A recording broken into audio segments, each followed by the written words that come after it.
iRacing.com is a sim racing game that combines a true-to-life racing experience with an online community of virtual racers from all over the globe.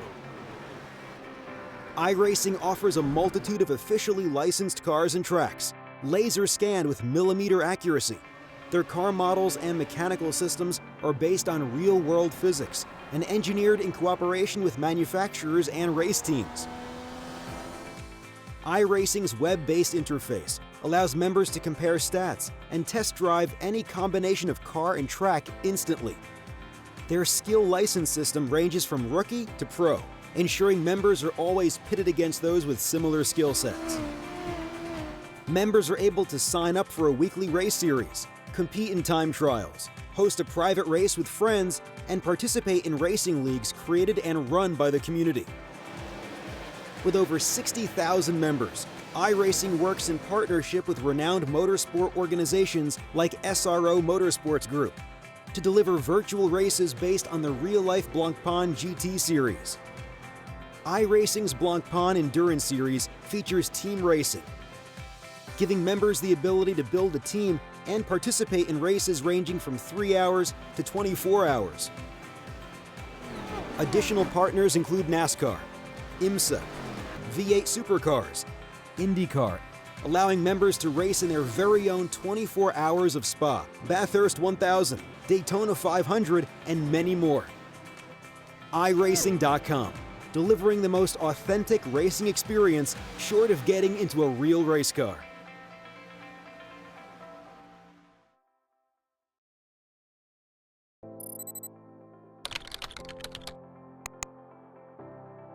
iRacing.com is a sim racing game that combines a true-to-life racing experience with an online community of virtual racers from all over the globe.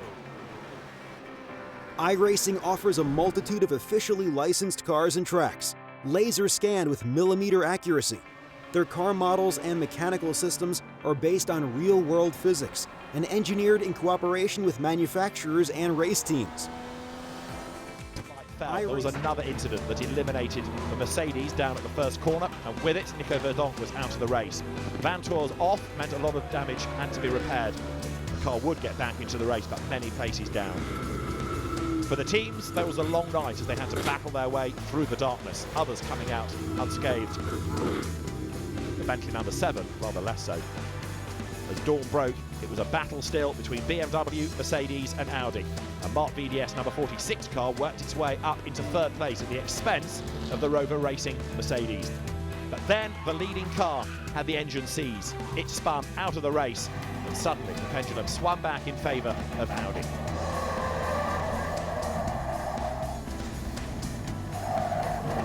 But Nick Katzberg at the wheel of the second Mark VDS BMW was not to be denied. The second car suddenly came alive. It bagged third, it moved up to second, and then grabbed the race lead. Alessandro Zanardi's BMW was rather less fortunate. That had an engine problem right towards the end of the race and was a retirement. And drama befell the Rover Racing Mercedes as well. That was a casualty with just over an hour to go. At the last pit stops, the sole surviving Mark VDS BMW was cycled back into the race in double quick time, and it was a win for Nick Katzberg, Lucas Law and Marcus Paltela after so many years of trying. Drivers on the podium, a historic win in the Belgian Classic for the Belgian Mark VDS racing team. It was a very popular result with everybody up the pit lane as well as for the fans. Mark VDS triumphant in the Spa 24 hours.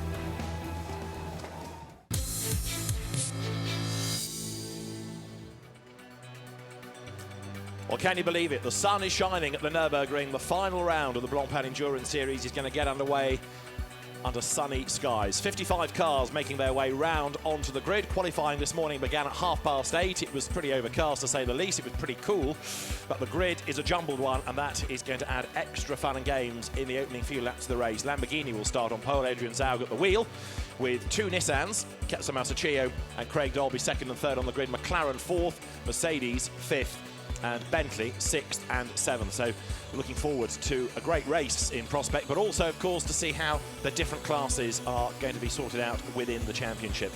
And the real focus is going to be not only for the overall win, but on the Pro Cup Championship as well. And yesterday we had the opportunity to talk to some of the leading drivers about their chances, their thoughts, their hopes going in to this final race. The Pro Cup is going to be fiercely contested this weekend with 6 different combinations that could come out on top. And one of them is Laurens Vanthoor, no stranger to winning GT titles. He's having to play catch-up. He needs a good haul of points this weekend, and a lot of that is due to the fact that he scored badly in the Spa 24 hours. Unfortunately, due to my own mistake, in Spa where we were leading the big race, I crashed. We lost a lot of points. I made a mistake which I knew I should not do in circumstances which were there, but I got distracted and was not focused on the end goal, which I need to be focused on, and I made a mistake. There were some sleepless nights after that for sure, but now it's back to normal and confidence back there, so I will go out and attack 100% like I usually do. It's going to be hard, but I won a championship last year, won the race here last year. I'm not going to give the championship over without a fight. Leading the Pro Cup is another of the fleet of WRT Belgian Audi Club Audis. The number 2 car, Frank Stippler and Stefan Ortelli, 2 of the drivers of the 3 behind the wheel this weekend. Stippler and Ortelli could be champion. And here you have 2 experienced drivers, the old guard in a sense, going up against the young guns. And it's Ortelli and Frank Stippler. There's bags of experience behind the wheel. WRT team makes a tremendous job, and it's always an honor to be part of it. Usually the young guys were slightly faster, but during the season now the oldtimer driver lineup is slightly better positioned, so it's always a big challenge to work against the young ones. But certainly we hope for the title. We try to do our best, and on Sunday evening we will know if it was good enough.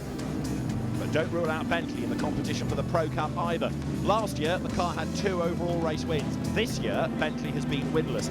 But despite that, they're still in contention. Guy Smith, Andy Merrick and Stephen Kane, the 3 drivers in Bentley number 7. And come the end of Sunday afternoon, this, again, could be a car that takes the drivers to the overall championship in the Pro Cup.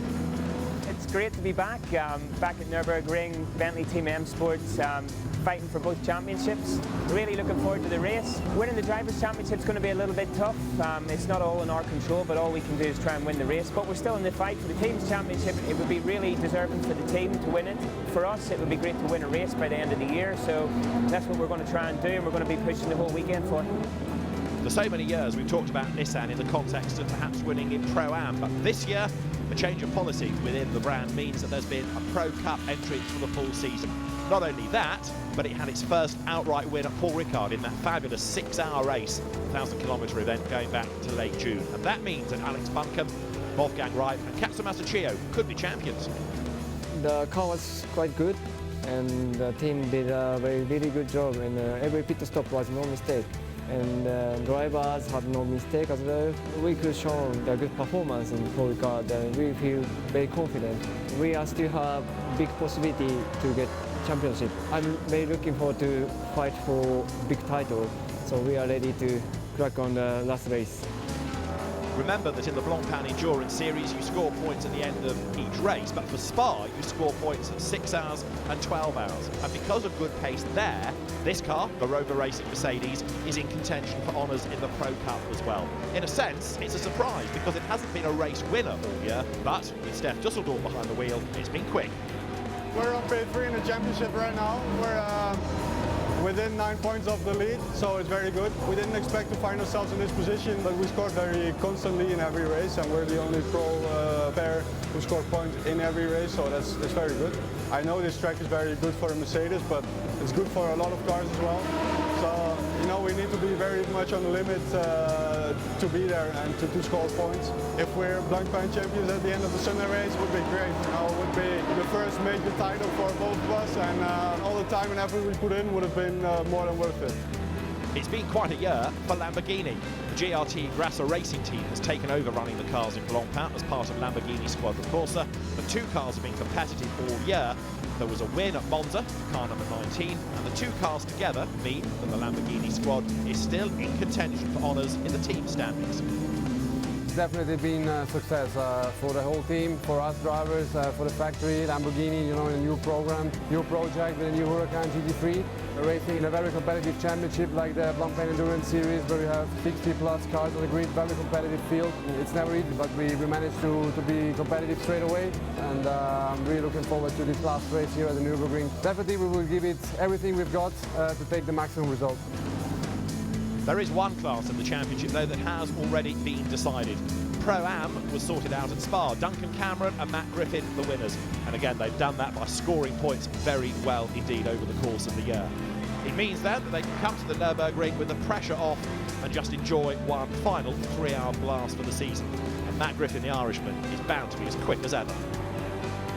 A championship of this stature is fantastic, and to win it with the round in hand is superb. But obviously turning attentions to this weekend, obviously is a lot less pressure than if we were fighting for the championship.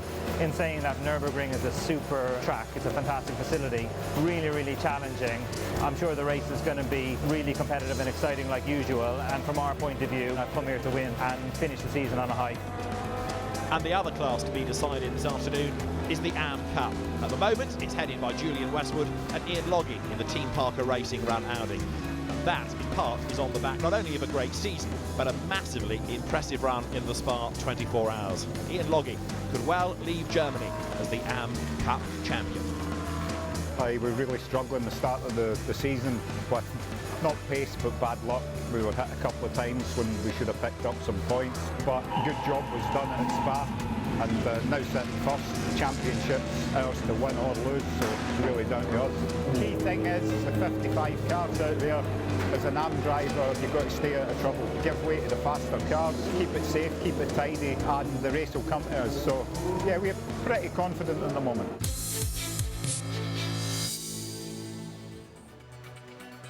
Looking down on the grid, full of people, full of cars, full of colour as the anticipation builds in readiness for this final round of the championship. This is how we look in Pro Cup.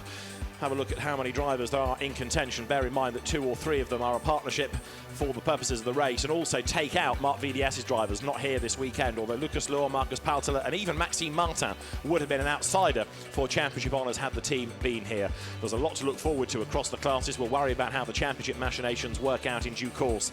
David Anderson trackside, John Watson's down on the grid. He'll talk to some drivers pre-race, and OJ Borg will patrol the pit lane for us as well. And as I say, there's a lot to keep on focus of here with the race itself and with the championship machinations. Scroll all the way down in Pro Cup, down to Maxime Martin. All of those drivers would have been in contention, some absent. Those that are here are going to have to go for broke. It's not a case of going for points. You've got to win this race in order to have any realistic chance of taking honours in the Pro Cup, and indeed the same is true in the AM. Okay, the entry is a little bit smaller there, but it is by no means any less competitive. And when you consider that we've had 4 races, and admittedly the extra number of drivers that come in to do Spa, you can see how many have scored points in one class alone in the championship. And it really is another huge result for the Blancpain Endurance Series. Another great season has been enjoyed. So one of the teams that could win in Pro Cup, Nissan, Alex Buncombe and Wolfgang Reip, are with John Watson. Alex Buncombe, Nissan number 23, front row of the grid, clear air, into turn 1 first. Yeah, that's got to be the plan, I guess. Yeah, to be honest, we didn't expect to quite be on the front row here at the Nurburgring. We didn't think the car would be up here. The goal was to get the car in the top 10, and yeah, pulled a pretty good lap out in quali, and down to young Chio-san now just to hopefully take the lead and get a bit of clear air. But you know, if the Lambo's fast, then we'll just have to slot in behind him and just try and have a clean first stint. Wolfgang Reip, you're in second. What have you told your teammate Chio-san to do in this opening stint? Well, I think we've told him to do what he can do, so being fast. He's a very good driver, very sensible, and he has a lot of experience, so he knows exactly what to do. And we're going to approach this race like a normal race, so we don't want him to have extra pressure. And I think we will see how it goes after 2 hours. Kachimasa, yeah. I believe the reason you're in the car for the opening stint is because you're the smallest and the lightest of the 3 drivers. Yeah, thank you very much. Yeah, thanks, mate. So, we are doing so good so far now. So I just focus on the race, and this is the most important race in the season. So we're gonna fight for big title. So we just do it. So we just trust each other and keep it clean and try our best. I'm sure you will. Thank you. Let's go back here to Alex Buncombe. You're 9 points behind the Stipler Audi. They're back in the 7th row of the grid. How much of a handicap do you think that is for them? Because your job's clear. You've just got to win the race. Yeah, for sure. We've just got to win, and then what happens, you know, after that to those guys is sort of up to them really. So yeah, obviously it's not ideal for them being back in 10 and 12, I think they are, the 2 and the 99 that we're fighting for. So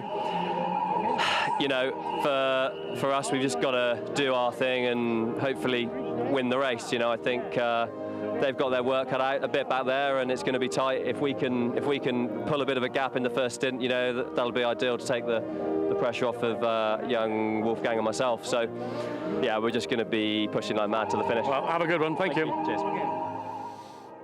Alex Bunker then, third generation racer. Father Jonathan, a very successful touring car racer. Grandfather John, a very quick racer in his time as well. And Alex, very rapid these days, not only in modern GT cars, but in historic sports cars as well. But he comes into this race along with Chio and right 9 points back on Frank Stippler and Stefan Ortelli, who lead the Pro Cup. And Steph Dusseldorp and Nico Bastien are just 1 point ahead of the Nissan. Now, the Mercedes was looking pretty quick in qualifying this morning, so that's another car to keep an eye to. But there are going to be so many over the course of the next 3 hours. This huge grid looking down on it. With Pro-Am, talked about earlier the fact that Matt Griffin and Duncan Cameron had won that class in the championship. Bear in mind, their car had a big whack yesterday at the end of pre-qualifying. The car was hit from behind by Leo Machitsky's BMW. Off the road it went, a lot of damage, but it's been made good for today. There's the car that's on pole position. Mirko Bortolotti did the time. Adrian Zaug, the South African driver, will start in the GLT Grasser Racing Team Lamborghini Huracan. And alongside is the Nissan, from whom we've heard from the drivers. So the Lamborghini, different team running the cars, a different car indeed this year, and great success at Monza. Let's go and hear from Bentley and its chances, because John Watson is with the drivers of car 7. Andy, starting the 7th row of the grid, you're 15 points behind the title leaders at the minute. It's not the worst situation you could start in, but it's a bit of hard work you didn't really want. Yeah, it is. Where we're starting is it's at the front, but it's not on the pole position, which we think we could have got. Unfortunately, we got blocked in qualifying, which is probably the story for a lot of people. But the pace is there in the Continental GT3. It's really, really quick over a stint. So we'll just have to go there and do our best and see if the race can come to us. Are we going to see another Terrier drive from you in the last stint?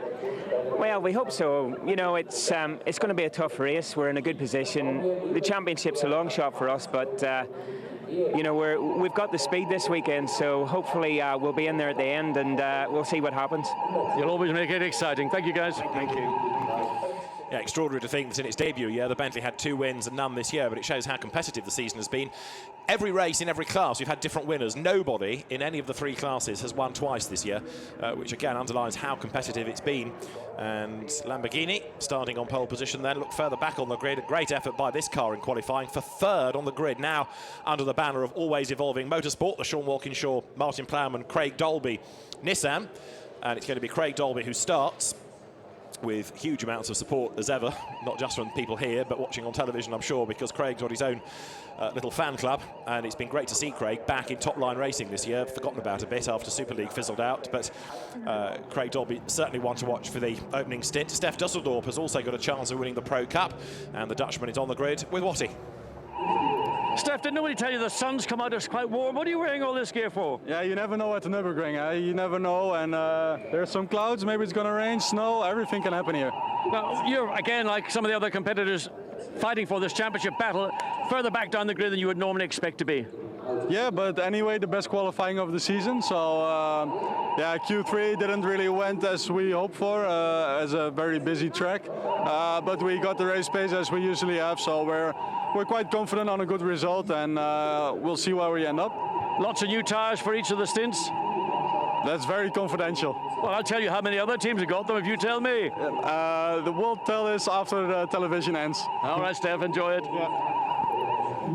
So Steph Dusseldorp then with the Rover Racing Mercedes, Nico Bastien, his regular co-driver, and Danny Juncadella brought into the car for this weekend. Danny had been racing a sister Mercedes for the bulk of the season, but although he would have in isolation been an outside bet for the championship, he can't now win it because any points he scores, he'll never catch up to his 2 co-drivers. So he sacrificed, but will be a quick pair of hands, that is for sure. There's the front of the grid then.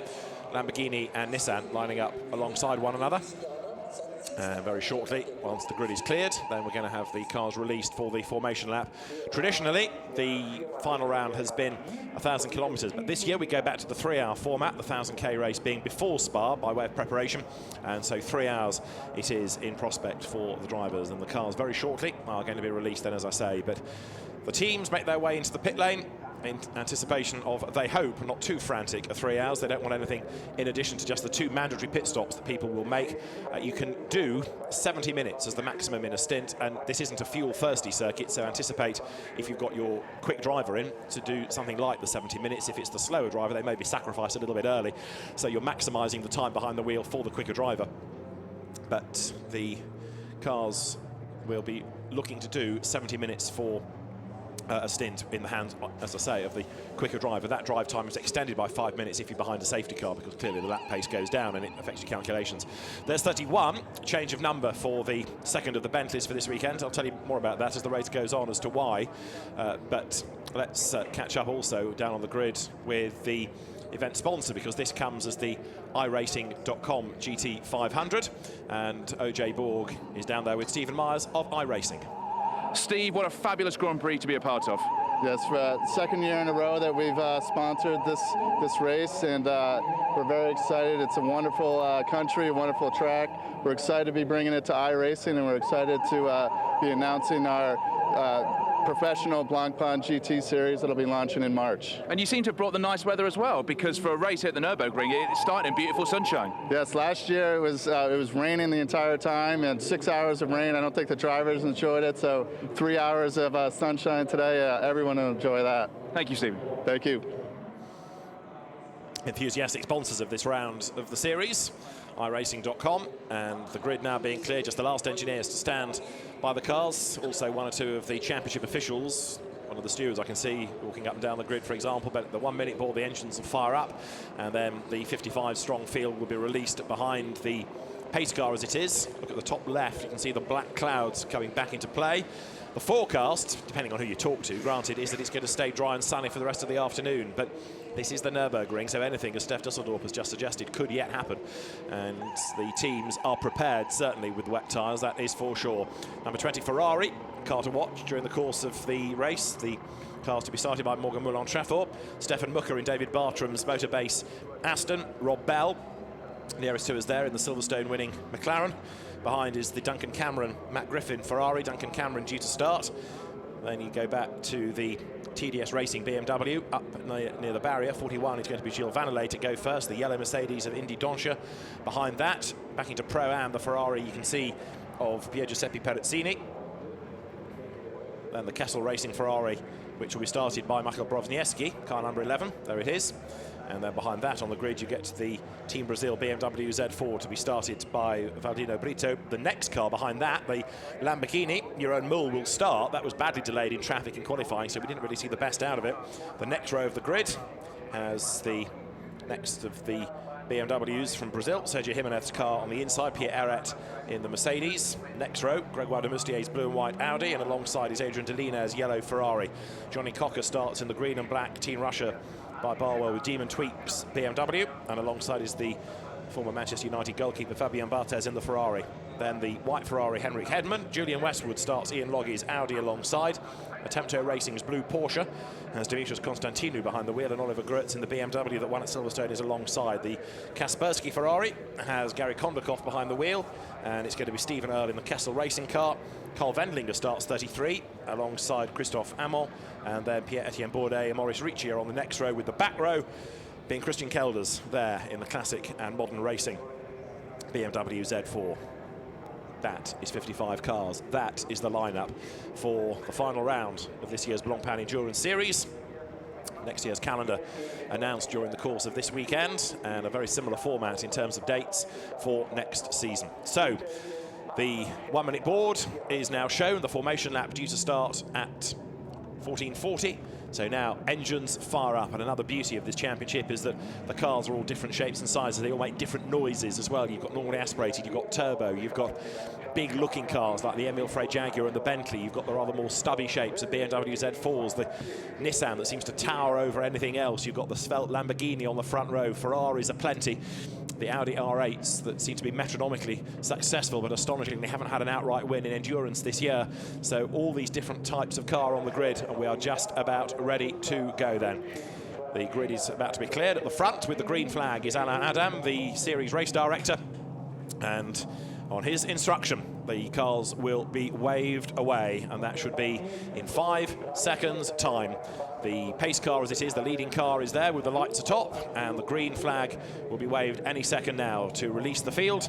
And so then that final round of the Blancpain Endurance Series is but moments from getting underway. Alain Adam waves the flags, he releases the cars then, and it's going to be Mirko Bortolotti's Lamborghini, the Huracan, a new car for this year, the Dallara-inspired car, with GRT Grasser Racing Team looking after it. It takes a long time for the back of the grid to leave the line, and it'll take a long time for everyone to come pouring through at the end of this formation lap, the pace lap, to get the race underway. But there's so much to look forward to in this. We'll worry about the championship, I think, as the race calms down, assuming it does calm down. Because certainly to begin with, it's going to be about track position, it's going to be about the race itself, but then as drivers start to settle into a rhythm, their position relative to the class opposition is going to be fascinating to see. Everybody is away safely, although number 10, Ferrari, I think, has dropped towards the rear of the grid, so should that have been there? Yes, it was just slow away, so it was on the penultimate row anyway. Maurice Ricci's car gets away a little bit slowly, but it has got going, so everybody clear for this formation lap. We've had a look at the grid in terms of the cars, now have a look in terms of the drivers. Adrian Zaug and Katsumasa Chiyo at the front. The second row is going to be Craig Dolby lining up alongside Alvaro Parent, the start driver I'll give you. The third row is Hubert Haupt alongside Max Buch. The fourth row of the grid, Guy Smith and Harry Tinknell. And then on row 5, you've got the Ferrari of Stephen Parov alongside Renat Salikov's green Rinaldi Racing Ferrari. The sixth row of the grid, Jean-Carl Vernet in Audi number 1. That'll be a car to watch alongside 99, started by Nico Bastien. The next row, row 7, Greg Gilvers on the inside, and Frank Stippler, championship leader in the Pro Cup, with a lot of work to do from 14th. 15th on the grid, Mauro Engel. Lining up alongside him is Stuart Leonard, the eponymous team owner of that Aston Martin squad. Row 9, Marco Bononomi and Ryan Ratcliffe. Row 10, Marcus Winkelhock and Morgan Moulin-Trafort. The 11th row, Peter Schotthorst, who went off in qualifying and brought out a red flag. He lines up alongside Stefan Mucker. He'll be one to watch in 44 Aston. Mike Parisi will start 84 Bentley. Rob Bell alongside in the McLaren number 58. Then the Jaguar, Freddie Bath at the wheel alongside Duncan Cameron, the Pro-Am champion of the year. Henri Acide and Gilles Vanelay line up together on row 14. The 15th row is going to have Miguel Torrell's Mercedes, the similar car of Indy Dontje alongside. And has Stefan Mucker got a problem? Because the Motorbase Aston Martin is trickling and has come to a halt in the middle of the Schumacher S on the formation lap. The Motorbase car has a problem. It sets off now. Looked like it was one of those electrical gremlins where you have to reset things, but it's got going again now. Carrying on through the grid, Bradley Ellis and Pier Giuseppe Perezzini line up on row 16. Vasiliev and Broniewski behind. Then it's Anderson and Brito, Model and Mull, Jimenez and Eret, de Mustier and Delina on row 21. Row 22, Cocker and Bartes. The 23rd row, Hedman and Westwood. The 24th row, Constantino and Grutz. The 25th row, Kondakov and Earl. The 26th row, Carl Wendlinger and Christoph Amon. The 27th row, Pierre-Etienne Bourdais and Maurice Ricci. The last car on the grid, driven by Christian Kelders, and everybody comes out of the chicane, all formed up, all ready to go. Take one deep breath as the last race of the year in the Endurance Series, John, is set to get underway. Yeah, it's V10 horsepower versus V6 turbo torque, and, well, Chiyo, who's the lightest driver in the field, probably one of the smallest, may have a slight advantage, but really, it's going to be eyeball to eyeball at turn 1. Here we go, lights out, the race underway. Mirko Bortolotti it is who sprints away as up the inside tries to go Craig Dolby in the black and turquoise Nissan. Can he squeeze into the race lead? Yes, he can. Fantastic, Dolby leads. Up the inside goes the Mercedes of Hubert Haupt as well. To the outside line is Chiyo. There's contact between the two Bentleys that lean on each other. Harry Tinknell gets forced out wide in his GT debut in the red, white and blue Nissan. The Jaguar has gone wide at turn 1 as well. But they sprint their way through the Mercedes arena for the first time. Stefan Mucker has got the Aston going strongly. He is looking to gain ground as the cars work their way through for the first time. The 333 Ferrari with Renat Salikov at the wheel tries to squeeze out the inside of number 59 McLaren. Alvaro Parent has fallen back over the first few corners as we accelerate then now down towards turns 5 and 6 for the first time. Oh, it's just, and all you can do is just hold position, hope for a gap, and let's get back to the lead, because that was a blinding start by Craig Dolby on row 2 to unaccelerate the pole position. and that was the pole position, the Lamborghini there we see in view. And right now the Mercedes has got ahead of Chio as well. So great start from the Mercedes from that third row of the grid. Hubert Haupt, the driver, who knows his way around here, hugely experienced driver, now on board with Tommaso Chio as he works his way now up through the Schumacher S's. Lots of curb taken there. Everybody is kept out of trouble just about for the first few corners, but Craig Dolby underlining that he's a real talent, and also underlining that now with a different band of people operating this Nissan, it is going incredibly well. Up towards the end of the opening lap, then out of the Bilstein curve, 31 Bentley. That is the car in the hands of Max Buch ahead of the championship contender number 7, with Guy Smith at the wheel as the cars head towards the end of lap 1. Yeah, it's Max Buch, the car I'm going to keep an eye on. Bentley 31 all over the rear of the Nissan number 23 coming up into the chicane, but in fact both Bentleys nose to tail. And they look, the other Nissan uses all that horsepower that had to get past the 99 Mercedes into the chicane. And Max Buch there having a nibble at the back of the traffic ahead of him. Now Guy Smith looking for a way through as well as they come over the timing line. Dolby leading Zaug. In third is Haupt, fourth is Chio, fifth is Buch, sixth is Guy Smith that you were riding with a moment ago. Seventh over the timing line is Parent, eighth is Salikov, ninth is Jean-Carl Vernet. And look at this, 3 wide for 10th down to turn 1. Vernet's got 8th up the inside. Round the outside of Tinknell there goes Nico Bastian. Is he going to come out ahead? Yes, he is. The Mercedes goes by. Regains that position. It was lost a couple of corners ago, but Bastian did a good job. Put the Mercedes in the right part of the racetrack and got the benefit going into turn 1. And Stefan Mucker's on a mission as well as we look back from Salikov's car then now. Nico Bastian is tucked up behind him in number 99. Harry Tinknell's fallen back a little bit in this is GT debut as the cars head through turns 5 and 6. Now there's the charging out in number 1 of Jean-Carl Vernet, diving up the inside goes Nico Bastian in the Mercedes. Has he done it? Yes, he has. A good move, a place that's difficult to do it normally. There's never enough room left into turn 5, but Nico Bastian put the Mercedes on the line, on the apex, and there was his corner. And Stefan Mucker is on a mission as well in number 44 Aston Martin. 19th he is at the moment as the cars work their way down to the Dunlop curve then through that long right-hander. Lots of people in the support races have been off the road and out braking themselves there. We've got one in the pits already, Christian Kelvers from the back of the grid anyway. An early stopper, but the race leaders flick through the Schumacher S. Now Salikov is under attack from Harry Tinknell, and he is taking with him the Mauro Engel driven Mercedes. So there's another good battle developing here. There goes Tinknell back up the inside. And Tinknell, this is the first time he's ever raced a GT car. Exactly, as we say, his GT debut, good job done. And there's Engel getting past Salikov as well, so the Mercedes through on the inside, takes the place. So the Pro-Am Ferrari fading a little bit, and Tinknell with the wide rod loses out to Engel. Has he got a problem? Because suddenly up the inside tried to go Salikov as well. Harry Tinknell, single-seater, and now LMP2 star, but in danger here perhaps of losing more places. We understand also that number 3 has had a spin, which is the Pro-Am Christophe Hamon Audi. Got going again, but why was Tinknell losing places? They're coming out of the chicane. Leaders through, Dolby leading Zaug. 3rd is Hubert Haupt, who went well here last year. 4th is Chio. 5th is Max Buch. 6th is Guy Smith. And there, look, side by side, Jean-Carl Vernet losing out to Nico Bastian. The Mercedes has always been good round here. Well, I tell you what, that's the best I've seen the Mercedes performing, particularly in the opening laps of a race. It's just got pace over everything that he's come up. He's not had to fight. He's been able to pull up alongside and take the position away cleanly. Lots of grunt in that car. Of course, there's another one even further up the road. Hubert Haupt in 3rd place. There it is, the green Black Falcon car coming into shot now. The car qualified by Jelmer Berman. And as the field turns its way through turns 5 and 6, there's a yellow flag in the last sector of the lap that they may end up having to worry about if the car in question can't get going. There it is, an Audi off the road. Yes, off the road. Don't think it's had contact with the barrier, but he's going to have to.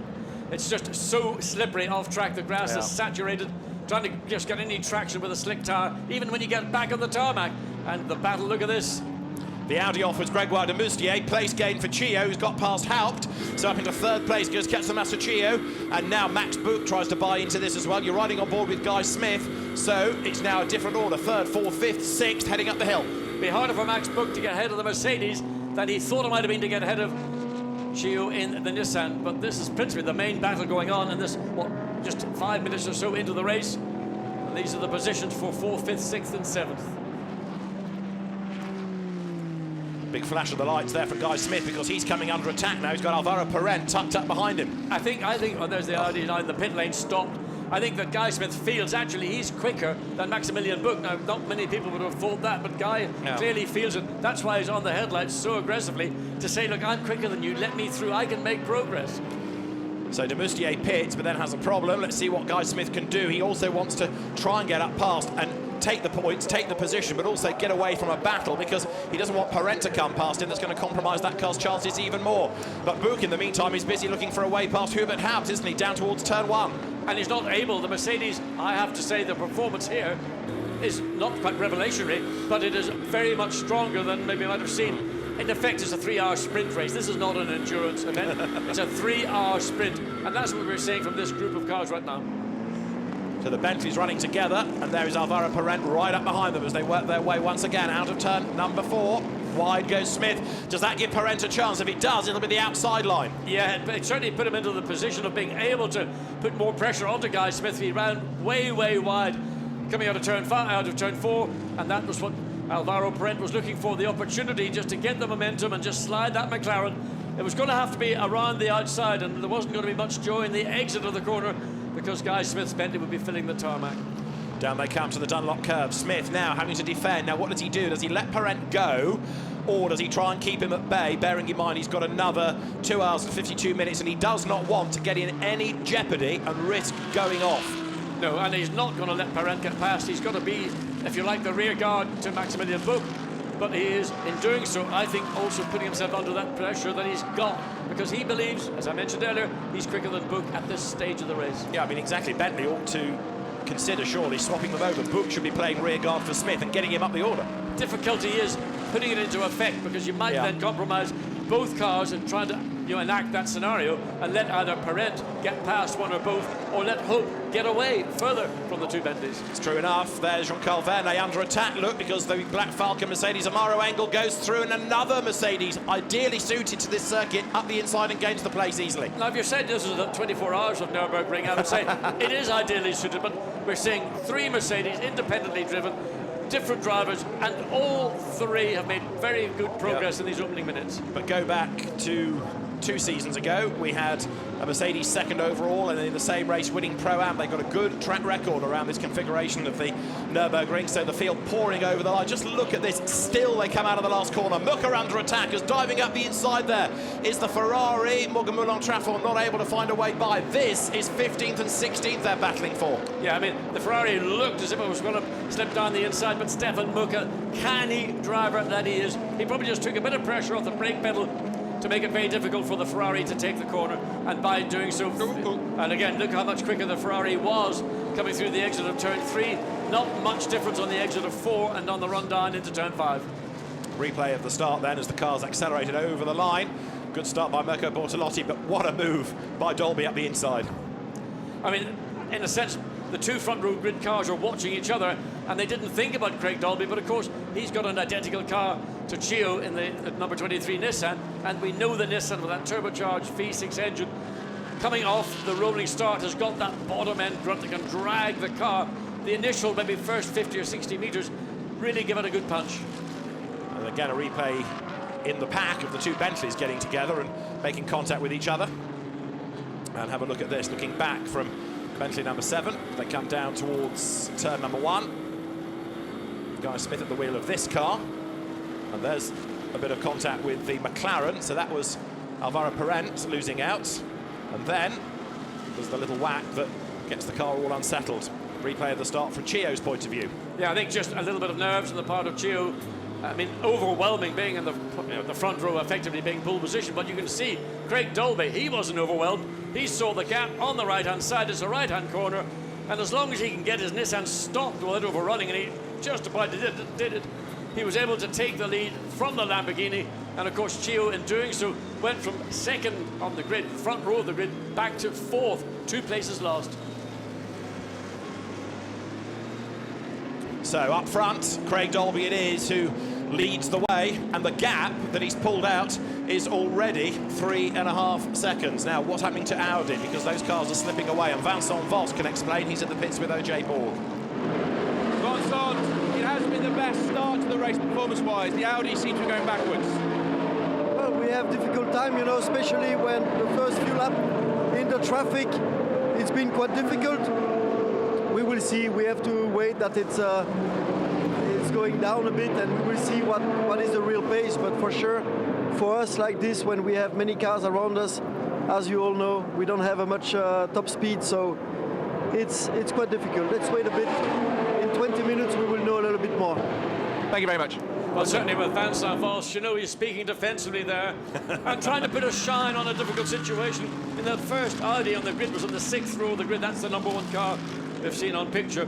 And they have had a poor qualifying for a whole variety of reasons, and half the field could probably cite the same reasons. Nevertheless, this is a 3-hour race. Watch when Audi play out their pit stops. There may be strategy if we get safety car intervention or a full course yellow, which is what I would prefer to see. I hate seeing the safety car because that can determine a race which is sometimes unfair. Meantime, Chio is trying to fight back against Adrian Zaug through the so-called motorbike chicane. They come the softer version of the chicane. There's Bob Neville, the team boss of RJN that operates the works. Nissan's not the leading car because Craig Dolby's car comes from a different team and it leads by an enormous margin over the timing line. Craig Dolby now has 4.5 seconds in hand, and here's almost everybody else in a line. Well, what's happening now is Adrian Zaug, who had been within 1.5 seconds of the lead car 3 laps or so ago, has lost pace. His lap time's slowing down. That's what's drawn Chio and the Nissan, the Mercedes, the 2 Bentleys, all back up together. And it's the pace now of the Lamborghini that's controlling 3rd, 4th, 5th, 6th and 7th. So here they come with Zaug under attack from Chio, who's under attack from Haupt, who's under attack from Buch, who's under attack from his teammate Smith, and Alvaro Parent is at the back of that little queue in 7th spot. So fantastic battle pack it is, running for 2nd place. But keep an eye on the 8th place Mercedes there, the Rover Racing car, because that Nico Bastien is catching up to the pack ahead. Maro Engel's Mercedes is 9th, and then 10th, the first of the Audi, Jean-Carl Vernet, goes through ahead of the car of Greg Gilbert. Marcus Winkelhock is next, so the Audis getting themselves together, but much further down than Vincent Voss and others want them to be. Yeah, but I think in fairness to WRT and the Audi teams, they know this is a 3-hour race. I'm really going to watch Nico Bastien because he's the driver, apart from Craig Dolby, who's pulling away comfortably, 4.5 second advantage over the 2nd place Adrian Zaug. But Nico Bastien, he's got Alvaro Parent in his sights. He's lapping quicker. The problem he is going to face is, as he is catching up to the tail of the McLaren, his pace will then be dictated by the pace of the Lamborghini 6 cars further up the line, unless Bastien can execute the kind of overtakes we've seen so far in this race, and that is there's a bit of clear air between the guy Smith Bentley and Alvaro Parent. That's what Nico Bastien needs. He doesn't want the McLaren to be on the tail of the Bentley. That would then effectively mean it would be hard to pass a car at a time. He needs to be able to do the 1-on-1 to get himself to the tail of the Lamborghini to be within a chance. And right now, don't forget that Frank Schnippler's championship leading car is in 18th place overall, 15th in class and out of the points. So let's see as the cars come over the line whether this time Chio is going to be able to make a move against the Lamborghini. This is how the Pro Cup would look if things stay as they are. The Nissan would take the class in the championship over the Audi of Ortelli and Schnippler because that's not yet scoring, and Nico Bastien and Steph Dusseldorf's Mercedes would bag 3rd. But there's an awful lot of water to flow under the bridge before we get to that point. Yeah, we're just 15 minutes into this 3-hour race, and again Chio all over the Lamborghini coming through the exit of turn 3. Again, the Mercedes Herbert Hoop, I should say. Again, the same process, just having to sit. The 5th car on that line is the white and yellow 99 Mercedes. Again, the Nissan trying to use alternative lines to get the run off. And an opportunity coming down the hill out of turn 6 all the way down into turn 7. Adrian Zaug, very experienced, very canny, single-seater driver by instinct. Knows how to make, you see, he goes in early, but runs up a little bit wide, and that almost allows Herbert Hoop to come through in the Mercedes. Yeah, Haupt tries to get past Chio because he was sort of on the wrong line along with Zaug, wasn't he? So Hubert Haupt tries to buy into that, can't quite do it. And while they're all squabbling like this, Craig Dolby is now 5.6 seconds up the road. Not even in shot, he's done Lapri already, he's got past Gary Kondakov. Chio thinks about the inside, he's being held up by the Lamborghini, and he's got Hubert Haupt crawling all over the back of him. Yeah, and it's really the Mercedes that is going to be the car I think we should keep an eye on, because as Chio tries to look one way, look the other way, and all his concentration is going forward, that's going to give the Mercedes driver that opportunity to take advantage. If, as we saw going into turn 7, just on this lap, where the Lamborghini ran slightly wide, it was followed, and there's a mistake. That's the one of the lap cars getting out of the way. Yeah, it's getting away. Just had a moment of panic there as he saw the view from the camera, but it was the Ferrari that had been lapped originally by a race leader. The 2 Bentleys again, nose to tail. Guy Smith has given up on flashing the lights because he's had no reaction from Maximilian Buch. and I wouldn't expect the German to be phased by... Oh, there we go, lights back on again. Well, the punt, isn't it, guys? So this time he's going to make the move. Look, going into turn 1, he's done it. So that's good for Bentley for the championship. Guy Smith goes through, and now Max Buch has to fend off the traffic behind. It's his job now to keep everybody else behind Guy Smith. Bentley number 7 then goes ahead of what's normally number 8, this weekend 31, taking the number that won the 500-mile race at Brooklands in 1929 when Jack Barclay and Frank Clement were the winners in the 4.5 litre, and they're hoping that by using that number, a little bit of good fortune might just smile on the car that's had rotten luck all year. Well, let's see. Guy Smith has finally got ahead of his sister car. His job is now to chase the Mercedes, to chase the Nissan, to chase the Lamborghini. I wonder also, Alvaro Perret, will he think now, well, let's see if we can get past Bentley. We saw that the number 7 car get past the 31. Maybe now my McLaren will have enough legs to put itself ahead of the Maximilian Buch-driven Bentley. Another little lock-up, a little slide by Chio going down to the Dunlop curve. He's still on the back of Adrian Zaug, and this is Guy Smith taking the place off Buch. Yeah, I mean, he's quite a long way behind, and I just wonder, was that a little bit instigated from the pit wall, because he was normally in a racing context, the gap was quite too much. I'd expect to see an easy overtake like that. Maximilian Buch would have normally been more aggressive in his defence, so I suspect the message has come from pit wall. If you've got a problem, if you're not able to run at the pace you feel you can, and we think Guy Smith can run more quickly, let him go. Indeed so. Meantime, Craig Dolby's advantage is now over 7 seconds.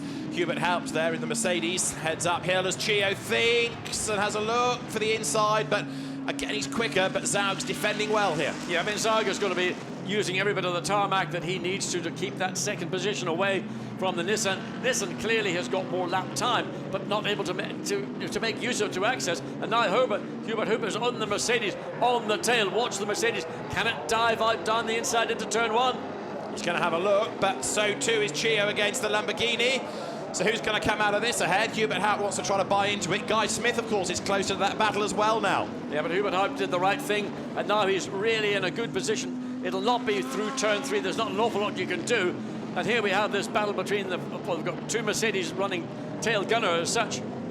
So the Nissan runs slightly wide. The Mercedes can hold the tighter line. That'll give it the benefit of speed off turn 4 and the run down into turn 5. So a little bit of breathing space for Adrian Zaug, but it's only momentary. Indeed so, because they're all queued up behind still. And look, the Mercedes have joined the line as well, haven't they? Not only has Nico Bastian caught up to them, but he's brought Mauro Engel with him. The former runner-up in the British Formula 3 Championship, as he heads off downhill. They're now in the Black Falcon, the black and yellow Mercedes on the back of the Rover racing car. Zaug then heads this group, but remember that up front it's still Craig Dolby, whose advantage now is 8 seconds. Well, can you be surprised? Because he's running about a second a lap faster than this bunch of cars. So every lap goes by, ka-chunk, another second, another second, another second. And Craig's got clear air. He's driving his own race under no pressure, not putting any stress or load into his car other than above, just running at a very quick race pace. And all the field behind is being really backed up, unintentionally, but backed up by Adrian Zaug and the Lamborghini in second place. He's the cork in the bottle, isn't he? As soon as he could be dislodged, everybody will go flying past and get away. But for now, because he's got wide elbows, he's being able to keep that car in second spot. Again, Chio Saint-Cloud is up coming into the chicane. There's Hubert Haupt in 4th place. What about the 2 Mercedes? Can Bastian make any more progress? He's got himself onto the back of Parent. Of course, the higher up the order you go, the harder it is to make progress. You're in quick cars. There is the leader, Craig Dolby, then, to the delight of his fan club, the Dolby Dolls watching at home. The advantage at the end of 10 laps is 9 seconds. And then Zaug heads this battle pack for second that takes you from 2nd to 9th in a line. And is Chio going to have a go? Thought about it, found a Lambo in his way. Yeah, I mean, Adrian Zaug is basically anticipating what Chio Sando's going to do in the Nissan.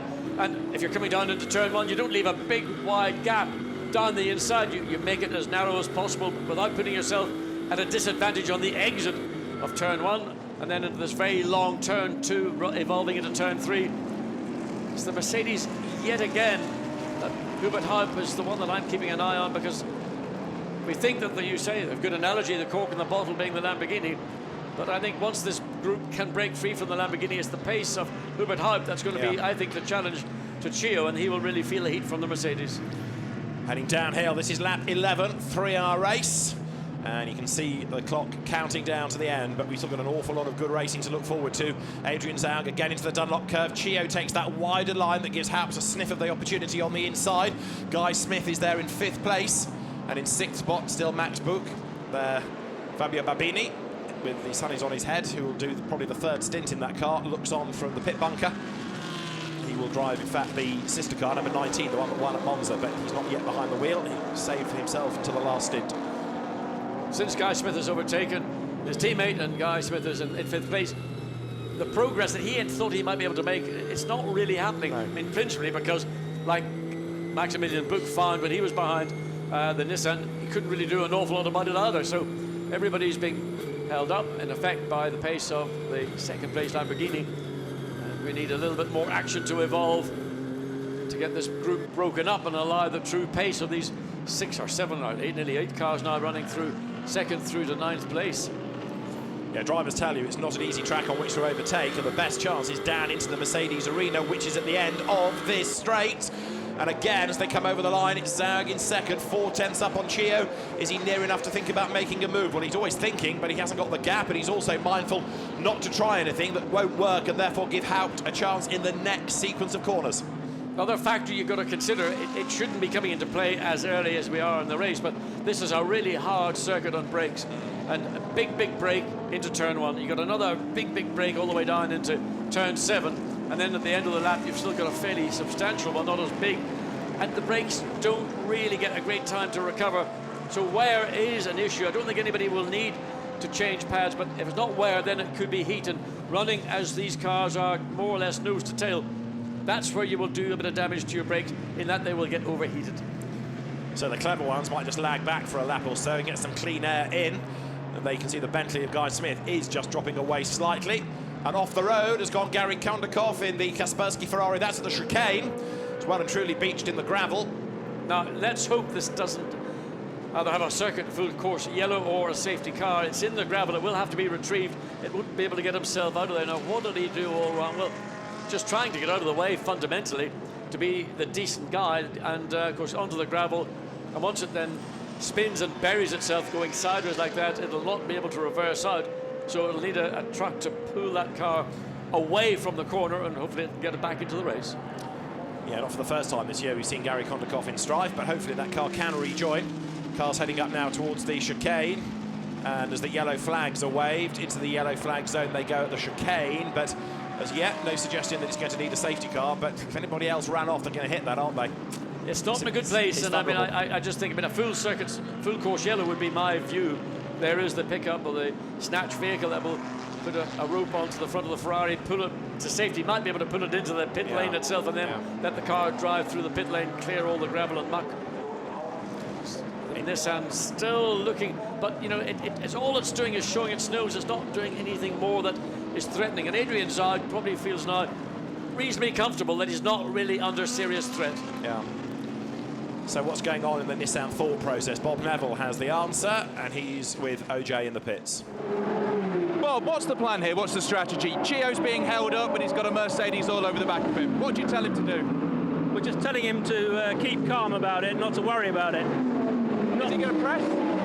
Not to be tempted to try and dive down the inside. But surely, watching the other GTR disappear off into the distance, you want it to get past that Lamborghini? Yeah, we do. We'd like him to get by it, but we're not worried about the other GTR.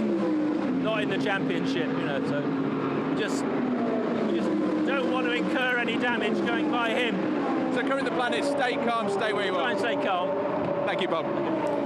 And now look, Chio is under attack. Hubert Haupt gets the drive up the hill. Get all the grunt from the Mercedes. We've seen it here every season in Blancpain. Over the curb goes Haupt. That compromises his run, and now Guy Smith makes a move up the inside. But it's the outside for the next corner. They lean on each other. Hubert Haupt's got the inside line. He'll go back ahead. He takes the place back again. And Max Buch arrives on the tail of Guy Smith as well. Good effort that by Guy Smith. Opportunistic stuff. It did not quite pay off. No, it was a mistake by Hubert Haupt coming up into turns 8 and 9, got the car out of shape. Guy Smith read it perfectly, got the run, but of course he got the run on the outside as they go into a left-hand corner, and easy for Haupt to recover and to consolidate. But you know, it's little errors like that that are all you need just to break up this line of the front 9 cars. On board with Nico Bastian then, he's on the tail of the McLaren. That's Alvaro Parent at the wheel. Parent, you could argue as well, surprisingly has not been able to make progress because he doesn't lack anything in the talent department, does he?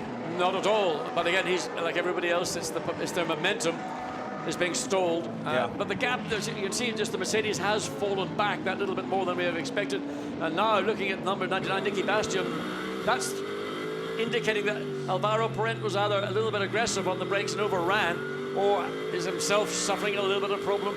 And the Mercedes comes up and tries to get down the inside, forcing Parent to go slightly wider to avoid the contact. Now that was good awareness from Parent. He avoided what would look like it could have been a bit of right front, left rear.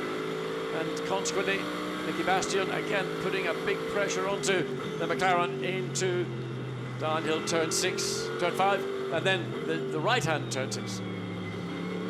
Well, there was half a gap, but no real opportunity to find a way by Nico Bastien then, who's been very impressive this year in the Blancpain Endurance Series and having another very good run here in the number 99 Mercedes as the cars power off downhill once again. He's got Mauro Engel still right on his tail, but Nico Bastien then now accelerates uphill once again. Former Polo Cup racer, former Mini racer, former Seat racer, but he knows his way around here. That's good enough because he's done lots of ADAC GT races, he's done lots of VLN races.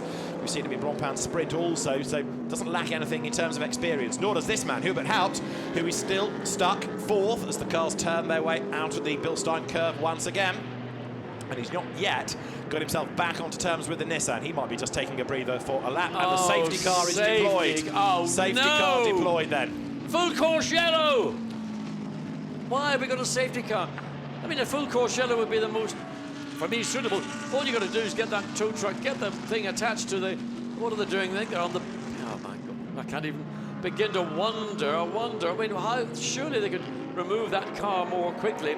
I mean, a full course yellow, in my view, and I'm not the race director here, but in my view would have been the appropriate situation, but there we are. Safety At least car it's picked up the race leader. It has indeed. Important. No, that is really crucial that it picks up the race leader, so no one in effect has lost out, except this man in the lead, Craig Dolby. All that hard work he did to build up a 9.5 second advantage, it's gone.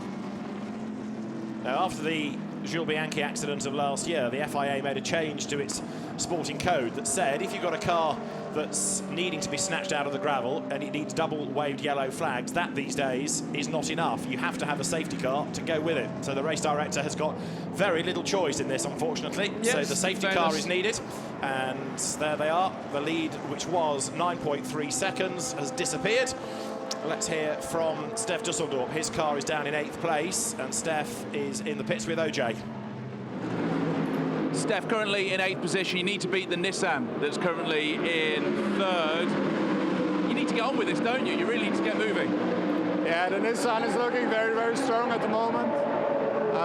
But there's still a long way to go, and you know, Nico does a wonderful job.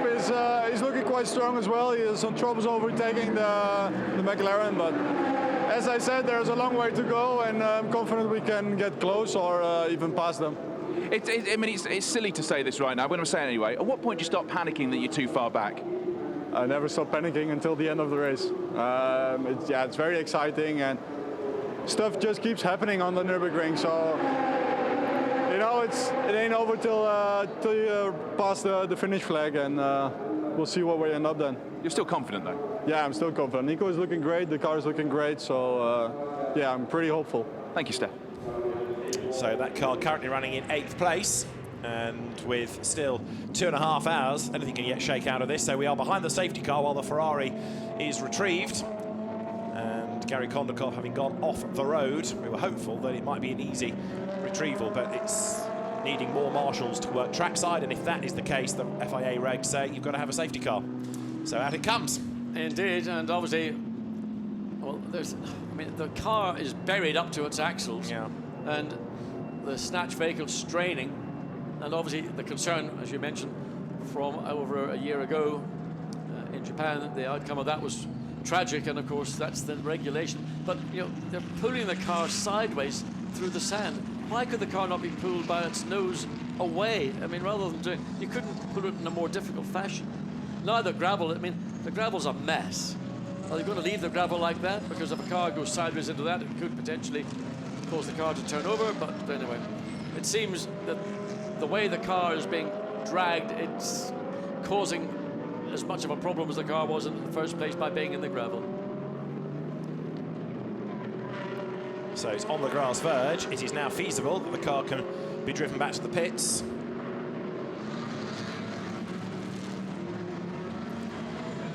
So the car's now behind the safety car. We're on lap 16, and the field in the order. Craig Dolby then, his 10-second give or take advantage disappears altogether. Tremendous first stint.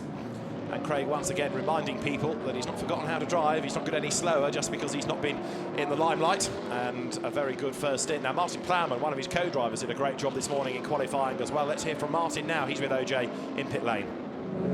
Martin, there's time for yellow and there's times you don't want a yellow, and this is one of those times you don't want one. Yeah, this is a shame. The first stint by Craig was mega. He got like a 10-second lead on the field. That Lamborghini was really helping us out, kind of bunching up the whole field. So it's a real shame that we got this yellow now, but still a long way to go. The car's great, and hopefully we'll bring it in first place at the end.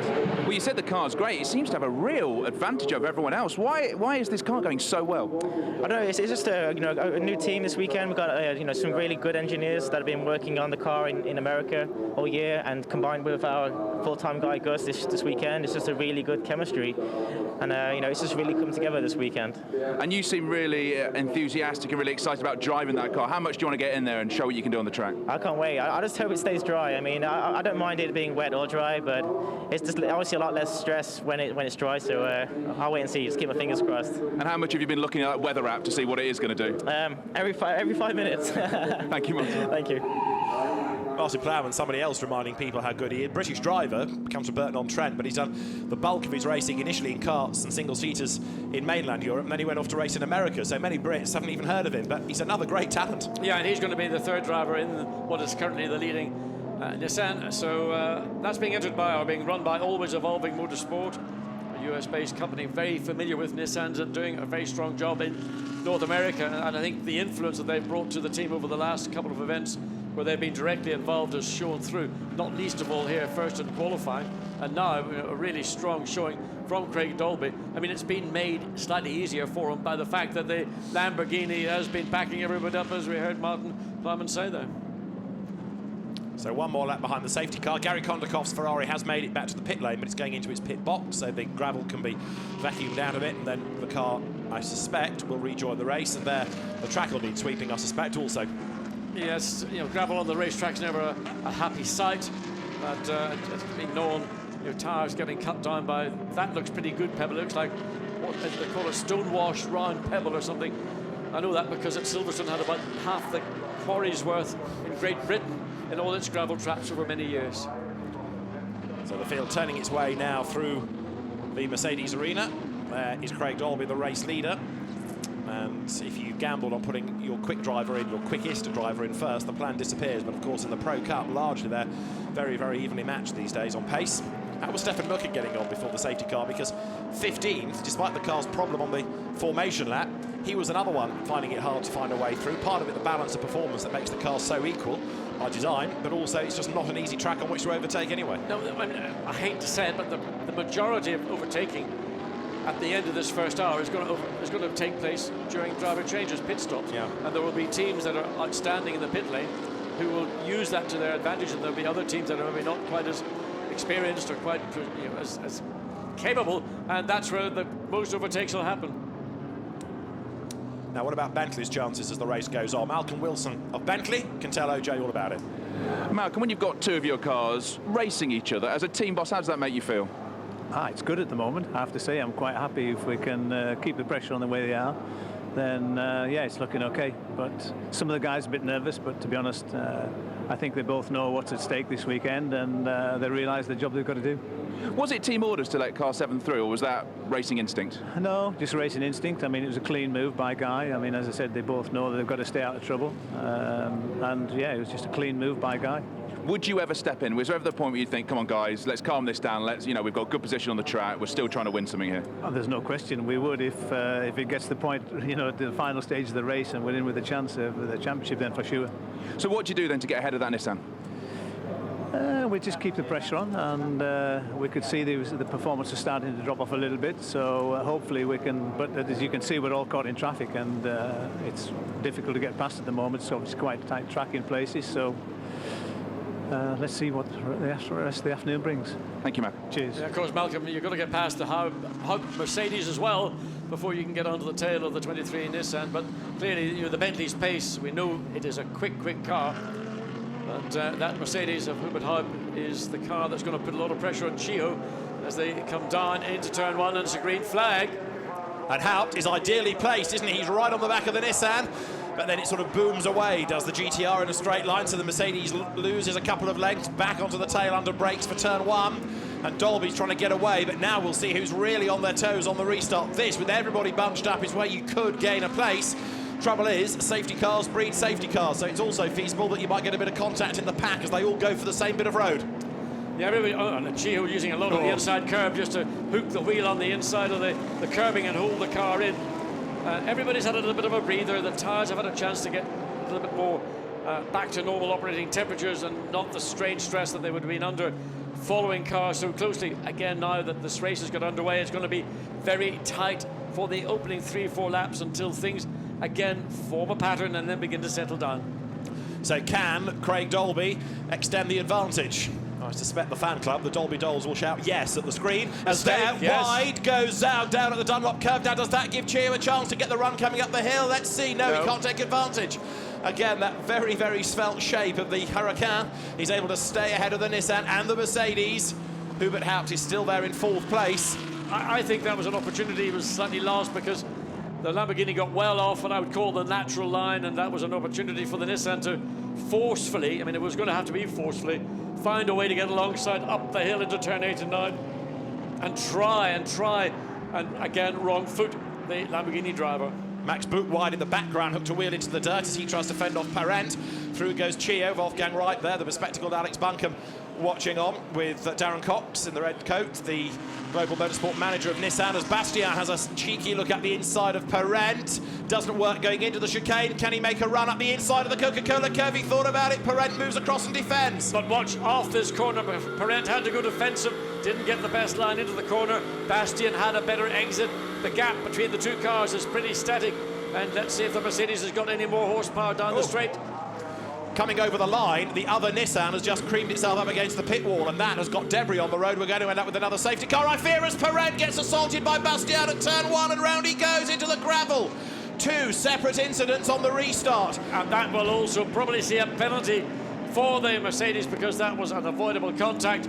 Parent was ahead. He got tagged on the right rear by the Mercedes-Benz, and it's in the gravel trap, and we've got again a yellow flag, whether the McLaren can be retrieved more quickly or it's going to be another safety car. But we've also got this Nissan that's parked on the pit straight. Harry Tinknell's car got contact coming out of the last corner, went into the pit wall, and it's out of the race with a lot of damage, and it's on the pit straight facing the wrong way. So we've got 2 incidents within the first part of the lap, which are going to have to be attended to. And there is the Nissan in question. Harry Tinknell's car up against the pit wall. Darren Cox not happy about that, nor will Von Ryan be about this sight, because the car is in the gravel at turn 1. Number 6, Marcus Winkelhock versus Greg Gilvaire, and Winkelhock goes round the outside there, going out of the Dunlop curve. It is possible to overtake there. Yes, but I mean, in fairness, Marcus Winkelhock slightly ahead of the curve, literally, in this case, metaphorically, in terms of driver skill and ability, and just used that experience to put himself ahead of the sister Audi up the hill into now turn 10. So, Harry Tinknell off on the pit straight, but with a bit of an assistance. And number 99 has got a punctured tyre, if not worse, as a result of the contact with Alvaro Parent. Yeah, left front, right rear. I mean, the Mercedes had contact. It's inevitable you're going to cut a sidewall of a tyre down when you have that kind of contact, both from the mechanical part of the car. And there is Harry Tinknell getting out of his car, and what a disappointment. I mean, I've never seen a car facing the wrong way on the Nurburgring. It must have been, I don't know what kind of contact it would have been from the rear, or whether just it was, well, we have to find out from Harry. He'll be back in the Nissan garage very quickly. And you can see it's left lots of bits of bodywork on the road, so the recovery team there clearing up bits of Nissan, but they also got to get the car out of harm's way. And down the pit road, look, comes Rob Bell. Now, this could be a good roll of the dice by Von Ryan. In it comes. It's very early to make a pit stop. It is, but it's gambling, I suspect, on the fact that there might be a safety car here or a full course yellow, because you've got 2 cars off the road. They did it at Silverstone, and because you've got you've got 2 cars that need retrieval, I'm surprised that it's still just a yellow rather than anything more than that. Others are gambling as well. Number 99 Mercedes is in for its puncture, but this could be a shrewd roll of the dice by Davy Ryan's guys. Well, as we said, it worked. It won them the race at Silverstone. Totally different circuit.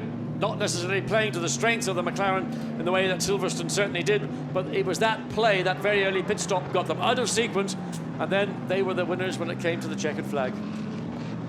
So the yellow flag zones are in Sector 1 and Sector 3 at the moment, and there's a driver change going on at 99 as well, look. So Nico Bastien, having had to make that early stop, they're going to treat it as a mandatory stop now, and therefore change the strategy. So they've lost time on the in-lap because of the puncture.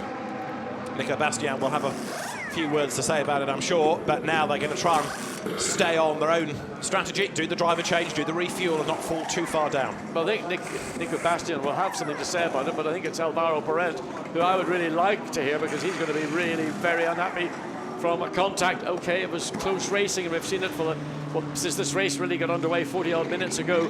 It's been nip and tuck all the way into turn 1, but on this occasion, the Mercedes was not sufficiently alongside the back of the McLaren to say, this is my corner, and the contact was inevitable.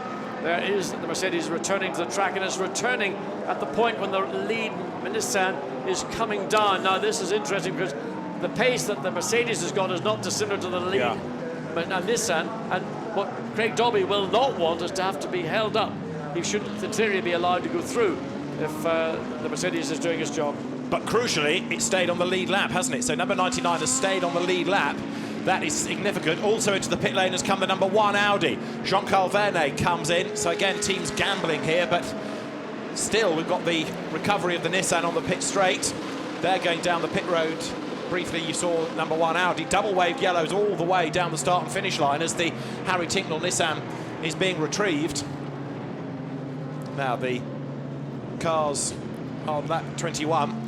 And we understand, news from the pits, that Harry Tincknell's car cut out coming out of the last corner, and he got a whack from behind from somebody, which then turned him around. I mean, what can happen is if you run up against the limiter, some engine limiters are quite aggressive, and it literally just cuts everything. Yeah. And the effect is that suddenly the car stops going forward. And if somebody's right on your tail, of course, they're going to be completely wrong-footed by it, and that could be just quite as simple as that. Well, the downside is Harry Tincknell's impressive GT debut is no more. Lots and lots of teams now getting ready for more pit stops. Number 1 Audi gets away. So at pit out, you just blast straight back onto the track. And of course, that car will stay on the lead lap as well. Good cycling through of the pit stops there. Dolby's advantage being increased. And even though we've had this car parked on the pit straight, it's being removed. Harry Tincknell's car is not far away from the vehicle access point on pit straight. So without the need for a full course yellow or a safety car for it, the track very soon is going to be clear again. Yeah, there we are, back on board with Chio-san. Let's find out from Harry what happened. He was somewhat startled, I think, to get stuffed into the wall, but he's with OJ to tell the tale. Harry, after an amazing start, it's a shame to see you stripped off and back in the pits. What happened out there? Yeah, we just seem to be having intermittent power issues, and 2 times before the safety car cut out on the exit of a corner and lost a couple of places. I think I could have been fine for the leading Pro-Am, but and then after the safety car, obviously bunched everyone up. Around the last corner, exactly the same thing happened, just went to get on the power, and then suddenly everything just cut off, and the Ferrari behind me was super close, had nowhere to go, and just hit me from behind and sent me into the wall. But a little bit of a knock, but lived to fight another day. Are you more frustrated or disappointed? Just disappointed really, because first GT weekend, didn't really get much running yesterday, but it was going really well. They were doing the same pace as the leaders, and it was the first time I jumped in a GT car of any sort yesterday, and really gutted for Guitan and Ricardo, because they're super fast, come through the GT Academy program, doing a fantastic job, and I think we're on for definitely a class podium, if not a win today. And what happens when one car of a team has an electrical problem? Do you start looking at the other one and worrying about it there? I guess so, but I guess that's up to the engineers on the pit wall to decide. But I think so far the 23 car has been running pretty well, and Chio's doing a fantastic job, and obviously Wolfgang and Alex to come, 2 fantastic drivers. Hopefully they can win the race and win the championship. Well, one final question: if you were Chio and you had a choice, you can either keep attacking and overtake, or hold off and defend. What would you do? I think in this situation, you've got nothing to lose. you know, they're not the cars leading the championship. They've got everything to win and nothing to lose, really. So I would just keep going flat out, try and get in a lead, pull a gap, and then see what happens behind. A great driver's view. Thank you. Thank you very much. Cheers. So big disappointment for Harry Tincknell. The car has been retrieved from the pit straight, so that job was done without the need for a full course yellow or a safety car. The track is clear once more. Up front, Craig Dolby's getting away. The gap is extending, not quite as markedly as it was before the safety car, but it is building, as you can see. It's still Zaug ahead of Chio, ahead of Hout, ahead of Smith, ahead of Book, ahead of Engel, because of course he's up to 7th now with the dramas for Nico Bastian. Steph Dusseldorp took the car over and is in 48th place. Steph Dusseldorp right now actually pulling away from Craig Dolby, which is quite normal because he's got a brand new set of tyres, and there's another Mercedes with not a non-familiar problem. The gull wing is doing its gull thing, and the driver can't reach it from the seat because he's held in so tightly by the 6-point seatbelt harness. But the battle, look at this, for 3rd place still is intense.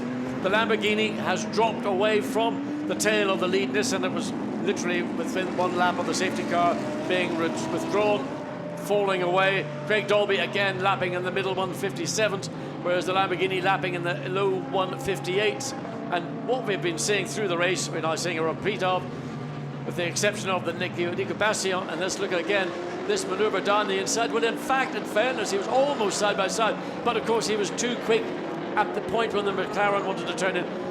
I think that might be reviewed, and the blame that I would put on Nico Bastian, when I now see it from this perspective, there's maybe a little bit.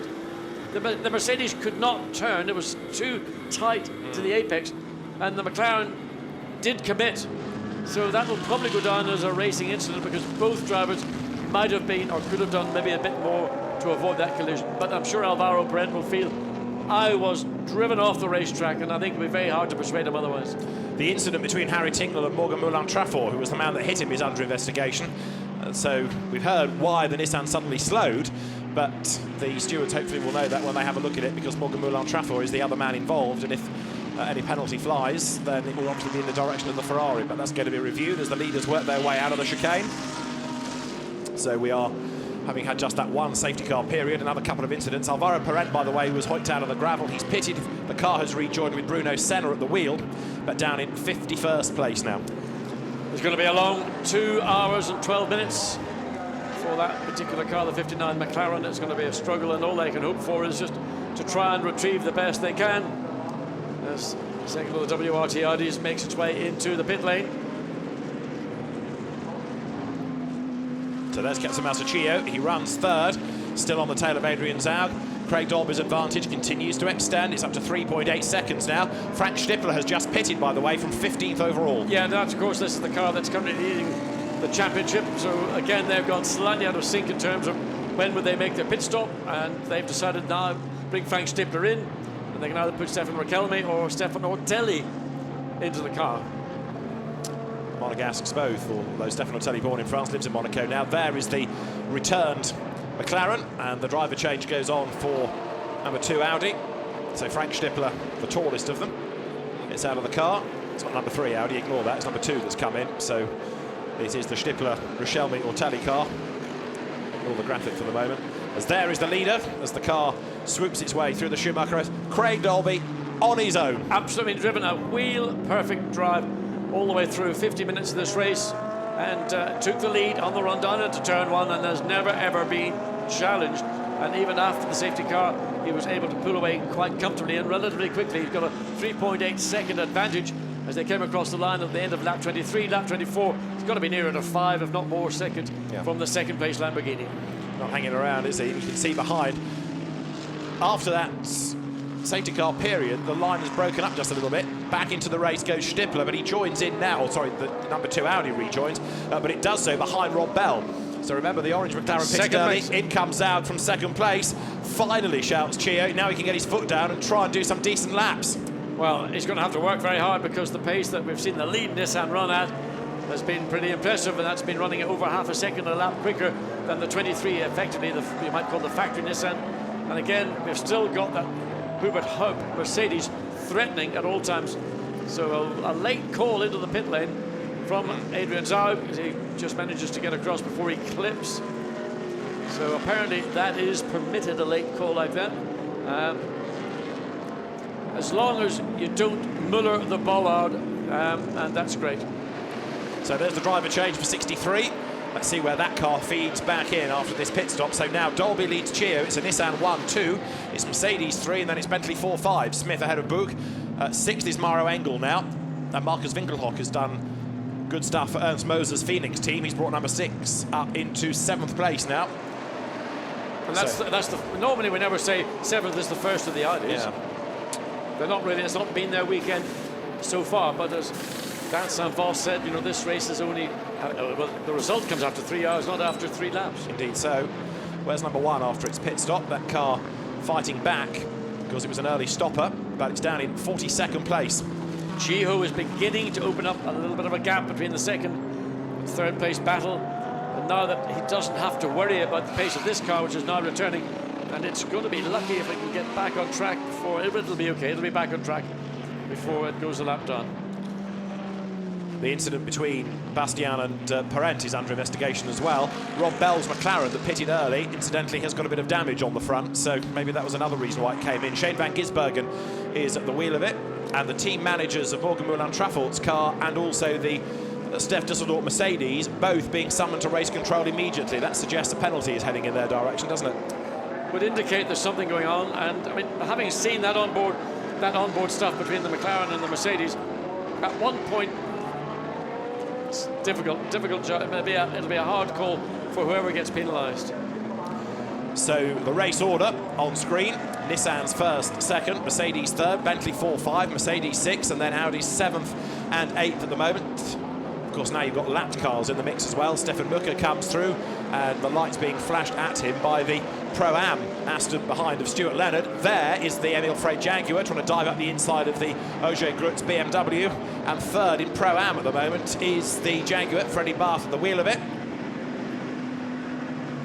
So remember, it was a 3rd place at Silverstone. They got on the podium at Silverstone in that car, but going strongly. So another good effort, this. I mean, if you want to say a team or a car driver package that fulfills what you might say the essence of what Blancpain Endurance is about, that's got to be the car. Yeah, absolutely.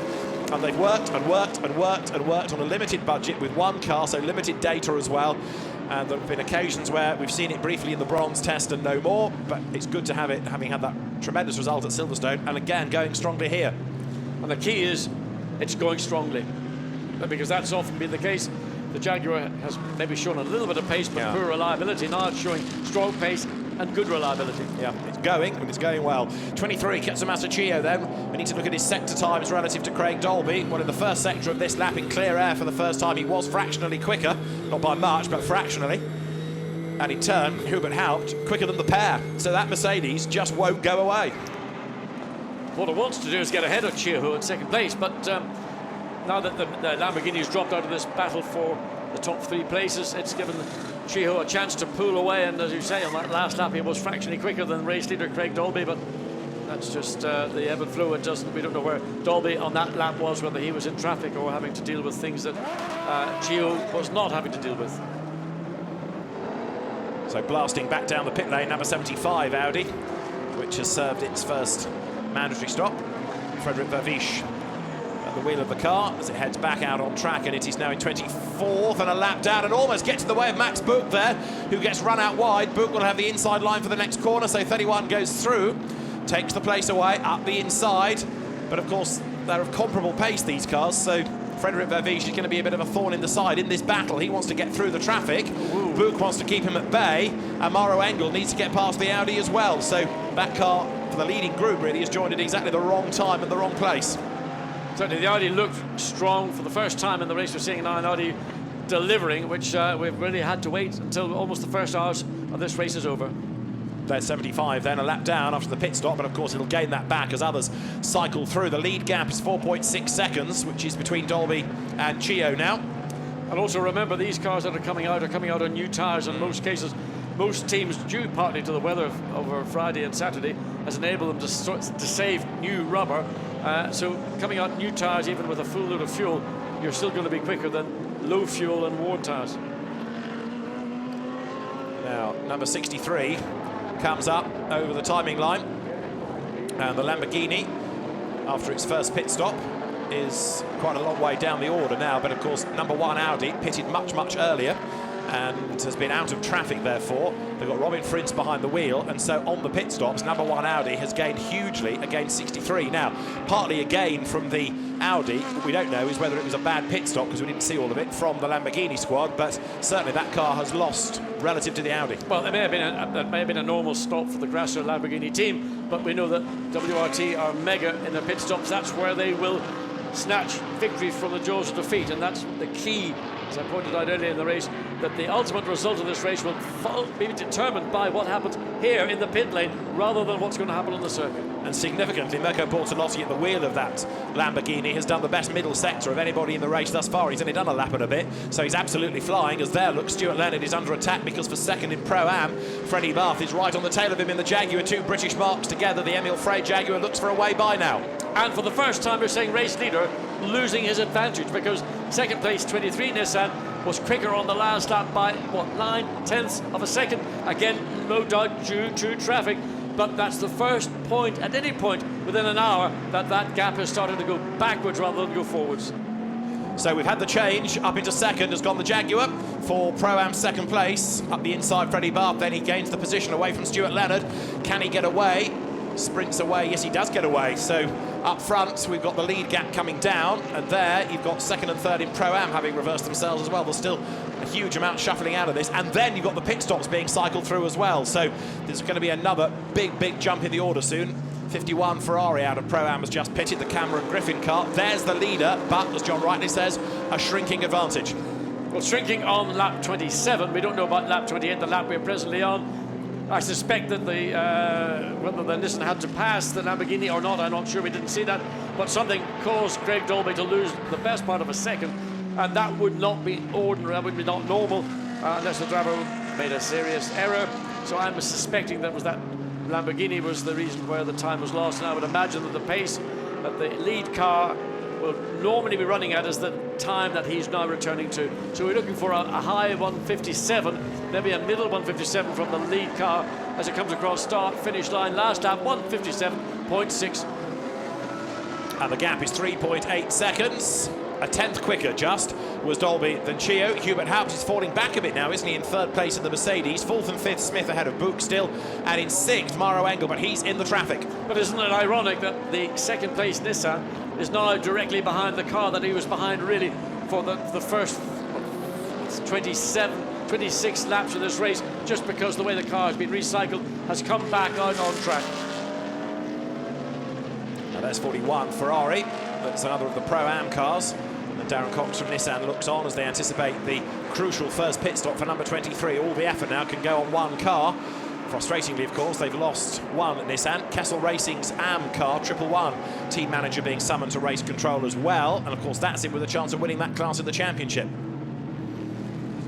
Mauro Engel being badly held up in traffic here, isn't he? He's got 2 back markers now ahead of him, and he's falling away from Max Book. There is a drive-through penalty for the 99 Mercedes for causing a collision. That's the Dusseldorf Bastian Junqueira car. A drive-through penalty for causing a collision. Yeah, I mean, in fairness, you have to say it was the McLaren that was punched off the racetrack, and the Mercedes didn't slow down sufficiently, and therefore that's what led to the contact. Now, this is the trouble that Chio's got. He's been behind this Lamborghini early in the race. He needs, well, I beg your pardon, Ferrari, not the Lamborghini. He needs to find a way past that car really quickly, or else Craig Dolby's going to be up and away and extending his lead. It was, and they came across the line 3.8 seconds. I suspect it's going to be nearer to 4.8 seconds. There's the car that's going to suffer the drive-through, and he's coming in at the earliest opportunity. Get it out of the way and just get on with it and forget about it. Well, the car was 38th, so it's going to lose places, but it needs to stay on the lead lap. But the problem is, it's poor Steph Dusseldorf who's having to take the penalty, and the driver that caused the contact, he's back in the pits, you know, chilling out. How ironic. Yeah, indeed. Team effort and all that. So Steph Dusseldorf comes down the pit lane, and the race leader is in the pits as well. Look, there is Craig Dolby, so he loses the lead now to Katsumasu Chio. But round of applause for Craig Dolby's first stint. John applauds. Excellent job. I mean, that's what you expect from a driver.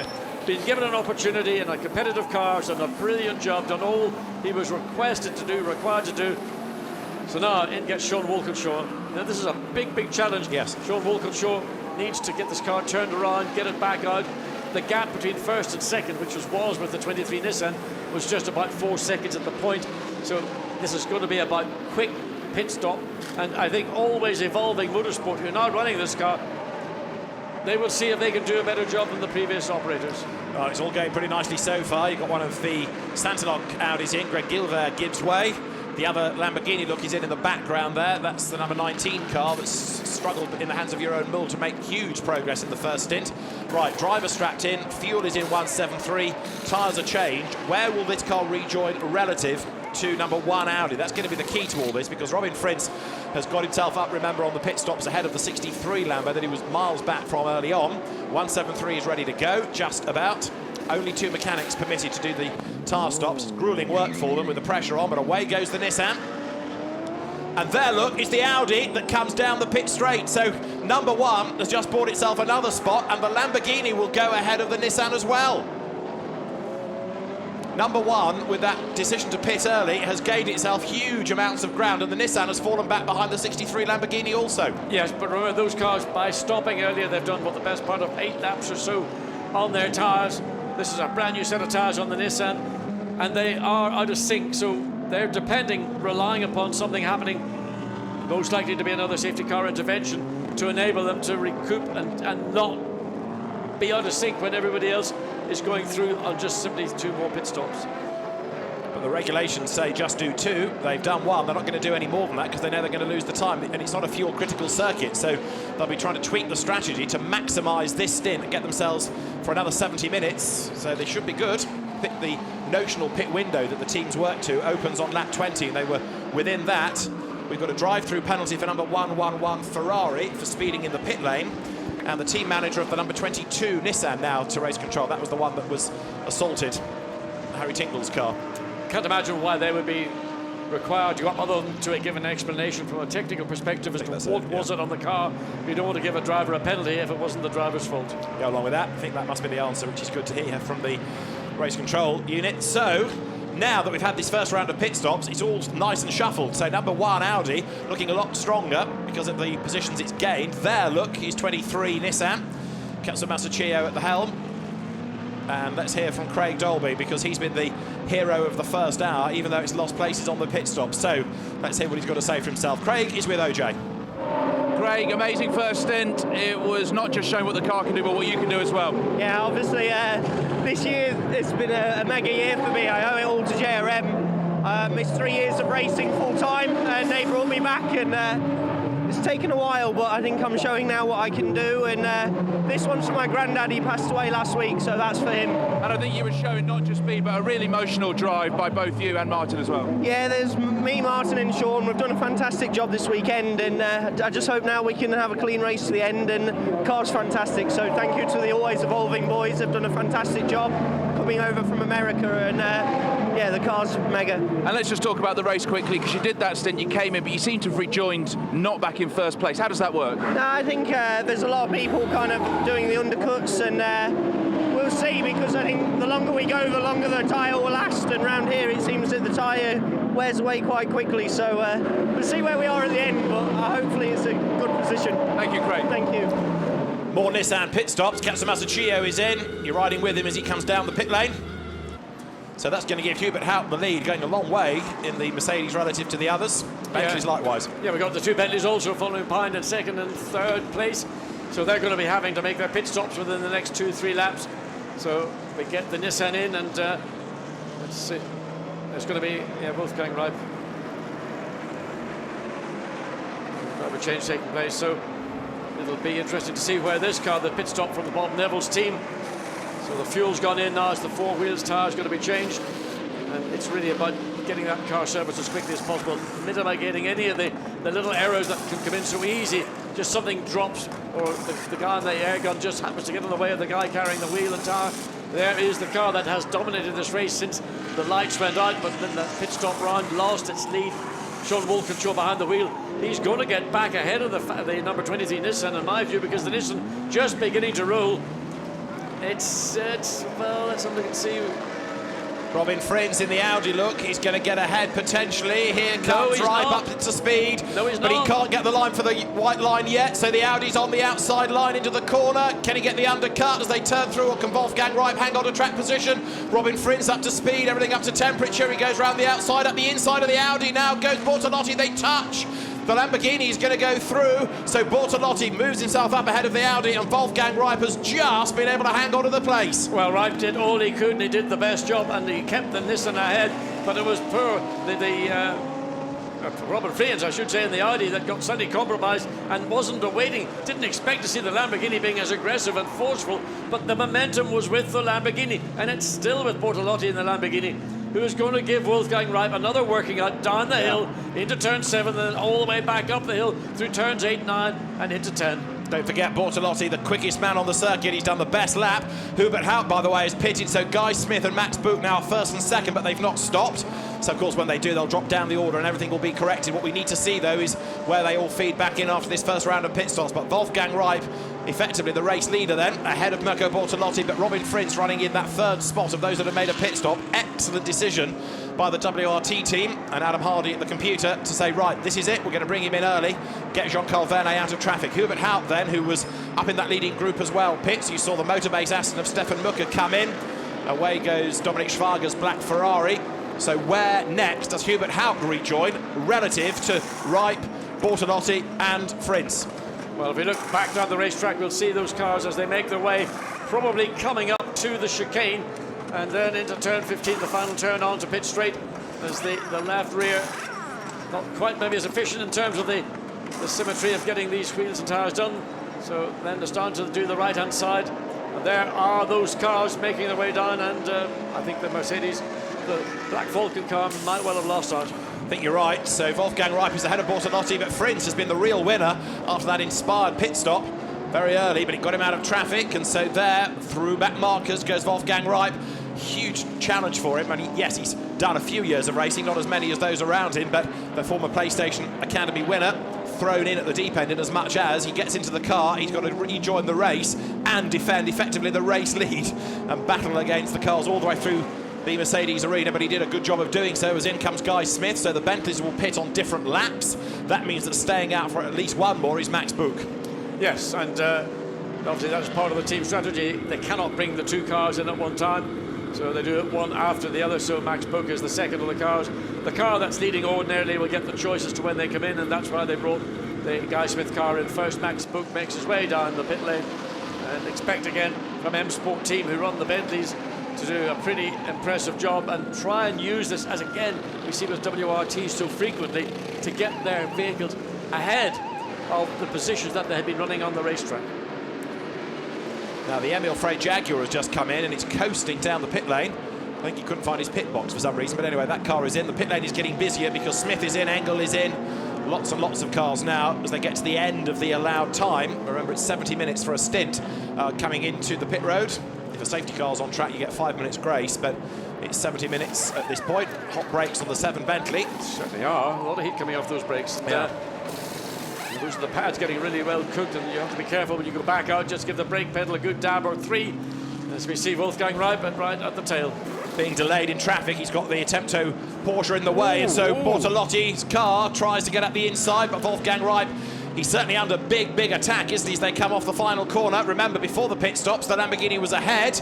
Over the timing line they come, then now, Ripe, then Bortolotti, then Frins. Here comes the Bentley, but he's going to lose places as it gets out of the pit lane, down to turn 1, now to the inside, looks Bortolotti in the Lamborghini, couldn't do that. Well, Bortolotti was just left standing, the power of the Nissan off, turn 15, just nothing the Lamborghini could do.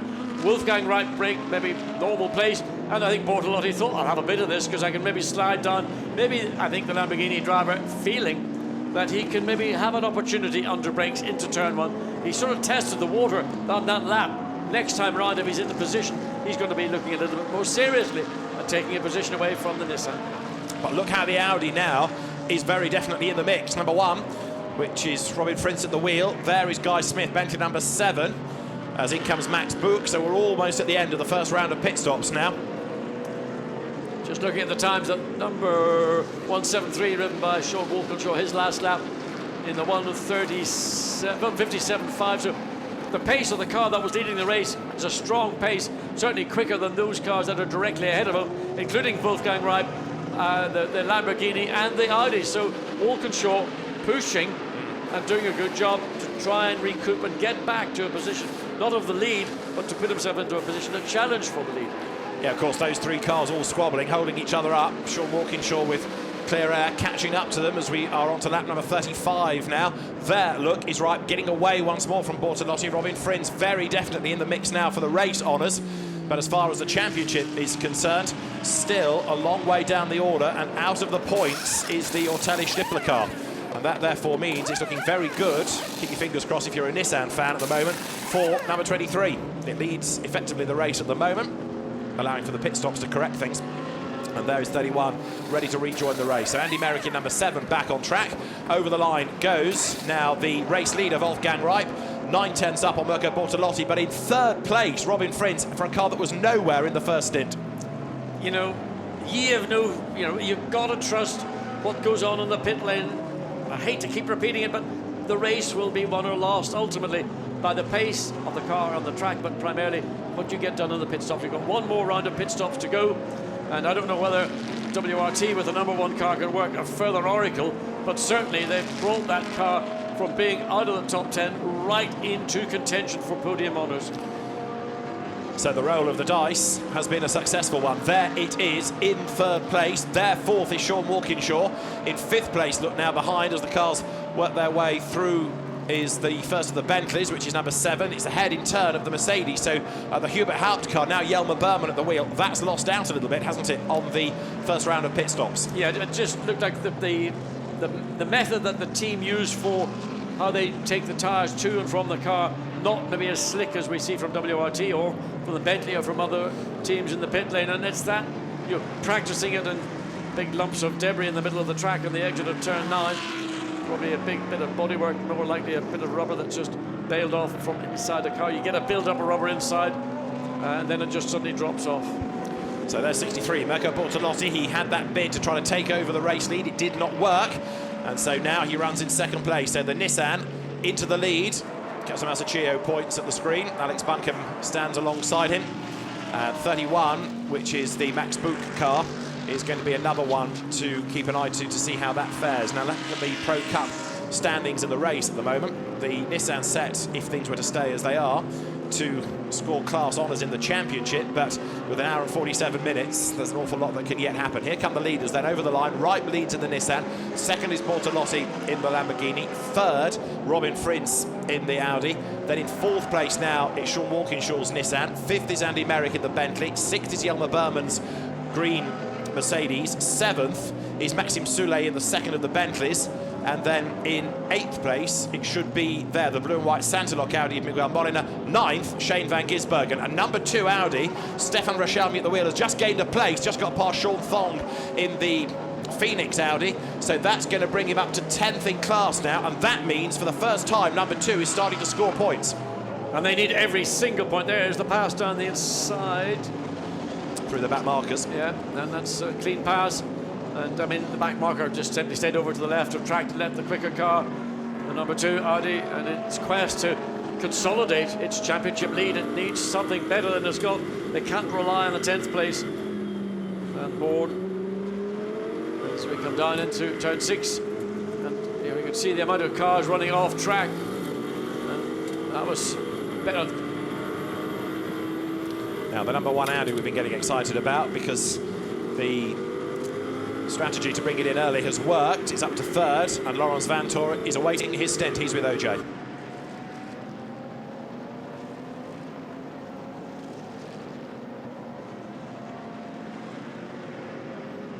Apologies, we'll come back to the pit lane hopefully. So we can't hear just yet from Laurens Vanthoor. We'll get back to it if we can as soon as there the 50 Ferrari back into the race, having been in the gravel earlier, tries to keep out of the way of other cars that are a lap down and those on the lead lap. Everybody fighting everybody else. Yeah, I mean, it's an unenviable situation to be in, that you're one of the slower cars on the circuit. You've been off the track, you caused the yellow flag, the safety car, and you're being overly cautious and you're trying to not get in anybody's way. It's not the way to drive a race. Unfortunately, that's the situation the car and driver find themselves in. Over the timing line, There's number 1 Audi then, mired in traffic on this lap, but Robin Frins will be able to work her way by. As long as they can keep 70 minutes out of this next stint, they're going to be still good, I think, to get to the end of the race, and there gets past the back marker. Yeah, I mean, Robin Frins was very cautious just coming down into turn 1. Wasn't certain if the Mercedes was going to concede, but it stayed well to the left, and that was the indication that then the place, it wasn't a place for position, it was a place just to an overtake. So Robin Frins was being cautious, being rightly so, particularly in a car that maybe he wasn't certain as to which of the drivers in that car is behind the wheel. 27, the Aston Martin of Salah being given a drive-through penalty for cutting the white line at pit exit. So that car, 27, new to the championship, the TF Sport, Tom Ferrier's team, the Aston will be serving a drive-through. It's a long way down the order, I'm afraid, anyway.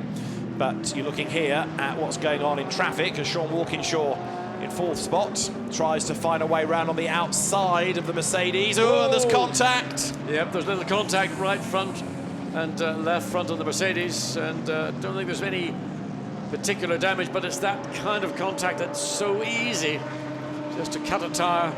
But I think that one he's gotten away with it. He doesn't need to be taking any more risks. So up the hill and into turn 10. Looks to be it's escaped any damage, certainly to this. The tyre would be my concern. Bodywork would be very light if there was any damage whatsoever. The Mercedes being driven by Daniel Allemann, new to this type of racing, but pretty experienced in Porsche Carrera Cup Deutschland. But anyway, getting in the way a bit. Sean Walkinshaw committing to the outside, and that little brush between them. So Wolfgang Reip is the race leader. The number 23 Nissan works its way up now to the end of lap 37. So Wolfgang Reip comes across to the start-finish line to complete lap 37. Last lap, 157.7, good pace from the race leader, and sits behind the wheel of the Nissan, very comfortable, has got clear air ahead of him, doesn't have to make any compromises anywhere on the approach, the entry, the braking into turn 1, then clean exit, gets the power on, good traction from the Nissan. Of course, the Nissan with that V6 twin turbo engine got loads of punch, and one of the problems that Nissan can suffer from is you spin up the rear wheels, there's so much torque available, so you've got to be judicious with the throttle in these lower speed corners. Just balancing the car on the steering and on the throttle, comes out of turn 4, then the run down to turn 5. Turn 5 is one of those corners you come in a little bit early, but you want to hug the curb as much as possible, not run so far wide, because then it compromises your entry into 6, and consequently then slightly on your exit of turn 6 on the run down, and it's quite a quick run down into turn 7 for the race leader. Again, clear track, there is a car ahead, but not coming into play. At the end of this lap, he will be then a little bit closer. So we will have to think about where will I find a way through without compromising my lap time, and I don't want to do that. I don't want to give any advantage to the second place Lamborghini, only 2.2 seconds behind. So where Wolfgang Reip will actually overrun or run up to the back of the car ahead of him, he can control that to some degree. He will try and run it down as quickly as possible, but he wants to do it, and there will be a slightly awkward situation. He wants to do it going into the chicane, but the car is too far ahead. So he needs, in this instance, not to overrun into the chicane, which would then maybe put himself into an awkward position, but just balance the speed in that he runs close to the back of the car coming through turn 15. And from what I can see, he's doing it pretty well. Well, just got slightly caught. There was a Porsche, in fact. So fractionally losing momentum, and but should have enough straight line performance to put out past the Porsche down the hill, down into turn 1, but the Porsche's got loads of squirt too, and the Nissan not really making any yards, but because the Nissan on the inside and he's the race leader, will be a wave blue flag to the Porsche to indicate a lead car coming through. So good job by Wolfgang Reip on lap 38. Jürgen Hering in the Porsche. There Jelmer Berman gets past the Ian Loggy Audi, and also looking to try to find a way by is 31 now Maxime Soulet, the Belgian driver, at the wheel. And you've got the Mercedes then now powering away, but Maxime Soulet doing a pretty good job as the cars work their way through turn number 3. But up front, the gap between second and third is coming down. The lead gap is going up. It's just over a second between now Bortolotti and Frins for that second and third place. Reip is building the advantage up front. Yeah, strong drive by the German driver, the Belgian driver, in fact, Wolfgang Reip.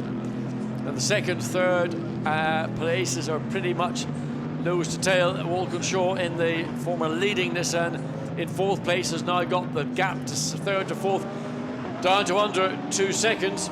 So he's making marginal progress lap upon lap, and as the second and third place cars are having their independent battle, and there's the battle further down through the field. So Walkinshaw is able to use that, and he will want to get himself as soon as possible onto the tail of this battle that we're looking at now. Which is between Jelmer Perman in the Mercedes and behind him Maxime Soulet. So this is for 6th and 7th places. Sean Walkinshaw up the road 4th, Andy Merrick up the road 5th, and then this for 6th. Mercedes versus Bentley, two fine brands by name with long motorsport pedigrees, and up towards the chicane they will come. Is Soulet going to be able to have a go at Perman? There, look, Robin Frins. That car very definitely in contention now. Where it will slot in after the second round of stops will be fascinating as Frins works his way through traffic, but that early decision to pit, get him out of the traffic, has worked wonders. Over the timing line it comes. We had a go at hearing from Laurens Vanthoor earlier, and so here's what we prepared earlier. We can hear this time from the Belgian with OJ. Yeah, hopefully we'll have better luck this time and you can hear me. 3 things to endurance racing: the car, the driver, and a great strategy, and that was a great stop. Yeah, actually we were hoping for a safety car because it was like a pretty dangerous situation. So but in the end there was no safety car, but we know one of our strongest points is the guys are extremely quick in the pit stops. We saw that last weekend in Portimao. And it is a classic pit stop. Robin had a free laps in the beginning and we could make up some ground. So. But stopping that early, does that have ramifications for later in the race? Will that set you back? It should be, but in this case I have the impression that we're not as strong as the others in the beginning of the stint on new tires. But the longer we drive, the closer we get to them. So I think our degradation is a bit less. But we will see. Robin is still plus minus half an hour to go for me to jump in. In a good position, but let's see. Thank you very much. So we'll see where the car slots in at the end of the second round of stops, but it's up there now on merit, on pace, and the lap times comparable to those that it's running with. In fact, last time around it was just 5 thousandths quicker on a lap time than the Lamborghini there, that works its way up through traffic, gets itself ahead of the Santilloc Audi number 36, and now the Audi pounces on the back marker. Yeah, I mean, it's interesting. Robin Friend is always that little bit more cautious on the commitment to an overtake when it's particularly close, like one of the slower Audis or one of the other, the Pro-Am or AM cars. Never quite certain as to what that car's going to do, whereas some of his teammates are clearly more naturally aggressive, and they would make the decision for the lap car. But Robin Friend's just playing a cautious game. He knows he wants to hand his car over to Laurens Vanthoor for that final stint, and he does not want to have unnecessary contact and therefore potential pit stop or penalty for a driver error. Another car that pitted early was the Von Ryan 58 orange McLaren. That is in 9th place. It's not really yet part of that leading group, as there through the traffic goes the 5th placed Andy Merrick Bentley. But Shane van Gisbergen, of course, learning another new circuit, is 22 seconds adrift of the race leader. Not out of the hunt completely. Never know what might yet happen with 96 minutes still to go. Sean Walkinshaw, though, is closing on Frins, so 2nd, 3rd and 4th bunching up. The incident that involved car number 12 from earlier on, the TDS Racing BMW, no further action taken against that, so we are told from race control. But there, number 1 Audi working its way out of turns 5 and 6, ready to plunge downhill. And Sean Walkinshaw giving a very good account of himself in 4th. Yes, he's had a reasonably good run and relatively clear air, other than having to come up against some of the back markers. But he has closed the gap. There was about a 3-second gap when he got behind the wheel on his first opening lap to now just fractionally over a second. And now he's in that zone where he can really sense, I can now put a bit of pressure on this Audi in 3rd place. I can make Robin Friend start to look behind himself as well as trying to, as he's doing right now, and look forward. And in fact, the Lamborghini has managed to pull maybe a couple of car lengths from Robin Friend as they're on now lap 43. Marco Bortolossi's lap time last lap round was over a second slower than Wolfgang Reip, who is now getting on up the road. So winner at Paul Ricard for 6 hours. What can it do in a 3-hour race here? And at the moment, it's not only doing great things in the race, but also for the championship. Whereas number 2, Stefan Rochelmi, we need to perhaps look at, because he's in 10th place, bad for points, but what progress from there can be made. He's got to find another 17 and a bit seconds before he can attack anybody else. Bortolotti getting away. Now Frins under attack from Walkinshaw. Yes, and remember Laurens Vanthoor said, talking about top speed, We've got to know that the Nissan has got really, really powerful straight line speed and a strong defence, Robin Friends. But look, Walkinshaw drives on, immediately swaps back, dives on the outside. Now can he make the undercut as the Audi runs slightly wide? Now trying to go around the outside of turn 2 into 3 normally ends up in tears. So Walkinshaw pulls back into line and follows the Audi through into the tightening apex of turn 3. But the message is clear that the Nissan is on a charge. So a Nissan leading, charging away. And Nissan in 4th place trying to get back to the front where it dominated once this race started. And in fairness to Sean Walkinshaw, he's not gone this well all season. We're seeing the best of him as a GT racer, and a great effort. And remember Martin Plowman to take over the car, another very, very quick driver as well. So it's still looking good for a good result, this. Could it be a podium finish come the very end? Well, I think a lot of this confidence is coming from the preparation and the engineering that's going into the always evolving motorsport Nissan. And once a driver has confidence, he can do anything behind the wheel. And Sean is less experienced than the co-drivers that he is racing with, but certainly showing and runs fractionally wide. That's just the aero effect, the air getting off the nose of the Nissan coming up through turns 8 and 9. Again, the power of the Nissan on that uphill incline, almost getting him alongside the Audi, the V10, naturally aspirated Audi against the 3.5 litre V6 twin turbocharged Nissan. So for 3rd and 4th, Robin Friends with a great single-seater pedigree before he came into GT racing. Tries to fend off Sean Walkinshaw on the way up the hill, but the Nissan looks for the inside. Friends, a relative newcomer to GT racing. Walkinshaw, a relative newcomer to GT racing. They've done lots of miles over the course of the year. And look, they're being caught by an old hand at this sports car racing, Lark. Andy Merrick in the Bentley is getting up and up and up with them, because it's almost now 3 of them together for 3rd place. In fact, it's going to be 4 of them together, yes. Because the second Bentley now also wanting to join into this battle for 3rd place. Make it 5 because you've got the Mercedes there as well. Walkinshaw has a look, big lock up from Merrick, hunting them down. Need to start thinking about the Bentley in Championship, don't we? You need to be careful with that lock-up. If you get a flat spot on the tyre, or you flat spot it sufficiently, then you're going to be forced into the pits. The vibration that will come from that heavily flat spotted tyre, it would just be virtually impossible to drive. Andy Merrick just makes his way out of turn 4, and he's got his sights on the rear of the Nissan, as Walkinshaw's got his sights on the rear of the Audi. And Robin Friends is wondering, what have I got to do to try and put that challenge on 2nd place? And I was doing that successfully, but the Lamborghini's kind of escaped the clutches of the Audi, and is fallen back into the Walkinshaw's awaiting arms for that 3rd place. It's only a couple of seconds between Bortolotti and Friends, but it has opened up, as you say. There is Walkinshaw now on the back of the Audi, which is on less fresh tyres by dint of stopping early. So are we now to the point where the tyres are having an effect against the Audi? Well, again, going back to Lawrence Van Voort, he said he thought that the Audi worked better towards the end of the stint when the tyres were less. There was less degradation. Some of the other cars, you know, their weight distribution, the aero effect might use the tyre more. So the Audi has done more laps on its current set of tyres than those 3 that are pursuing it.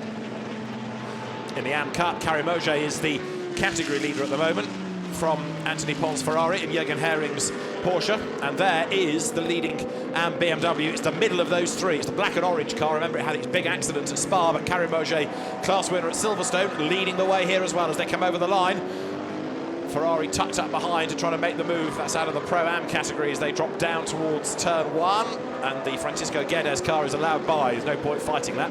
No, I mean, I'm just thinking back to Spa. That was one almighty accident, and there's still a bit of damage on the left front of the BMW. A little bit of the air deflectors looking like they've slightly been deflected themselves. There's the battle, and right on the gearbox under the rear wing, and also the Bentley doing the same thing. So Andy Merrick not shy and putting his foot in the door and trying to force an issue. The Nissan's got through, the Audi's dropped back 1 place. And it could lose another, couldn't it? Because Merrick has arrived on the scene as well. So the Audi in this stint potentially wilting, but they've got to get him for at least another 20 minutes before they can think about a pit stop. So Robin Friends now goes into damage limitation mode. He's got to defend, but Walkinshaw is away up the road, and Friends making that Audi very wide indeed now. Yes, and I think that pass occurred in turn 1.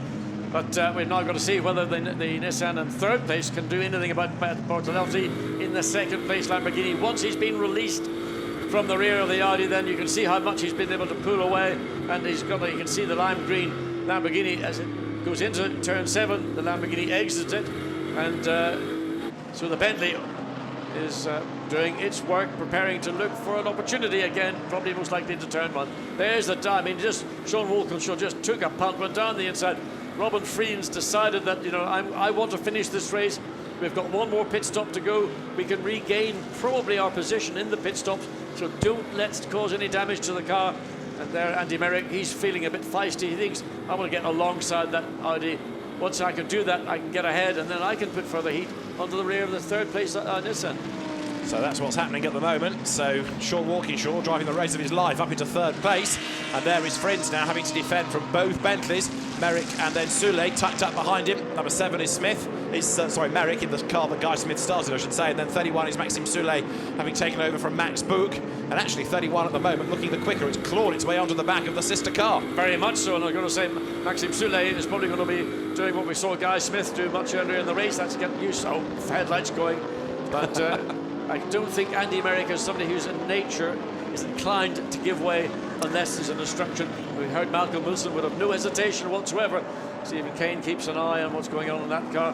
He's got no hesitation whatsoever in saying one or other driver concede, the other car's quicker. I mean, Soule using the inside of the curb again at 3 gets, you can see them, there's pace off turn 4, fractionally quicker than that of Andy Merrick. So whatever the differences are in the handling of the cars, or just simply maybe slightly better rubber for the Maxime Soule car, it gives it that little bit of an edge on the exit of these corners. Downhill they go once again, lap 45, just about at the halfway point, with now an hour and 28 minutes remaining as they turn their way through the Dunlop curve.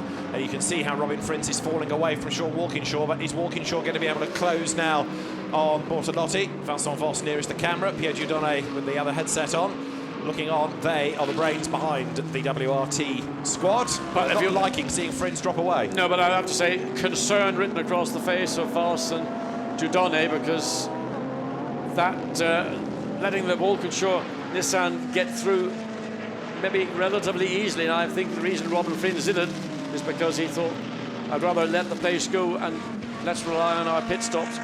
But ultimately leaving a position for another car, a competitive car, to take your position in relatively easy ways, maybe the team just think that that was given up a bit too easily.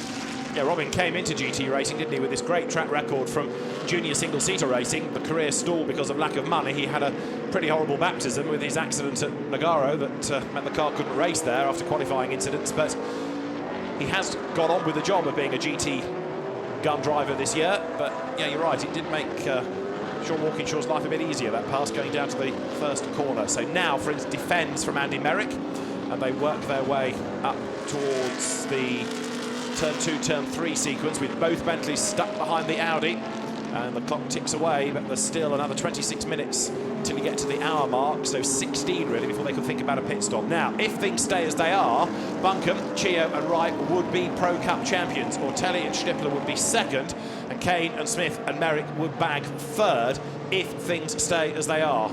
But there's another hour and 26, so things are likely to shuffle, that's for certain. But the way that the number 23 Nissan is going, it leads the race and it leads Pro Cup in the championship, and the number 2 Audi is the one that's really struggling to make any progress at all. But a car that is making good progress, Black Falcon Mercedes-Benz, Elmer Berman in it, 7th place, currently 2.7 seconds behind 6th place, and he is lapping at the minute probably about 3 to 4 tenths of a second quicker than these cars here. These are the cars that are all battling over 2nd, 3rd, 4th positions. So out through the traffic comes Robin Friens, and there making a move, Andy Merrick trying to use the traffic to his advantage, but he's going to get stuck behind the Ferrari. He has to give way. He arrives very, very quickly at the next S, and Maxime Soule is in with a chance of getting by, but backs out of it as well. So Robin Friens hangs onto the place. Merrick thought he had a chance, then found traffic in the way. Yeah, he pulled out and went the wrong side and found another car, slower car, so had to quickly make the switch back. And in the process almost allowed his own teammate Maxime Soule. Soule looks to go up to the inside, but he has to pull back into the line. He was nowhere near in a position to take that position away from Merrick in 5th place. And Friens look up the curb as he tries to get past the Barwell Team Russia BMW. Up towards the timing line they come, and Friens as you see second, side by side over the line. It's Walkinshaw on the outside of Bortolotti. He had his nose in front when they went over the timing line, but the Lamborghini's got the inside line for turn one. Sean Walkinshaw tries to stand his ground on the outside, can't do it, has to give way, but the pace of the Nissan is there, and Sean Walkinshaw driving the race of his life. Yeah, he could have been a little bit more thoughtful and try to allow Bortolotti to run slightly deeper and trying to make the cutback, but we're sitting here in the commentary booth at Sean Walkinshaw driving blinding race. He thought he could bully it out by going around the outside and then be in position, in the right position to be ahead of the Lamborghini in turn two. Frins through the traffic as well. Is he going to be able to put a back marker between himself and Andy Merrick as they go downhill there? Look at the back of Sean Walkinshaw's Nissan. He's been briefly ahead of the Lamborghini when they went over the timing line. He had his nose in front by 54 thousandths of a second. In the background, Jelmer Berman still working his way up through traffic. He's got past the Team Russia BMW as well now as the cars work their way through the Schumacher S. It's a 6.6 second gap between first and second. Of course, then third place right on the gearbox of the second place Lamborghini. So Sean Walkinshaw, there's maybe only one place on the circuit where he might be able to think, I've got a really good, clear chance of getting ahead of the Lamborghini, and most likely that's going to be at the end of pit straight into turn one. Had a go, did it, tried to go the long way around into that corner, but Bertolotti was deep into the corner and forced the Nissan to keep going wider, wider, wider, and then the advantage returned to the Lamborghini. But if they squabble, that's going to bring Robin Frins back into the mix, isn't it? They're going to hold each other up, and Frins and Merrick and Soulé, and to a lesser degree Berman, might get up there as well. So depends really how long that scrap's going to rage on for. Here they come again up over the line. Walkinshaw not close enough this time to have a go at the end of the straight, but now, as the turbo power kicks in, will he get close enough come the end? Let's see. No, not this time around. So starting that 48, order is the same, and there Robin Frins is 1.6 seconds back. Well, the pace of the Lamborghini, as we saw in the early phases of the race, is actually drawing fourth, fifth, sixth pace up to the back of the Nissan, and that's what's going to be, I suspect, in another 5 laps, the situation. We're going to have 5 cars ultimately battling for what is currently third place, or second and third place. Soulé, good exit coming out of turn 4. Look, likely goes to go down the inside. Now, is this going to be ground conceded? And I think, yes, it is. I think this time it was decided that the pace of Andy Soulé, Maxime Soulé, not his brother Andy, sorry, that's Andy Souchet. So, pass between the two Bentleys. We saw that happen in the first hour when Guy Smith found his way around Max Pook. So again, the two Bentley drivers cooperating as a team. And now we'll see what they can do in the reverse order. In other words, Soulé ahead, about Robin Frins, as up through the chicane there, the Schumacher S comes Bortolotti. Sean Walkinshaw hunting him down once again. And Robin Frins trying to stay with them, but the Audi just dropping away a little bit. Wolfgang Wright leading Dolby-esque in a sense by 7.2 seconds now. Yeah, and that's gone up over the last lap. So that's what I'm saying, is that the Lamborghini is actually holding up this battle that's going to concertina in the next few laps again. I think maybe some of that right time lost was due to the traffic that now the Lamborghini is going to have to contend with, and it's not just a single car, it's 2 cars. This will give Walkinshaw primarily an opportunity that he's been waiting for, because unless the Lamborghini can get through cleanly here, then it's going to be about getting a good run off the final turn for the Nissan, which is what Walkinshaw will have been preparing for, as the Lamborghini is concerned about where am I going to get past these 2 back markers. And in the meantime, the Nissan should be powering all the way down the straight.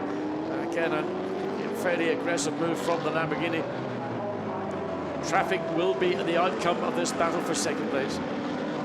Through the Mercedes arena they come. Bortolotti to the inside, and the back marker spins, and thankfully they both missed the number 3 Audi, but Walkinshaw is delayed as a consequence. Now, was that contact? It looked to me like it could have been contact. There was no obvious reason for the Audi just suddenly to lose it. It was only driving its own race, but there we see the Lamborghini, no obvious signs of contact, but it only had to be in a very, very light lean on the left rear corner for the Audi to lose traction. Fortunately, it didn't catch the Nissan, which went to the right-hand side of the spinning Audi as it went from left to right across the track. So let's see if we can see, was there any contact? I would like to think there was. I mean, it's very difficult to tell. And Walkinshaw did a good job, because the Audi was going to go from left to right on the racetrack. and he gave enough space to avoid any contact, but in doing so, again, he had to concede a little bit of track position. Here we are back to... But his delay has brought Frins closer once he gets past Carrier-Mauger. So Walkinshaw has lost time, not only to the Lamborghini, but relative to Robin Frins. Look, who's about to get up the inside, and trying to go with him is Maxime Soulet. Up the curb goes the Bentley. They get past Carrier-Mauger. And that incident between the Lamborghini and the Audi under investigation. Yep, I think that you'll find there was fractional contact, and that's why the Audi was spun around. Whether that means a drive-through penalty or it might be seen as a racing incident, but bearing in mind what we saw with the Nicky Bastien incident with Alvaro Perez, I think that could easily be a drive-through penalty for the second-place Lamborghini, and that will be a bitter pill, having done a pretty good job defending that second position. Bortolotti, of course, was the man that started on pole position, so the cars had good pace.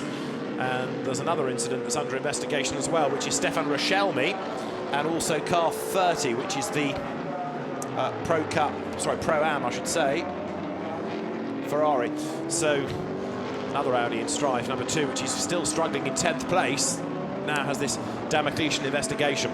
Can't be very long before Robin Frins is going to be getting instructions to come into the pits, because they stopped around about 40 minutes, I think, when they made that initial pit stop. It was a very early stop, just around the time of that safety car intervention. So it's coming to the end of the stint.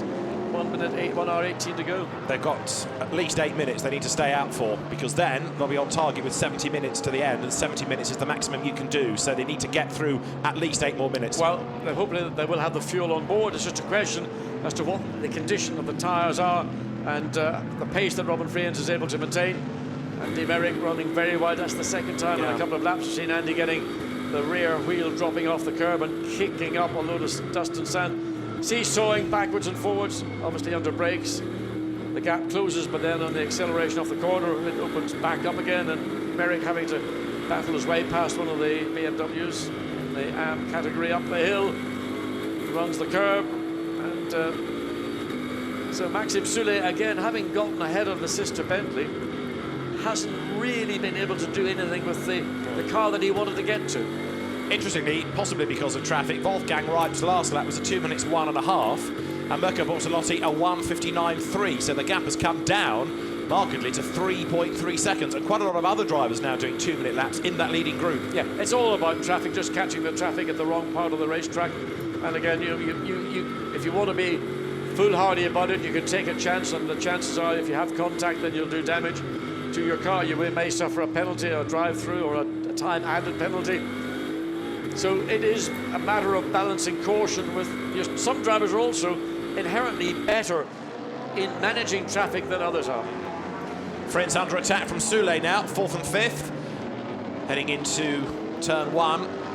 Robin Frins perhaps not really enjoying this stint very much. He's lost track position. He's not fallen away in the end too much from Sean Walkinshaw, but the car in 4th place has lost out relative to where it was at the start of the stint. And Maxime Soulet 5th, Andy Merrick there in 6th place, and Sean Walkinshaw still looking for a way past that Lamborghini. Half a second between them. There's been a big accident there that I think is the HTP Bentley that's come to grief coming out of turn 6. It is Harold Primat's last ever race. He was going to call time on his career, has been called early, and there's debris all over the place. Yeah, he's hit the barrier heavily on the right-hand side of the screen, left-hand side coming down the hill, and it's spewed. Look at the bodywork. I mean, whatever caused the car to hit the barrier there, I've never seen anything, but that will be a safety car because there's masses of bodywork.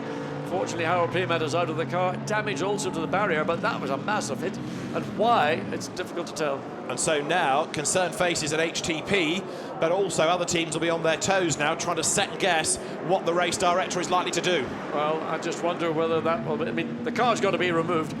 The debris on the grass is less important, but it would ideally be removed. Double wave yellow flags down on the exit of turn 6. I would like to know how the Bentley got to hit the barrier there, because other than maybe riding the curb and the car really snatching and turning sharp left. Frins is ahead of Walkinshaw, but a yellow flag at that corner. Let's hope he did the move earlier, but the safety car is deployed. Safety car is being deployed, and Walkinshaw has lost out to Robin Frins. Now, let's hope that was before any yellow flag zone, but certainly the change has happened. And interesting, I mean, I would have been surprised that on pace, the Audi would have gone past the Nissan, and all I can say is that you are required to slow down going through these waved yellow flag zones, and it just could be at the point when there's the safety car about to be deployed. So it may well be that Robin Friends will have to return that position to the Walkinshaw Nissan. I'd like to see what was and where on the track. It'll certainly, if it was a pass under yellow flag, that would be a major penalty to the number 1 Audi. So, safety car on track. The lead that Wolfgang Reip has is 8.4 seconds now because of back markers.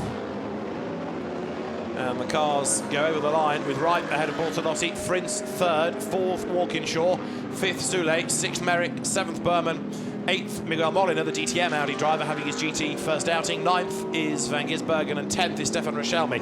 Nobody bailing early, because if they do, they're going to be the wrong side of the maximum 70 minutes for the final stint for a driver. So they need to go a little bit further before they can pit. The safety car might help some, but I reckon it's come a bit early for others. So the yellow flags wave, and it might even be a moderately lengthy time, this, because if there's barrier damage, that will need addressing. Yeah, I mean, where the barrier is, it's not in what I would call a critical part of the racetrack, but a race car's gone off on a part of the racetrack that I consider not to be critical, so it may well be that the barrier needs to be repaired. There's certainly a lot of bodywork on the grass, and a substantial amount of it also on the racetrack. That needs to be cleared. Now let's look and see. There's the car coming. Oh, he's off. He hits.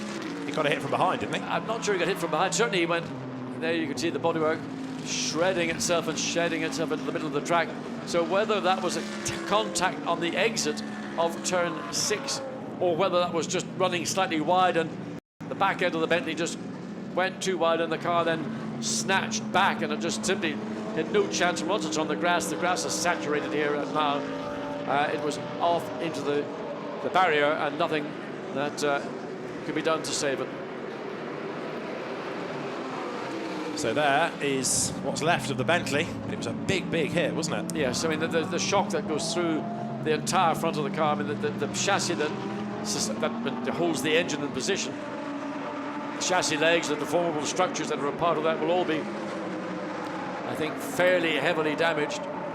And even we're just going back to the accident that we saw last night in practice when Matt Griffin was punted off the back of his Ferrari, the car that has won the Pro-Am Championship.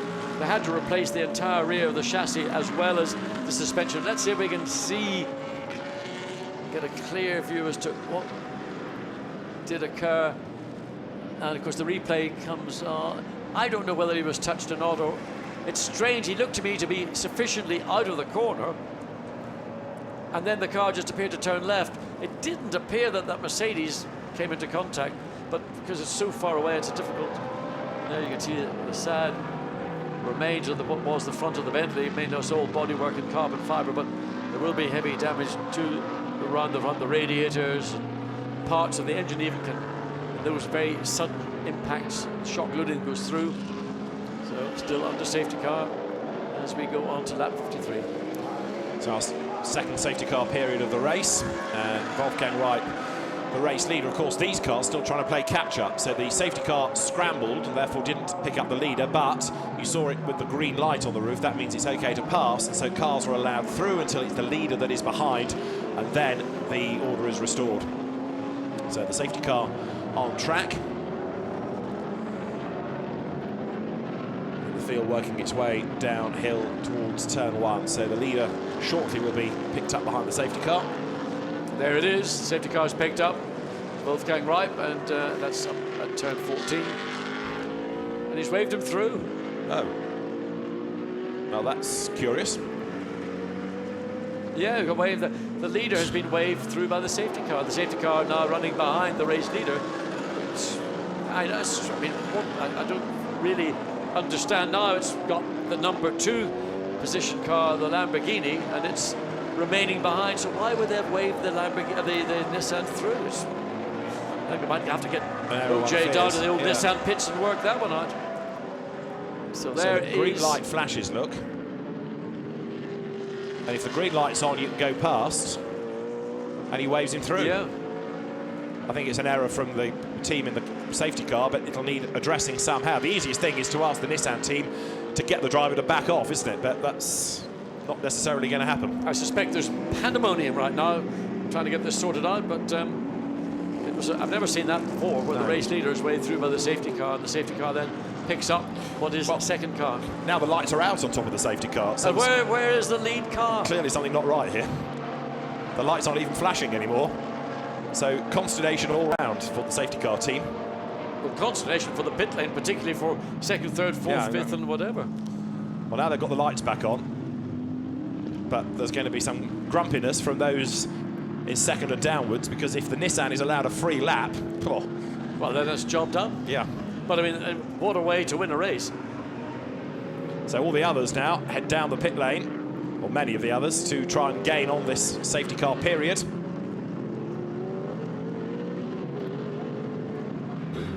And there is a rather bemused Wolfgang Reib. Now, is he slowing down to allow the safety car to retake? I mean, I think Wolfgang Reib has just slowed right down. The safety car must be about to overtake, and then he can slot. There it is. It is good. Like, oh no, he's lost the lead now. He's lost the lead. I can't believe it. He's lost second as well. Oh, for heaven's sake. No, he's gone over that. Okay, it's all been resolved, and oh dear me, what can you say? Human error. I suppose that you have to say things sometimes happen, but it's been rectified, and it's always good to see the correct outcome being restored, and it has been restored. So Wolfgang Reib, who was probably totally confused by what was going on, is back where he should be. Right. Hooray. So we've got 68 minutes to go. If you do a pit stop now, you're okay to go to the end because you're within the 70 minutes drive time. So expect, leader in, second in, and now the safety car is going to pick up anybody it can find. Well, if anybody can catch the safety car before the safety car light goes out, it'd be quite because there you can see the cars that are now, they're probably about a couple of seconds behind. Yeah. And they will be on the tail of the safety car by the time they get down to the end of the pit straight. Staying out, number 31, Maxim Soulé leads the race now. Pro Tem ahead of Jelmer Berman. Ian Loggy comes in, and there at the end of the pit lane, the Audi teams ready for numbers 1 and 2. So it's going to be a very, very crowded pit lane, isn't it? It's going to be, once you get into your pits, that's one thing, but it's getting out. There's the lead Nissan. So this is going to be the pit stop that will win or lose the race for the number 1 car. WRT, who are outstanding in their pit stops, driver changes, refueling. As we saw, the Nissan. So can we see the Nissan get turned around and get back out? There's Alex Buncombe in the car, Wolfgang Reib helping with the belts, but I think that the WRT Audi, and again you see those cars that came in that earliest opportunity are all filtering their way back down as the Nissan. So now the right side there is the Audi about to come on. The Audi, I think, is ahead in terms of the pit stop, so the angle the Nissan is in, it's making it very tight. Even the angle of the Audi is in, it makes it very tight to change the right-hand side tires. The Nissan's got to be pushed back, and it comes out. Oh! Stays ahead, but only just. That was released. And where was the Audi? Still. Well, significantly, the Bentley's ahead of the Lamborghini. There's the Audi coming out. But the Bentley has gained on the pit stop, so that's gained up 1 spot. The Audi falls to 4th on the release, but Bentley number 7 is the winner on that. It's got ahead of the Lamborghini. So remember that car had dropped not only behind the Lamborghini and the Audi, but the other Bentley. It's really bought in at the end of that pit stop, hasn't it? It certainly has. Good work by the Bentley boys. Good pit stop. They got in and out. And who's behind the wheel? Is it now Stephen Kane? Should be, yeah. Oh, he's the man. Absolutely. So he's in the box seat, isn't he? Stephen Kane, when it comes to putting the hammer down, when it last stint at Silverstone last year. Absolutely. Other events. I mean, I called him a little terrier on the track interview, and he knows how to battle and work a car to get it to his advantage. So Kane, Buncombe, Babini, Vantor, all the stars, as we are going to go green then, and those that haven't pitted are going to lose out, I'm afraid, by pitting after the safety car period, because they will lose more time relative to the opposition on the pit stop. So Soulé's Bentley and Berman's Mercedes here are about to be compromised, but they stay out and they battle for race leadership, but when they pit they're going to lose quite a lot of time because they will be pitting under live conditions, not safety car conditions. Soulé trying to repel Jelmer Berman, former single-seater star. The safety car is coming down the pit lane with another wave behind it, and they're being delayed as they head down the pit road as well. So those that didn't pit are being compromised, and also Berman's being compromised because he's stuck behind the Bentley. Yeah, well, Jelmer Berman has been on this stint very quick all the way through, but there is the Nissan back out on track, and we need a lap or two to wash this all through to see what are the relative positions. We think it's still the Nissan technically leading the race. There's the Lamborghini and the Audi Walkinshaw with Martin Plowman now behind the wheel. It's dropped back to, well, it's all going through this whole cycle, so it's somewhat irrelevant, but not maybe, I don't know where the Bentley found that time in the pit stop, but whatever it did, they got through. The only thing I can think of is the Audi was pretty tight into the pit box, and that can slow down that whole process, just simply because it had no more space. And Vantor is a man on a mission. Look, he's right on the back of Fabio Babini now as they come down to turn 1. The 63 Lamborghini, apologies, Mirko Venturini at the wheel of it as they turn their way through turn 1. So Venturini hangs onto the place briefly. Vantor tries the outside, and now to turn 3. Giovanni Venturini then under real attack. The Audi tries to get to the inside line. Both cars out of the Audi group. And certainly there's a bit of commonality between the R8 and the Huracan, but Vantor absolutely charging. And Venturini's going to have to work really hard now to keep him at bay. Yeah, well, Vantor wants to get through at the earliest chance. He doesn't want to be stuck behind a similarly powered car. We know that the Lamborghini has got good straight line speed. We know that the Audi fractionally more draggy in terms of its body and downforce. So it will be a battle for Laurens Vanthoor to make this pass early. He does not want to spend more than a lap. He'll lose his momentum. The whole familiar story that we know of getting caught behind another car, which you are capable of lapping quicker than, but you can't find a way around. So uphill comes 63, the green Lamborghini, just for the moment at least being able to fend off the challenge of Laurens Vanthoor. Giovanni Venturini at the wheel of what is traditionally the second of the 2 Lamborghinis, but has really shone today, and it works its way now through the Bilstein curve to the inside. Looks Laurens Vanthoor, but he can't make that move stick. And how are they getting on relative to Bentley and Nissan up the road? They're certainly falling back because they're busy squabbling. Into the Avant Bogen they come now through that fast right up the hill, heading towards the chicane. So Laurens Vanthoor had his chance, and now that they've been a couple of laps into this race, he really is not able to do anything with the Lamborghini. It's going to take a mistake or it's going to take traffic, but right now the Audi's got nothing for the Lamborghini. There's another incident under investigation. It involves Harold Primer and number 99, the Dusseldorf Junkadea Bastian Mercedes. We wondered if there was contact. That's part of the answer, and it's that Mercedes again, seemingly in the wars. But who was behind the wheel? Was that Dusseldorf behind the wheel? It was. Yeah. It's difficult to tell that long-range camera shot. We couldn't see. We were seeing the cars in that head-on position. We couldn't tell if there had been rear contact, but obviously there's something that the stewards do want to investigate, rightly so.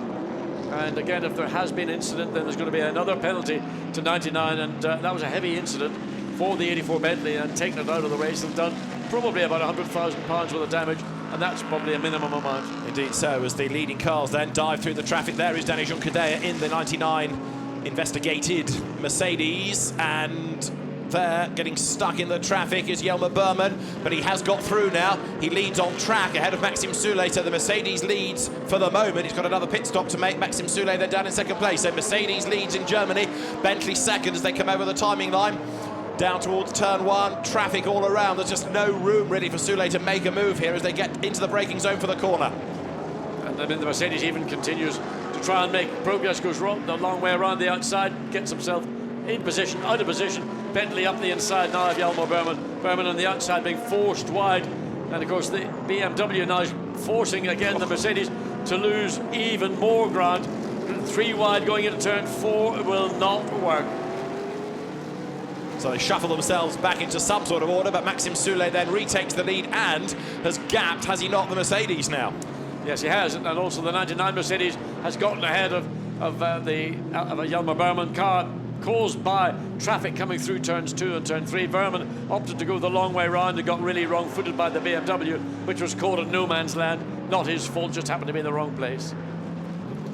Now, after all those pit stops, the car to watch is 58, because Kevin Est has made 2 pit stops, and that car is ahead of the Alex Buncombe Nissan. So the Von Ryan McLaren, remember, that pitted very, very early in the first stint, after the second stop, is now ahead of the Alex Buncombe Nissan. So the orange McLaren is in 4th place.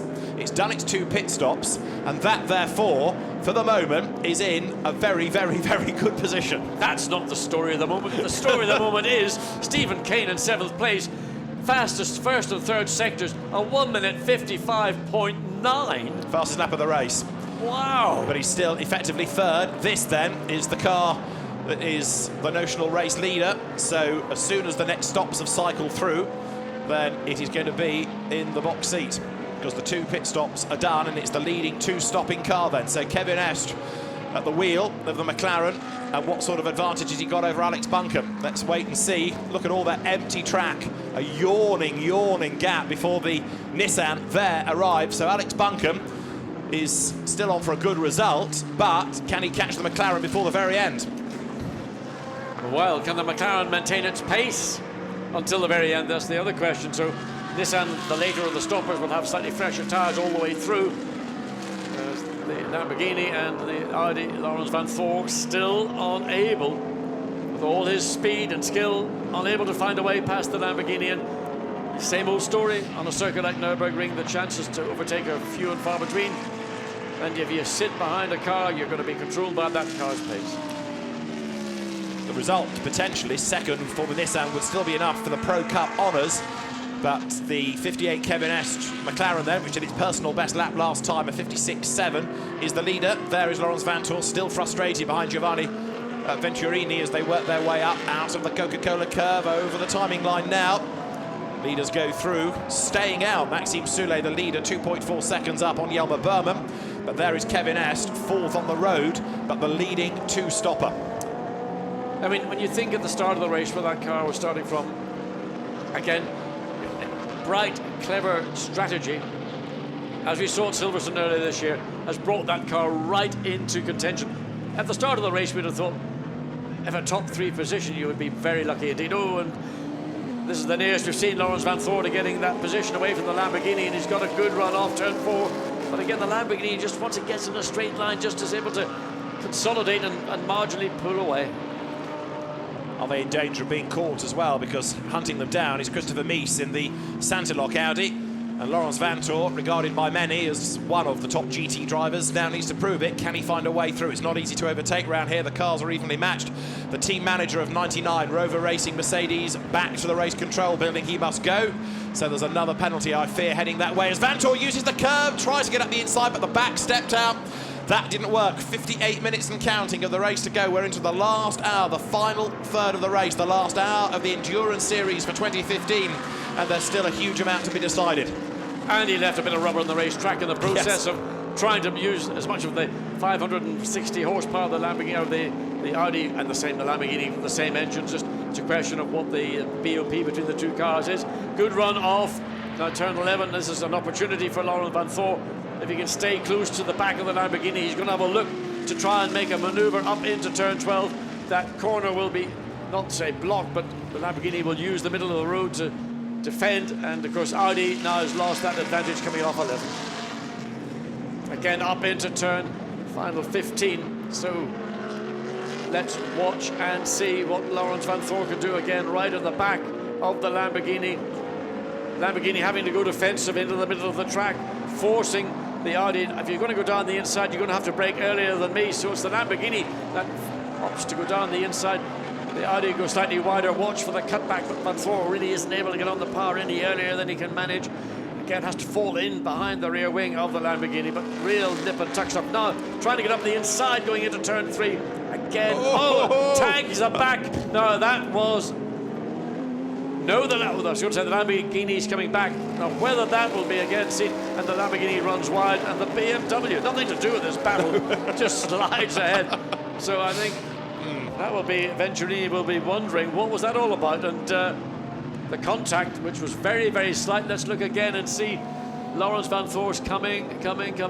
Not really in a position to do something, but just, well, it's the lightest of bumps, and I don't know whether that's going to be brought to the attentions of the stewards or not. Certainly it was there was light contact, but I don't know whether that seemed or deemed to be an unfair pass. Well, a pass it was, and so up to the organisers now to decide what, if anything, to do. But Vanthoor is away and gone, isn't he? Now he's off like a scalded cat. So having got through, I was going to say before that incident happened, remember how difficult it was early in the race when they were trying to get past Adrian Zaug. I mean, that Lamborghini was a hard car to overtake for really the first hour of the race. There is the race leader, Kevin Est. He's in traffic. Now, the car pitted the second time while there was that confusion around the safety car, and it hadn't got the whole pack behind it. So Kevin Est was able to come out in effectively clear track space and then go like smoke to try and catch up to anything because he had the clear road ahead, and that is why, as people pitted afterwards, it suddenly rocketed back up the order. Yeah, but you said he went like smoke, trying to catch up to the tail of the group, but those cars that he was catching up to still behind the safety car, because if he was running at a pace which is, I think, greater than that of the safety car pace, would that be seen to be an unfair advantage? Not sure, because they do say you've got to catch up to it, so yeah, but also it was so early in the stint as well. There were very few that he had to catch up to. Down to the organisers, they'll have a look at the lap times, won't they, and assess that, whether it was unduly fast. And there's the Nissan, is it? It's the Audi and the Nissan have had a coming together, so we'll try and get back to that in a moment and piece it all together. Number 2 Audi is in strife. And that's the championship leading car. And that was the car, that led the championship coming into the race. And has 23 been involved? It seems Zuliga's concern on the face of Darrell Cox and Shio-san, so that would be, I mean, how the heck did those two cars come into contact? Again, waved yellow flags, so the Audi gets back underway. That was all the way into turn 1 that incident occurred. So is there damage or not to the back or to the side or whatever of the Audi? So the championship leading car coming into this final round, and we're looking to see the car that at one point had been leading. Now that was in 10th place, so the report we had was that there'd been contact between Audi and Nissan, but trying to piece together where they would have been on the track together. Anyway, the Audi, after its moment, has got going. We'll no doubt have a replay of how it got there. And so that potentially makes life easier for this car, with the Audi further delayed, dropping it back even further in the order. So race leader still, because he's got to make another stop, Maxime Soulet. Second, yet to make another stop, Jelmer Berman. Third, yet to make a final stop, Dominic Schwager, where he gives back to Stephen Parov in the black Ferrari. And then Kevin Est leads from Alex Bunker by 6.2 seconds, and the gap is coming down.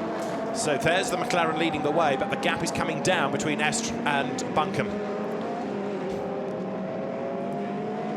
Just to confirm what I was suggesting a little while ago, while you're catching up the queue, you're okay to go at full pace, according to the news we've had confirmed from race control. Dave Ryan nearest to us, Andrew Cocotti in the middle, Rob Bell in the background. Their car is leading, but it's being caught by Alex Bunker, who is all fired up. This will be a good way to end the season, wouldn't it? A fight for race lead. Well, between two cars of totally differing sort of design, integrity, one, your ultimate sort of sports car Group C almost configuration McLaren, and the Nissan GTR, which is, the kind of car that you go and buy in a normal Nissan showroom, albeit the quickest thing in 4 wheels.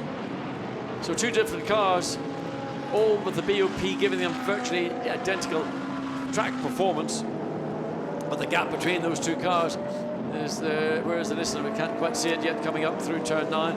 As Kevin Estre needs to make his way as quickly as possible through this traffic, and again the same problem that Kevin is having. So this is Ortelli on board, and it was the 173 Martin Plowman Nissan that arrived out of nowhere and glanced the left-hand side. What was that all about? Oof. I mean, whatever the speed the Nissan was travelling at, went past the Audi. I mean, it is zillion miles an hour. Yeah. There's an issue about overtaking under the safety car, so a number of drivers being looked into for overtaking behind the safety car, we're told. Kevin Est comes up towards the timing line then. The leading two-stopper goes through, and the advantage over Alex Bunker was 6 seconds last time. The Nissan is 5.1 seconds back, so the gap is there, but the gap is shrinking. 5 seconds and 51 minutes, that's not enough, is it? No, it's going to be a tight finish. We're into this last third of the race, so there is race leader. 58 and 5.1 seconds. I mean, in terms of lap time, what's Alex? Is he going rally crossing? That's his dad's skill. It took a lot of grass on the inside.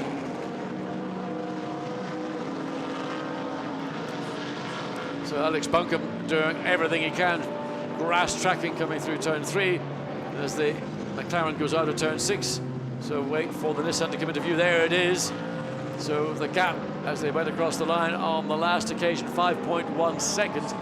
Traffic will affect the pace of the McLaren. It's going to now affect the pace of the Nissan as the Bentley following through. And this is Stephen Kane again, using all that ability. Stephen Kane usually does the final stints in the number 7 Bentley, and really has done some outstanding jobs.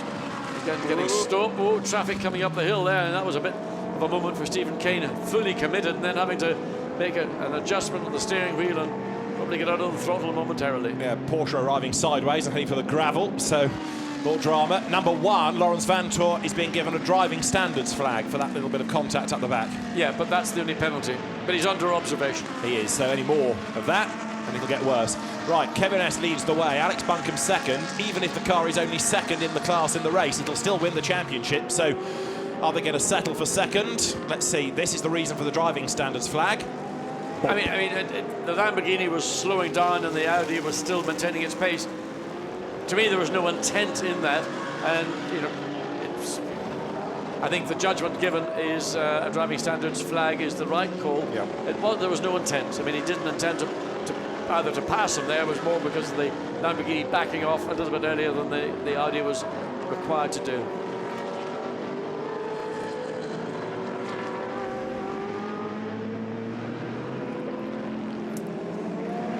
Alex Buncombe is taking loads of the inside of the racetrack coming into turn 3. So this time using just the curbing.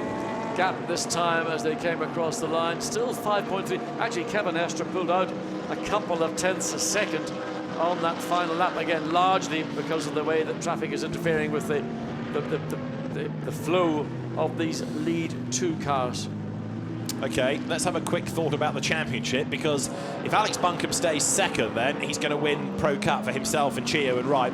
But behind, remember, is Stephen Kane. Now, if Kane were to get past the Nissan and to get up into the lead of the race, then the Bentley would win the Pro Cup in the championship. So there's even more pressure on Stephen Kane. He's going as quickly as he can anyway, but can he do anything about the Nissan? And then could he set off with 48 minutes to go in pursuit of the McLaren? The lap time suggests maybe not, but Stephen Kane is in traffic, so given a clear lap, you never know. Well, all he can do is doing what he's doing presently. That's drive the wheels off the Bentley. That's why he's usually the third driver in a team of 3 drivers in the Bentley. We know that in the final stint, when it comes down to the short hairs, that he is the go-to guy in Bentley to deliver.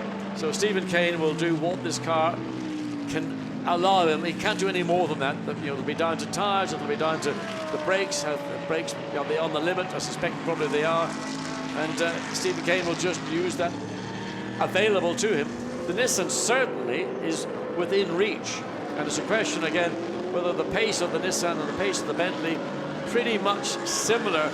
But look, the Bentley is closing this lap. It has run down the Nissan more than it's done on any previous lap. And so the gap between them is down to 0.8 of a second. They've got to get past the Kaspersky Ferrari, which has been in the gravel once in the race, but hopefully it will keep out of the way. Buncombe goes through, and then the Ferrari slots in behind and therefore ahead of Stephen Kane. Yeah, I mean, that was a lack of awareness of what's going on the racetrack, and that's one of the unfortunate things with some of the gentleman drivers, that's what they're out there to do, to enjoy themselves, whereas the professional drivers are out there to win this race. And Kevin S.'s last lap was a 59.9, whereas Stephen Kane's was a 57.6, so shows what effects the traffic can have. Stephen Kane, as you would anticipate, is throwing everything at this. Now, Andy Merrick did the middle stint in Bentley number 7, and he, like the rest of us, is wondering what the car can do in the hands of Stephen Kane, and it is with OJ. Andy, first question I think has to contain your nerves. How are they? I'm surprised I can speak, to be honest. No, it's amazing. It's a credit to the championship. To be going into the last 45 minutes of this race, and then it's anyone's, isn't it? It's absolutely fantastic. So yeah, no nails left, but it's a great spectacle. Addis has just been going through all the permutations of how you win it. You need to win. You need the Nissan to come second. Can you do it? Yeah, of course we can. Then again, so can Nissan, so can Audi. So we just need to do the best job we can. It's a fight to the flag, and it's going to be flat out. That's all we can do. And the pace is there. It looks like the Bentley has the pace. Yeah, we do. We really got really good pace this weekend, and we saw that. We were disappointed with qualifying. We got a lower position than we thought we should have. Just down the traffic, but I mean, in the race we're as quick as we always are. We'll go now because I think your sister car's pitting. Thank you. Cheers. Thank you. Yeah, 31 is in then, giving up the race lead. And remember that the number 7 car was on the 4th row of the grid, so it wasn't massively out of sequence, but a bit further back than they wanted to be. So number 31 then will lose places, of course, by pitting under green flag conditions like this. The 7 car, remember, pitted when we had the safety car period. And so the order is going to be shuffled once again. But at the end of this stop, the cars are going to be good to go to the very end. 45 minutes of the race remaining. So Kevin Estro's advantage over the second place Nissan, 4 seconds, so that's come down again largely, as we are saying, with catching the traffic and not being able to get through at the point where you want to do. So Kevin Estro having to juggle traffic. There it is, there's the lead car, and he's had to get through about 4 of the back marker Ferraris, and those Ferraris are all very quick in a straight line, which makes the job of the lead cars, which are always the quickest cars in a straight line, more difficult. But look at the windscreen, the strakes and the windscreen on Stephen Kane. When you're driving, you don't see those, you're looking through them. It's only when you stop you realise just how much muck and rubbish has hit the front of your windscreen. So Alex Buncombe under pressure. And again, in the case of Nissan, he's the go-to driver to bring the laurels back to Bob Neville's team. But he can't afford to relax, he can't afford to get caught out with traffic. There you can see the last 3 laps, and the 64 and 65 taken 2 seconds out of the advantage over the Nissan. Again, these 2 Ferraris directly ahead and a further 2 up the road. So where is Alex Buncombe going to get past one of them, let alone 2 of them? And Stephen Kane just adding more pain with those lights flashing. I don't know if they're LED headlights in the Bentley, if they are. So up the inside, gets the job done on one of the 2. And we'll expect to see Stephen Kane slot up the inside of that Ferrari up into turn 15. So no significant gain or loss to 2nd and 3rd place battle. And Kevin Est goes across the timing line, then ahead of them. And the last lap that he did was a 58.0. Buncombe did a 58.6, Kane a 58.9, but it's all down to traffic. So if and when they get a clear bit of track space, then it has a very important effect, because then you can see the true pace of the cars. But in real terms now, it is 5.5 seconds covering the top 3. Alex Buncombe has got himself backed up a little bit behind the Ferrari, and that's what Stephen Kane looks to try and take advantage of. The Ferrari sort of inviting the Nissan to come through, but then not really going forward. So it's all back to the Bentley getting the run off turn 4 and the run down into turn 5, and this is Stephen Kane looking to find a way past the 2nd place. Duncan Cameron at the wheel of the Ferrari, the car that's already won Pro-Am in the championship, won it at Spa and repaired after its accident yesterday, but seeming to be holding up a little bit at the moment as Kane tries to get a run downhill. Is this the chance? No, thought about it, had a good run, but the Nissan, equally powerful, booms ahead again in a straight line. Now he commits to the inside to get past Duncan Cameron, and Stephen Kane will want to go with him. Yes, he's got through, and he's got through with a little bit more momentum than the Nissan was able to do. Alex Buncombe had to be certain that the Ferrari was giving ground before he would commit. Stephen Kane was watching that and he saw what was going on. But again, the power of the Nissan, that ability to drag itself up the hill out of turn 7, just again opens up the advantage over the turbocharged V8 Bentley. 42 minutes on the clock still. This is the battle for 2nd place, and it will have an effect on who wins the Pro Cup in the championship, because if the Bentley can get past the Nissan and get away and then attack the McLaren, then things become very different indeed. But in real terms, they've been concertinaing up anyway, 1st to 3rd. Alex Buncombe will be aware of all of this. Bob Neville spoke earlier on in the weekend about all the charts they have. There is the man himself on the radio, and he'll be communicating to Alex Buncombe about the pace of the McLaren, the pace of the Bentley, where they are in the championship. Kevin Est goes through them.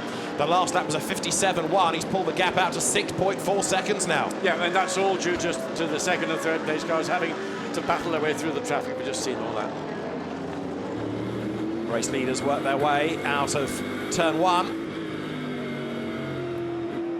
So Kevin Est leading the way. And now, where's the next back marker? A couple of corners up the road. So Alex Buncombe's got clear track space for at least 2 corners. And way up on the curb, Stephen Kane. I mean, almost the left side wheels in or on the grass again, much quicker on the exit of turn 4.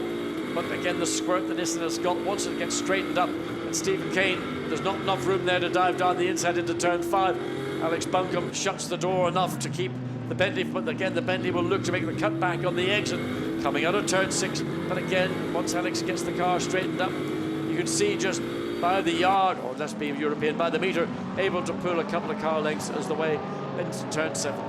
If the Bentley were to get ahead of the McLaren and win the race, the Nissan second, then it's good for the championship for the Bentley boys. But if the Nissan is able to fend off the Bentley, then it's in the box seat. So Stephen Kane's pace relative to the McLaren is all important, but for as long as he's stuck behind the Nissan, it's all academic. Yes, it is, and I think, again, the way that McLaren have approached this race, that early pit stop on the first sector of the race, and the good fortune, let's say, of the safety car intervention, giving them that track position to then, once everybody else dived into the pits for their pit stop under yellow flag, put the McLaren in the pound seat, and Kevin Astra doing the job that he's paid to do. Make no mistake, McLaren is a professional team. Von Ryan Racing knows all about how to win races, and that 6.5 second advantage that he currently enjoys of this battle for second place, he can afford to be a little bit more relaxed, because these two cars have not really made any inroads at any point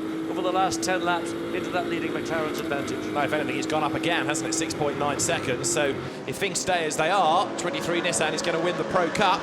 A Bentley win, a Nissan second, then it's Bentley championship. Bentley second, Nissan third, it's a Nissan championship. But for as long as the Nissan is ahead, then the answer is simple. Buncombe, Wright and Chio will be champions as they work their way now once more up through turn number 3. And Alex Buncombe realising that perhaps he hasn't got the pace to go after Kevin S, but what he has got to do is defend and keep that Bentley at bay. 38 minutes and counting now.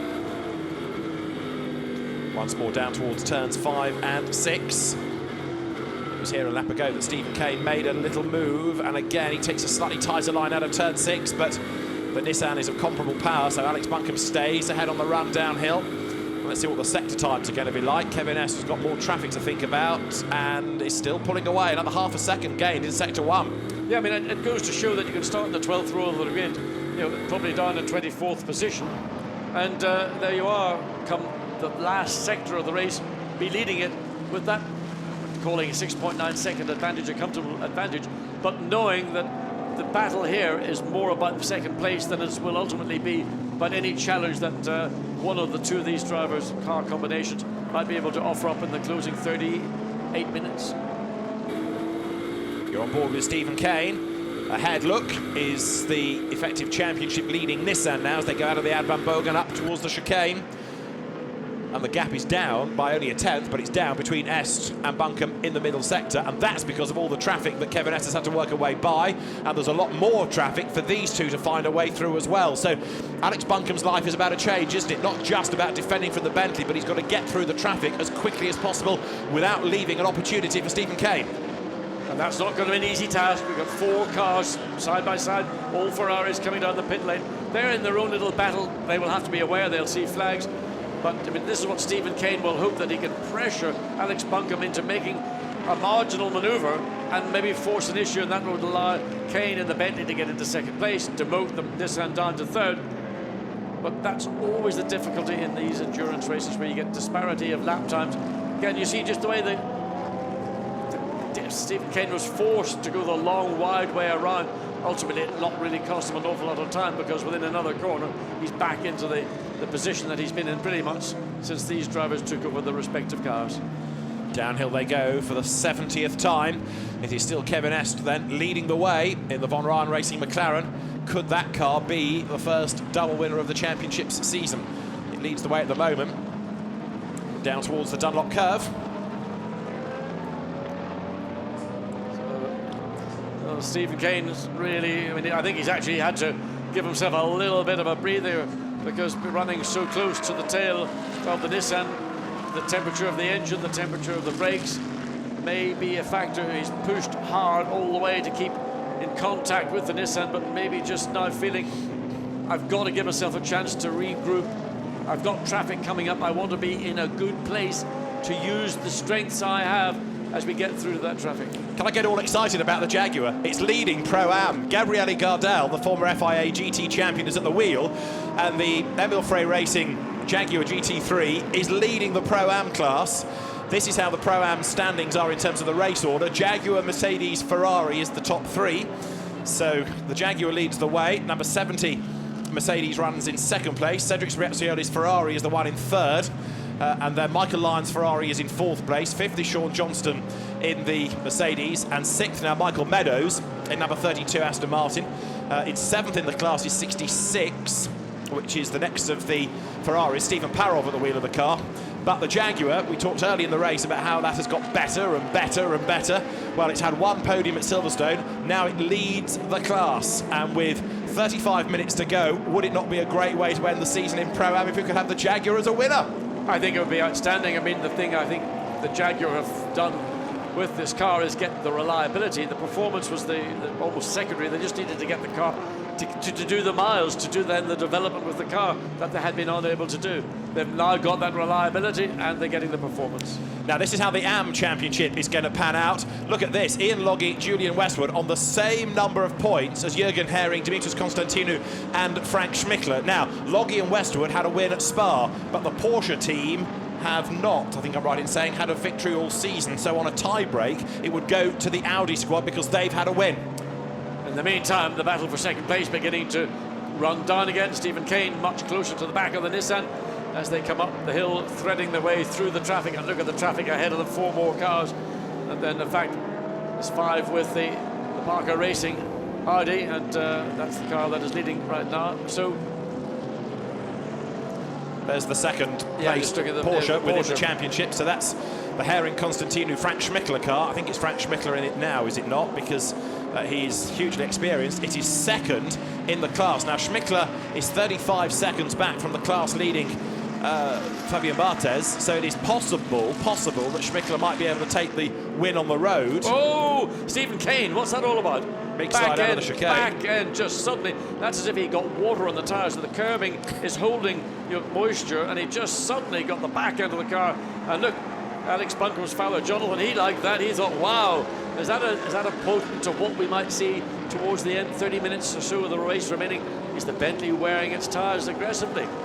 Well, now they've got to get past Stephen Parov's Ferrari. The lead gap is 9 seconds. Kevin Estre now is pulling away.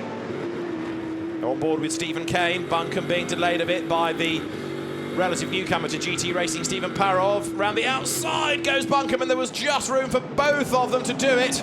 That's another heart-in-mouth moment, but it's worked. Yeah, that was a good pass by Stephen Kane. He had the more difficult of the 2 cars to make his way around. He had to do the long run in turn 3, and he made it stick into turn 4. So again, the remorseless pressure Alex Buncombe is under to consolidate his second place. And you could see the joy in the pits of the Nissan team when they saw Stephen Kane almost going for a wild ride as the tail kicked one way, then back the other way as they run up into turn 15. Down to the Dunlop curve again, lap 72. 32 minutes are on the clock still. So this is for second in the race, and it will have a bearing on the outcome of the Pro Cup in the championship, that's for sure. Number 99 Mercedes, incidentally, after its assorted penalties, is now in 15th place. Danny Joncadet at the wheel. And Andy Soucek's Bentley has just copped a drive-through penalty for speeding in the pit lane. That was the Soule in, Soucek out pit stop, and speeding in the pit lane gives 31 a drive-through penalty now. I haven't talked about the 173 Nissan that led the race for virtually the first hour. Martin Plowman behind the wheel. We saw that contact into turn 1. That currently down in 8th place, but some 32 seconds. And there's only 32 seconds between the first and 8th car. Indeed so, but it's about to gain a place when Soucek serves his drive-through. So they'll gain 1 place back, but after the season they've had, even if they come 7th, I think they'll be pretty chuffed with that because the pace has been there and it's a much better result than has been seen hitherto. This is the second and third battle. It's 0.3 of a second over the line. Stephen Kane right there on the back of the Nissan. Does he think about a move? Well, he may have thought, and he has another thought, but Buncombe repels him. Yeah, I mean, there was almost, he went, then he stopped, then he had thought about it again. Will I have a second look at it? And, well, there wasn't, by the time he made his second attempt, there was a closing gap, and he knew that there was no chance. So, obviously, he thinks maybe in some circumstances, as again Alex Buncombe does a bit of dirt tracking, rally crossing. Now Stephen Kane does the same thing on the inside of turn 4. I mean, he couldn't have 2 more equally matched cars, albeit that if the Bentley was ahead of the Nissan, it would pull away. So they work their way to turn 6 with just half an hour remaining. And this is a battle on track for second place, but as I say, if the Bentley were to get through, and go after the McLaren, then the championship starts to come alive once again, because for the moment it looks as though the Nissan is good for the title. As long as Alex Buncombe keeps the Bentley at bay, it doesn't matter that the McLaren is winning up the road. And the McLaren's winning up the road by over 10 seconds, 10.5 seconds, as Kevin Estre managed to eke out. So his position is looking more and more comfortable, and it's going to be this knuckle ride and knuckle. I mean, the fingers of the Bentley and the Nissan team are going to be back down to the quick. As this battle again, it's going to be ultimately, I suspect, decided by traffic. And Stephen Kane just again puts the nose of the Bentley into the offside mirror of Alex Buncombe, and just all Alex Buncombe could do is almost just put on blinkers, forget about the Bentley, whatever happens, and there's the Russia. What's happened to that BMW? Stalled up at the chicane. It's been at the chicane, yeah, and stalled after its rotation, seemingly. Now, can that car get going? It's in a pretty awkward place. The leaders have gone by then. Yellow flag in that last sector, but hopefully the car can get going. It's trickling back into life. Everybody else goes past, but Leo Machitsky at the wheel. Everybody slowed right down to full course yellow. It's not come up on the screens, but it's about to now. Yes, full course yellow is employed. Slight confusion as if some drivers were diving into the pit lane as the BMW got rotating, so it's a full course yellow. And that will, of course, once again, the lead of this race will evaporate, because Kevin Estre had worked very hard to get up to 10 seconds. Let's have a look and see up in the chicane. Oh, there's... That's too quick in, isn't it? Yeah, just made a big mistake. But again, drags gravel and rubbish onto the racetrack. So full course yellow. Yeah, the team's got the message on the radio before it came up on the timing screens. In fact, it hasn't yet come up on the timing screens at all. So they got the message on the radio, and therefore some slowed earlier than others. Yeah, well, certainly second and third place cars were amongst the first we saw who were definitely slowing down on pit straight. So Kevin Estre, where is he in relation to second and third car? There is second and third. Further up the road, it'll be maybe half a dozen cars between second and third. So really, in a full course yellow, there is the lead car, so there shouldn't be any loss or gain to any of the first three cars. Green, track has gone green, and everybody now has to be alert. Kevin Estre is the one that needs to very quickly clear these two slower cars ahead of him up the hill, and there is the battle for, where is it? No, it hasn't even come down into turn 7 yet. Yeah, it's just behind this little group, isn't it? The Acura Cost BMW is there ahead of the second Von Ryan McLaren. There's Buncombe, there's Kane behind him. 9 seconds when they started this lap. Now let's hear more of Bob Neville's thoughts. Pressure is on, 28 minutes and counting. Bob Neville runs the Nissans, he's in the pits with OJ. So, Bob, all these hours of driving, all the kilometres driven, and it comes down to a half-hour bun fight. How are your nerves? A bit frayed, but yeah, I mean, if we don't catch the McLaren, we'd come out quite well on the points side of it. But if Stephen got by, but at the moment Stephen can't get by, so we'll see. So that's the scenario. What do you do? What do you tell Alex? We've just told Alex to drive, and we've let him know that if the McLaren were to win, we'd be okay, and we were third. But he's driving so hard you can hardly talk to him. And do you think he can keep that Bentley at bay for half an hour? Possibly. Thank you, Bob. Thank you. Yeah, don't commit, Bob. It is a big ask when you've got somebody like Stephen Kane behind you, but Alex Buncombe, who has really blossomed as a GT driver over the last few years. He also has these occasional enduro races in Australia through Nissan again in the V8 Supercar Championship, but still rather overlooked by the British media for reasons unknown. But he is a very, very good peddler, Alex Buncombe, and he is doing a good job of keeping Stephen Kane at bay. There is the scene in the Bentley pit bunker, studying all the monitors, all the data, all the permutations. Yeah, I mean, this is getting really sort of pressure time for the Nissan. 30 minutes, 26 minutes in fact remaining, and it only takes one little mistake, one little slip in traffic, and the Bentley will be up into second place. The gap between first and second is currently 8.6 seconds, so the prospect of the Bentley running down the McLaren in these closing 26 minutes, I don't think it's going to be great, but the change for second place is realistic for the Bentley guys. Through 8 and on through 9, and again driver matching driver. Again, this bunch of cars coming in. The Aston's the first of the cars that they're going to meet, so the straight line performance very similar, but you can see how Stephen Kane really looks up the inside, tries to make it. Oh. Well, that nearly caught Alex Buncombe by surprise. Opportunistic move by Stephen Kane, and it almost came off. But because it didn't, and Stephen Kane had to back out of it, he's lost a bit of time, but here he comes again up towards the chicane now. So from being absolutely together, he's about 2 lengths back into the braking zone. They come through the left, through the right, back on the power. 25 minutes of the race to go. The lead gap down fractionally last time at 8.6 seconds. Kevin S goes through, still lapping in the high 57s, and Alex Buncombe may have been able to get after him if he weren't having to defend like crazy. He's lapping about 9/10 slower, so the gap is going up because a lot of Alex Buncombe's energy here is going into fending off the Bentley, and Stephen Kane likewise might be able to catch were he to get past, but for now they are still tied together. Look at that, it doesn't get much closer, does it? No, with the strengths of the cars, under braking and in some of these corners, particularly through turns 3 and 4, the Bentley does seem to have a marginal advantage. But once you get pointing in a straight line, then the Nissan just lights up those turbos. Again, Stephen Kane can't really get any closer coming through these final corners onto the first of these relatively short straights down into turn 5. The Bentley looks one way, then Nissan covers that. So into turn 5, not likely to be a realistic chance to pass. Traffic is again going to be the feature. Stephen Kane good round turn 6 and close to the back of the Nissan. But again, it's the squirt of the Nissan in the straight line that just is able to eke away another car length, then underbrakes the Bentley, runs right up to the tail, almost under the rear wing. You can see in the back of the Nissan, I suspect the Nissan's probably struggling for rear end grip. Ultimately, that's what Alex Buncombe is having to contend with, and he can't really commit.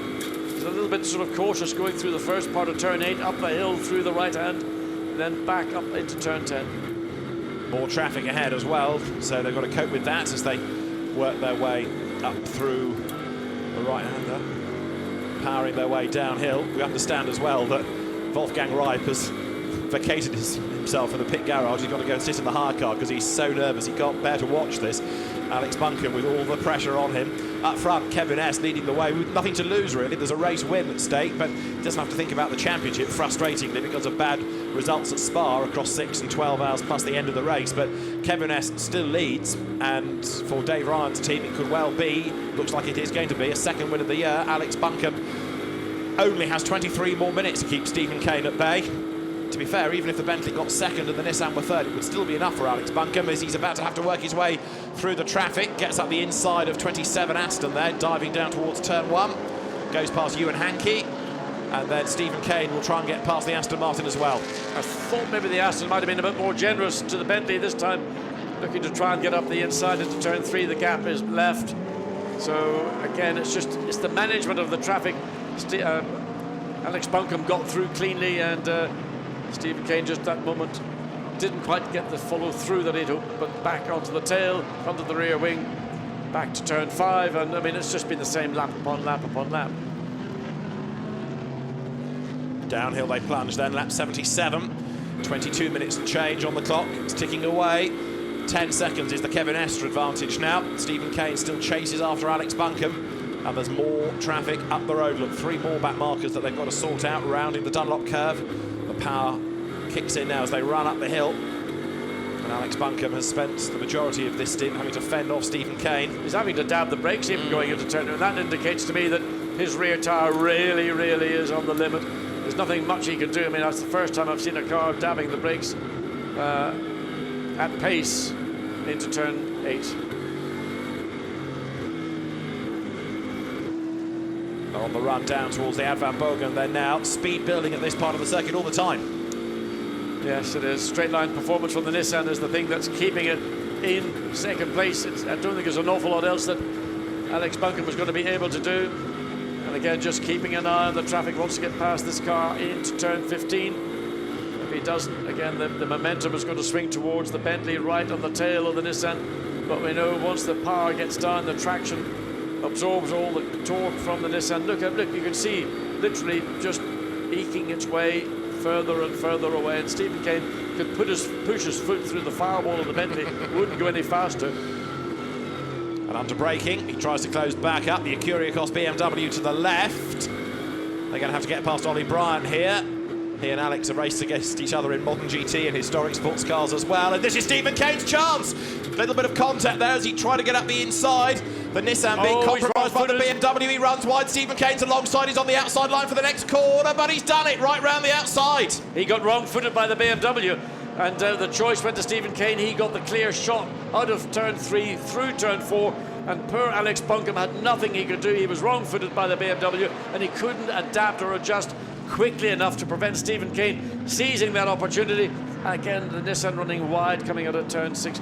But that was the moment that he's driven this session, waiting for that one moment to give him the chance. There were a couple of other opportunities. We thought he might have just gotten ahead, but he's now got that clear air. He's got 10.5 seconds in 20 minutes remaining. Can he take half a second a lap out of the lead of Kevin Estre? And then he's got to think about how can I overtake him for victory. Or can Alex Buncombe come back at him? Because, of course, Stephen Kane still hasn't got past the BMW. That was a bit uncooperative as far as Alex Buncombe was concerned. Big bobble from the Bentley as it came into turn 10. That's something I didn't expect to see. We saw it once here a few laps ago on the exit of turn 11. But Stephen Kane, I mean, it's not a job done in the sense that once he got past. Now watch what happens. It's Alex Buncombe. A bit of a nudge there from Stephen Kane. No gain, no loss. But then Alex has gone out wide, and already Stephen Kane's up the inside. Buncombe tries to come back, but there's too much of the Bentley too close to the, and then it's the momentum that really took the Bentley through. So Alex Buncombe got just wrong-footed and thinking maybe the Bentley was coming through here. And of course, he's still got the BMW on the outside. He's trying to keep the car on the racetrack. The back's skipping and hopping across the racetrack, and then he's clear. Once the BMW, once the Bentley gets its nose ahead, then there's no going back. So now it's a rather more resigned expression in the Nissan garage. Katsumasu Chiyo referring to the contact there, but it all started because Ollie Bryant and the BMW was getting in the way.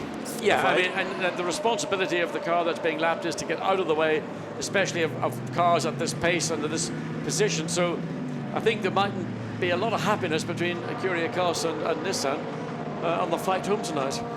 Well, they've now got through, but Guy Smith's car that Andy Merrick took over and has now got Stephen Kane behind the wheel is edging away from the Nissan as they head downhill then.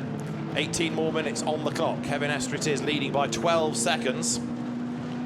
And number 7 must give back the position to number 23. It says on the timing screen, the Bentley must give the place back to the Nissan, and that presumably has to be because of the contact. I would assume that's the only thing I can see. I don't see how that contact had any significant bearing, other than I suppose Nissan would say, well, he bumped into the back of us and unsettled the back of our car, and we were then slightly forced out wide. So that's a judgment from the race director. So number 7 is going to have to concede. Well, no one saw that one coming, least of all Stephen Kane. Absolutely, so he's going to do the hard work all over again. So there it is, confirmed on the graphic. Car 7 must give back the position to 23. And that'll really frustrate Stephen Kane, because not only did he pass, he pulled away as well. So they've got to do the swap, and then Stephen Kane has got to do it again. But yeah, you saw the contact. It certainly did force the Nissan out wide. And well, so now he's got to swap over. I wouldn't say that it did force the Nissan out wide. There was a contact, but I think just the biggest problem was that the Bentley was on the inside, the BMW was on the outside, and there was nowhere for the Nissan to go on the inside. It had to stay wide, and of course by being wide, then that's where the BMW all came into play. So Stephen Kane, I don't know how many laps he feels he can continue running ahead of the Nissan, but he will have to concede that very shortly. But he will try and, well, there's nothing to be gained. Just let the Nissan, there he goes. So the Nissan goes through, ironically, almost at the same part of racetrack where this, so now he's going to come back immediately. I mean, he should have been under the rear wing. The minute the Nissan went ahead, I'd have been right under the back of the Nissan again and giving Alex Buncombe the most amount of grief that I could. Judgment by the director or by the stewards. And under the circumstances, I don't think anybody's going to complain about it. So the battle continues. Alex Buncombe has still got to defend for 16.5 minutes, so it's not finished yet.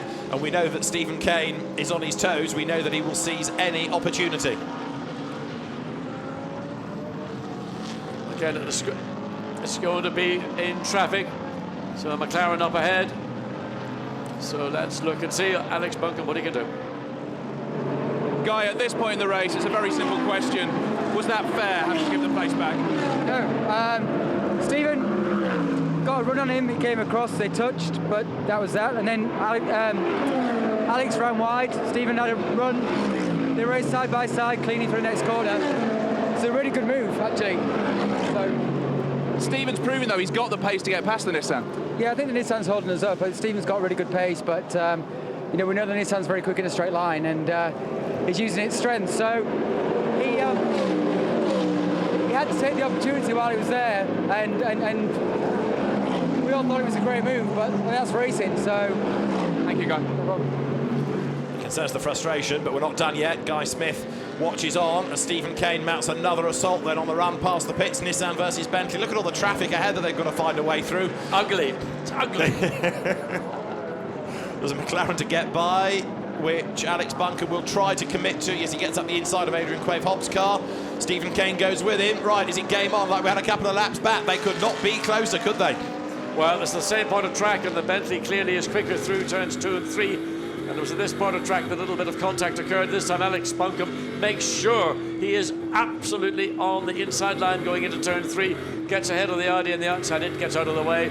But again, the Bentley all over the rear wing of the Nissan. But it's that, you know, Guy Smith told us, we've seen it all afternoon. Straight line performance of the Nissan has been its salvation. Downhill they head then out of turn 6. Alex Bunkum defending the inside line. 14 more minutes on the clock. And these two have run together nose to tail for virtually the whole of this stint, haven't they? They're going down towards the Dunlop curve again. Lap 81. Bentley brakes as late as it dares. The Nissan swings through the right-hander. Is Guy Smith going to be able to get a tighter line out of the corner? No. Can he sprint up the hill alongside? No. Alex Bunkum able to hang on to this as they work their way into the Schumacher S now. Now, let's have a very quick word from Katsumasa Chio. He is another nervous onlooker to all of this. He's with OJ. Gio, 14 minutes left. Simple question again, can you hang on? Yeah, it's hard to see it, very stressful.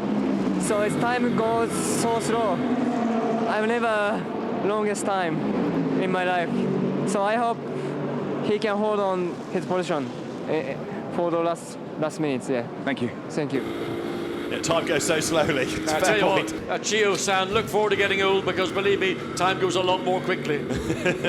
Out of the chicane. Oh, look at it, good run, a good run. Oh, that was a strong run from Stephen Kane as they came out of the chicane, and Alex Bunkum was honoured, but it was an indication that Stephen Kane has not given up hope of taking that second place.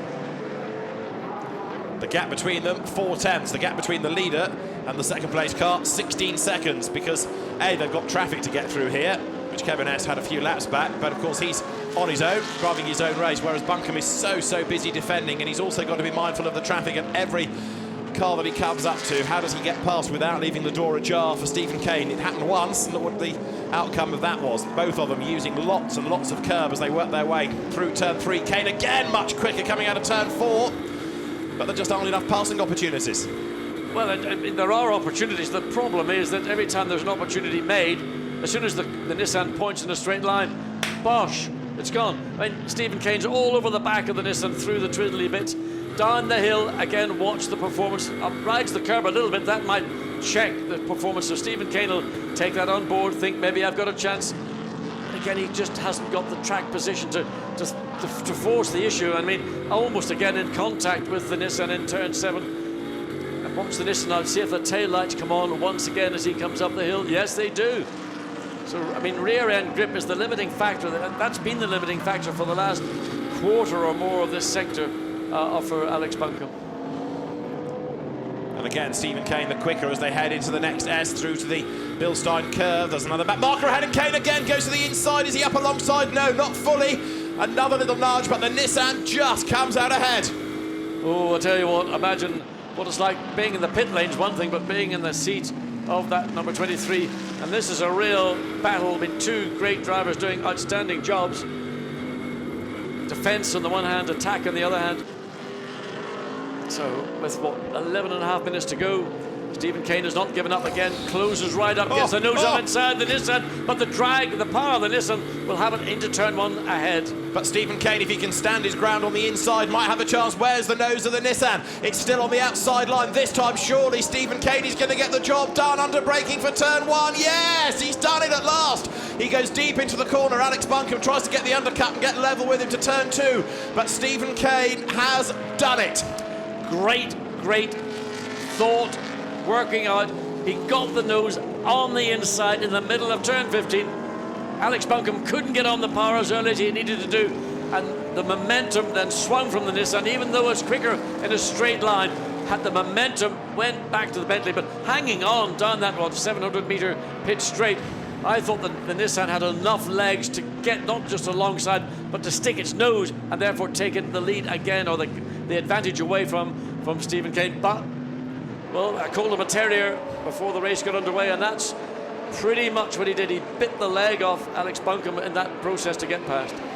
17 seconds up the road is the leading McLaren. Stephen Kane now has got only 10 minutes left, which is not, I fear, enough laps to do anything about the leading car, but he's going to have a go. There's Alex Buncombe in 3rd place then as they work their way through the Schumacher S. Just up the road is the number 4 Audi. It's a back marker. Number 1, by the way, is still 4th, Lawrence Vantor. Not that far behind in the background, and Kane almost gets badly bought by number 4. He's not got past it yet. What is the Audi doing? Well, that's ridiculous. I mean, that's just poor driving. The Bentley all over the Audi coming into turn 1. The Audi turned in early. I mean, I just sometimes whoever is in the car just get into Sacha Bottomau is the driver. That is poor driving. Again, coming.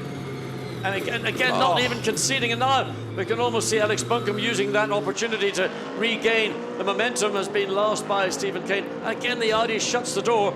And he's racing for position, isn't he? He's now tripped himself up by being on the wrong line, but Bottomau is treating this as a proper battle for position, and it's not. He's being lapped. But I mean, surely somebody must be telling him, well, get out of the way. It's on the timing screen. Car 4 must respect blue flags, but finally the Bentley goes through. Now Alex Buncombe has got the same problem. A car in 27th position, holding up the lead, or the 2nd and 3rd place in a significant battle. Well, you know, some of these drivers, AMS or not, I don't care. There are blue flags out there, and it came into effect, and that's poor driving in my judgment. Sacha Bottomau, who's done lots of French GT racing, he's done the Carrera Cup France, done a couple of Seat championships. He's a pretty experienced driver, so he's still in the way of Alex Buncombe. And look behind, because number 1 Audi is also buying into this. We haven't talked about Lawrence Vantor much, but look, he's not far behind the Nissan now. If Buncombe loses another place, it's back to the calculator. 8.5 minutes, and Lawrence Vantor probably got a bit of momentum up behind him. So the Nissan's still running behind a 27th place car. I mean, it's just crazy. Now he gets through finally. Somebody might have got on the radio and said, look, you know, wake up and now he runs totally wide onto the dirty part of the track. Serves him right.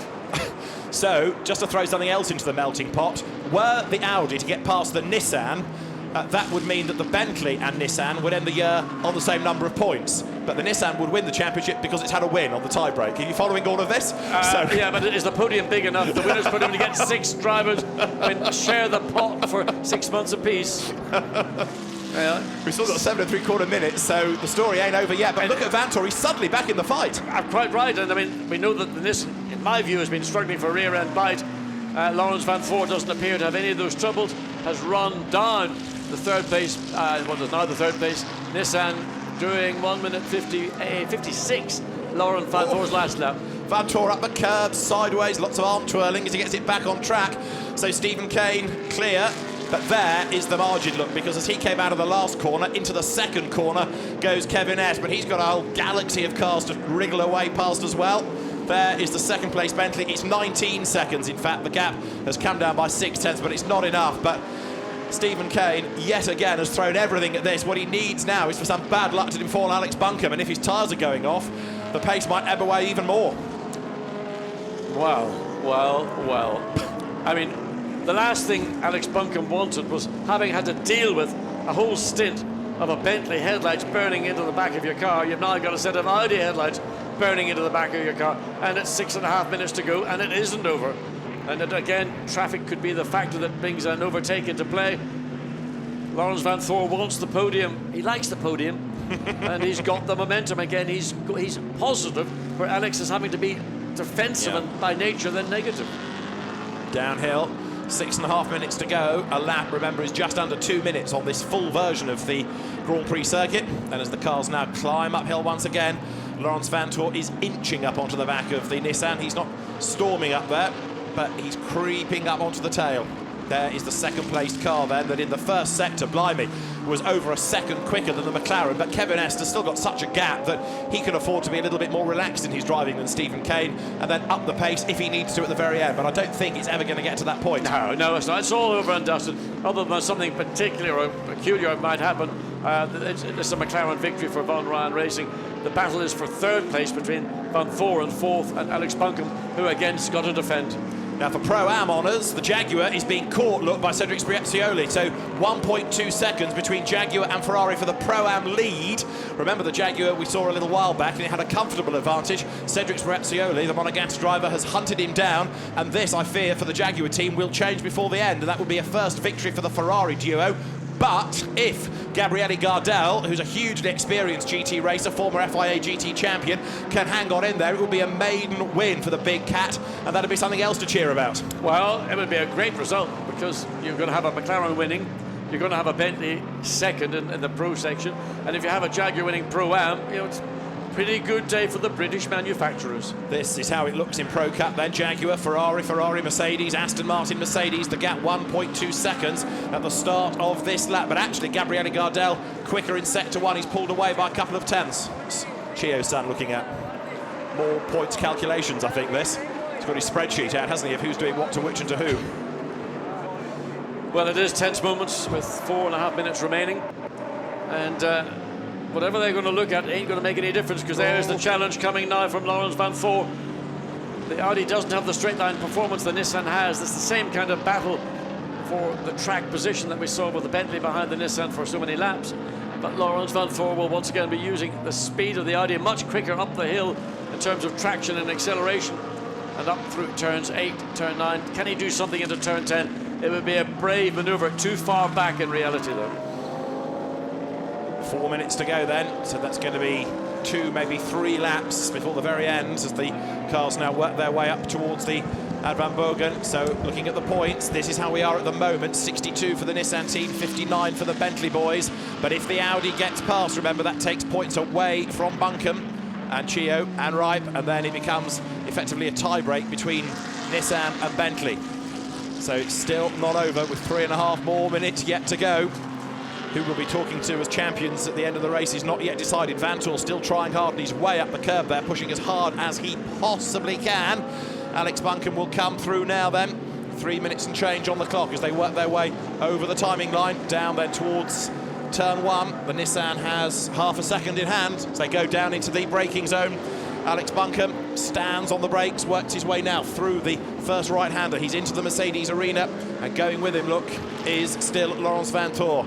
He was the champion here in the Nurburgring round a year ago. The championship won't go the way of the Belgian in the Endurance Series this year, but he still wants another place. If he can get past Buncombe, it's his, but he can't do it at turn 3. The Nissan fends him off for the moment. They're on the power. Now the run down towards turns 5 and 6. There in second spot is Stephen Kane, and in fact, he's fallen further away from Kevin Est. The gap now is 16.2 seconds, so the Bentley drops further back. And Kevin Est with the McLaren once again using very clever pit work to get the car into the lead of the race and benefiting a bit from the safety car confusion that we had.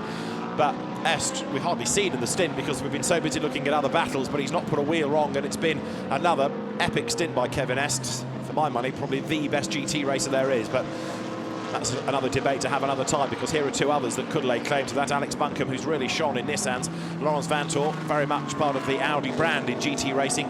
A winner here this year of the Nurburgring 24 Hours, which used all of this circuit and a lot more miles besides on the Nordschleife. And as they work their way now through the Ad Van Bogen, keeping an eye to where the leader is. There he is, Kevin Est. He's going to start the last lap then this time.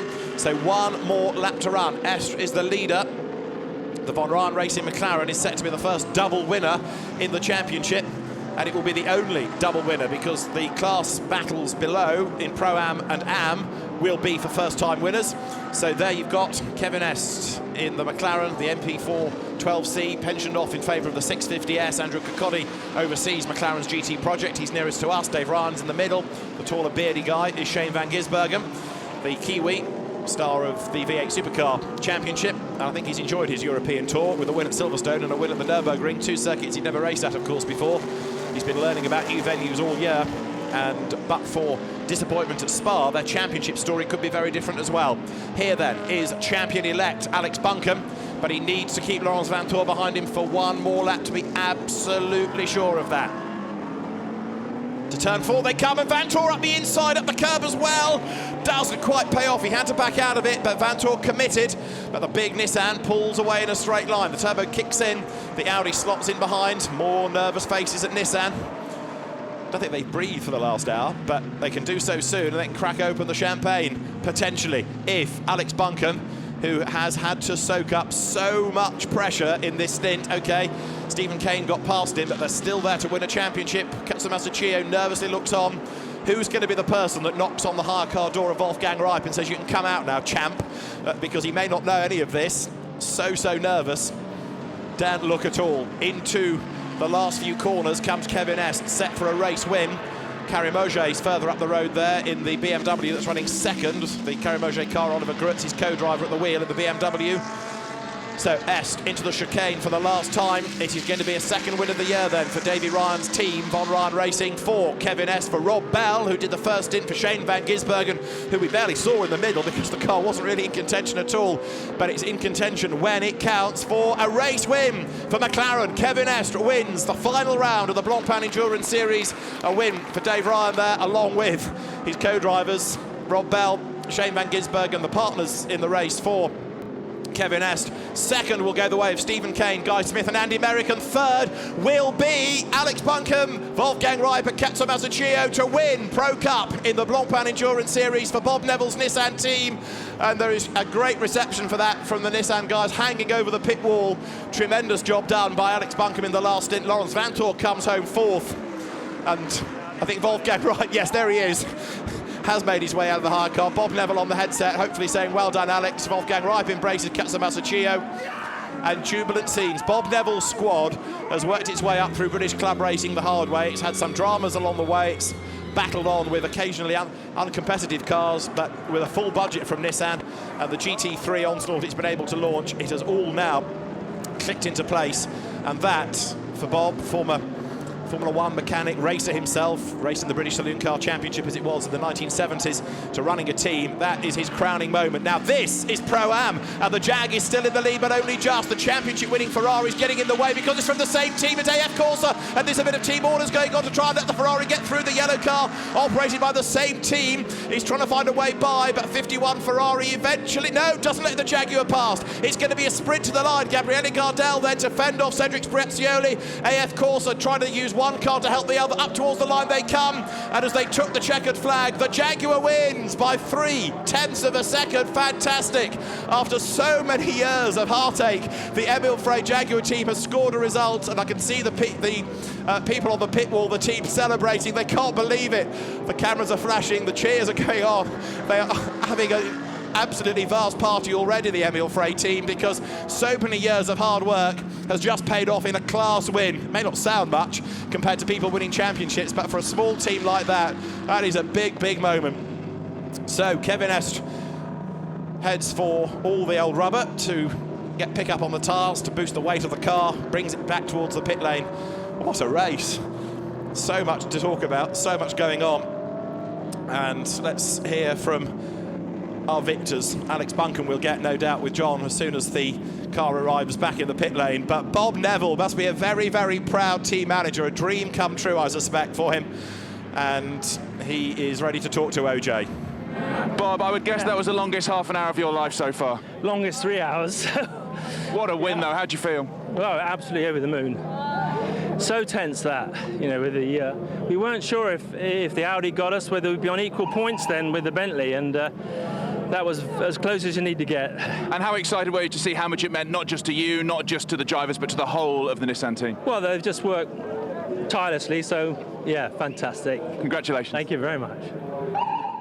Yeah, it's not just a race win, it's not just a championship win, it's many, many years of hard work. The contact goes back a long time now between Martin Plowman and Stefan Ortelli is under investigation, and also overtaking under the full course yellow being investigated for the 52 Ferrari that we've just been getting excited about, and number 32 Michael Meadows Aston, but none of that's really going to affect the outcome of the championship particularly. It might have a bearing on second place in Pro-Am in the race, but we'll worry about that if news comes before the drivers head towards the podium.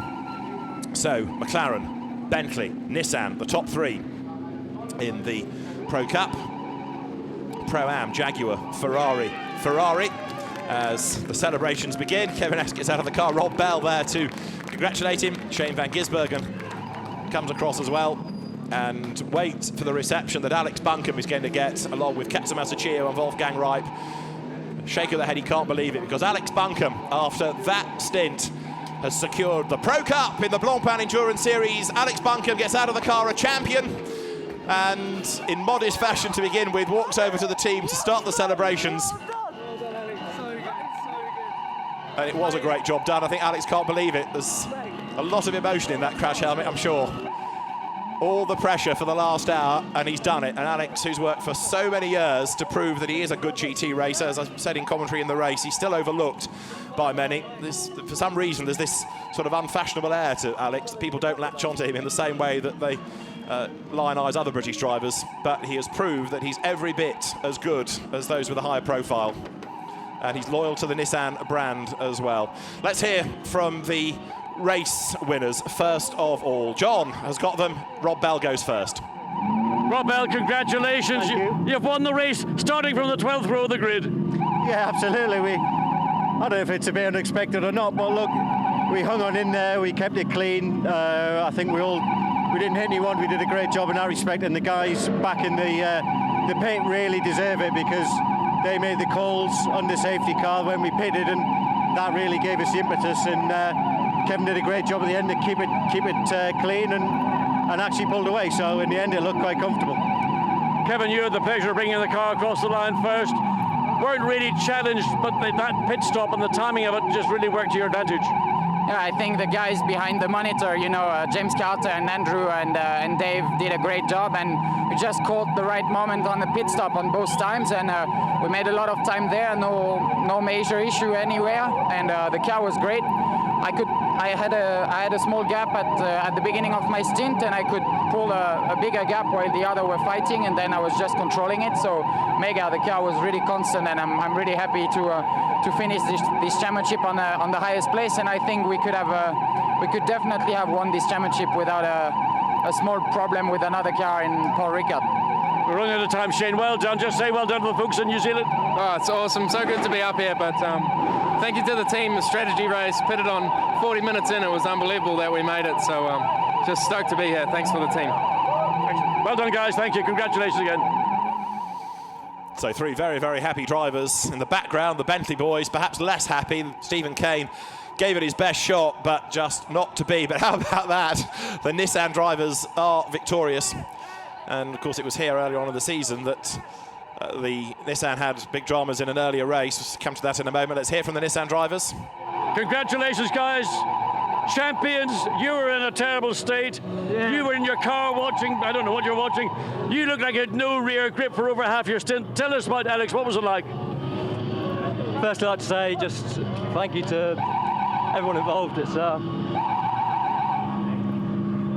unbelievable feeling. We've worked so hard as a team, and to get the championships, absolutely fantastic. So I'm a little bit shocked. So yeah, you might want to speak to Chio first.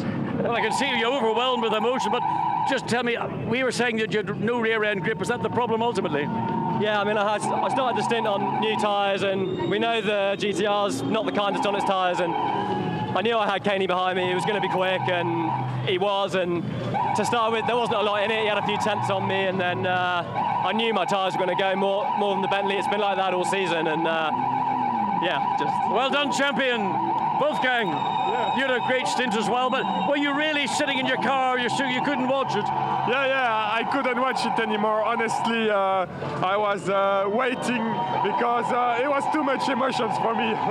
You got to control those emotions. You're a racing driver. Yeah, when I am in the car, but not outside. Anyway, well done. Congratulations. Chio-san, you're almost, you can't say very much, really. Yeah, it was an incredible race. We are now champion. I couldn't expect it. It's difficult to say, how to say, you know. The team did a really good job, and Alex Bandy was great run. It was longest time in my life, and the last minutes. It's yeah, I want to say thanks for the whole team involved. This team Argent, it's fantastic.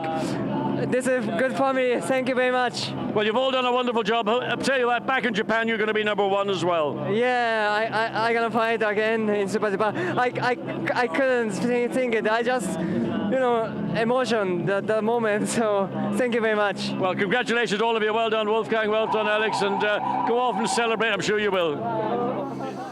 Yeah, here earlier on in the year, there was the serious accident that Nissan was involved in the VLN race, but the team has regrouped, and the success here, testimony to how everybody has come good. And there, more happy scenes. This, just going back a few moments, was how Gabriele Gardel was greeted as the winner of Pro-Am by the Emil Frey team, carrying their man aloft to celebrate. And that car, as I say, has had so much grief over its troubled development, but great result. Now the team probably thinks it's a great shame the season's come to an end. Lorenz Frey and Freddie Barth, the other two drivers. Now, let's hear from the Jaguar team. They've won Pro-Am for the first time, and John is with them. Freddie, I think you guys, your team, are the happiest guys in Parc Fermé. You're just delighted. Absolutely, there are no words for it. I mean, it was such a hard fight during all the years, we have to say, and finally we did it. I mean, it was a great success for the whole team, for everyone with, and nothing to say. I mean, well, who do you think's more surprised? Your competitors or you? I would say the competitors, but for us, it's a surprise that we finally did it. Well done.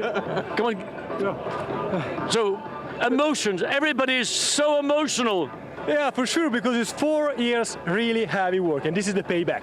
We really work hard. We were some kind of unfortunate, but today everything worked really correct in the race, and we could set our pace. So thanks to everybody. Well, congratulations, and isn't it always better to finish the season on a high than to start on a high? For sure, this was our aim, to show a good result, and we're really proud that we can drive with a Jaguar. It's such a nice brand, and it's an own-built car, so for us it was now nice to show. We know the potential is there, and now we're so proud that we could show it at the race and win this race. This is great, and thanks to Jaguar. Great. Well, I think there are many very popular results here this afternoon, but I think your one gets the prize.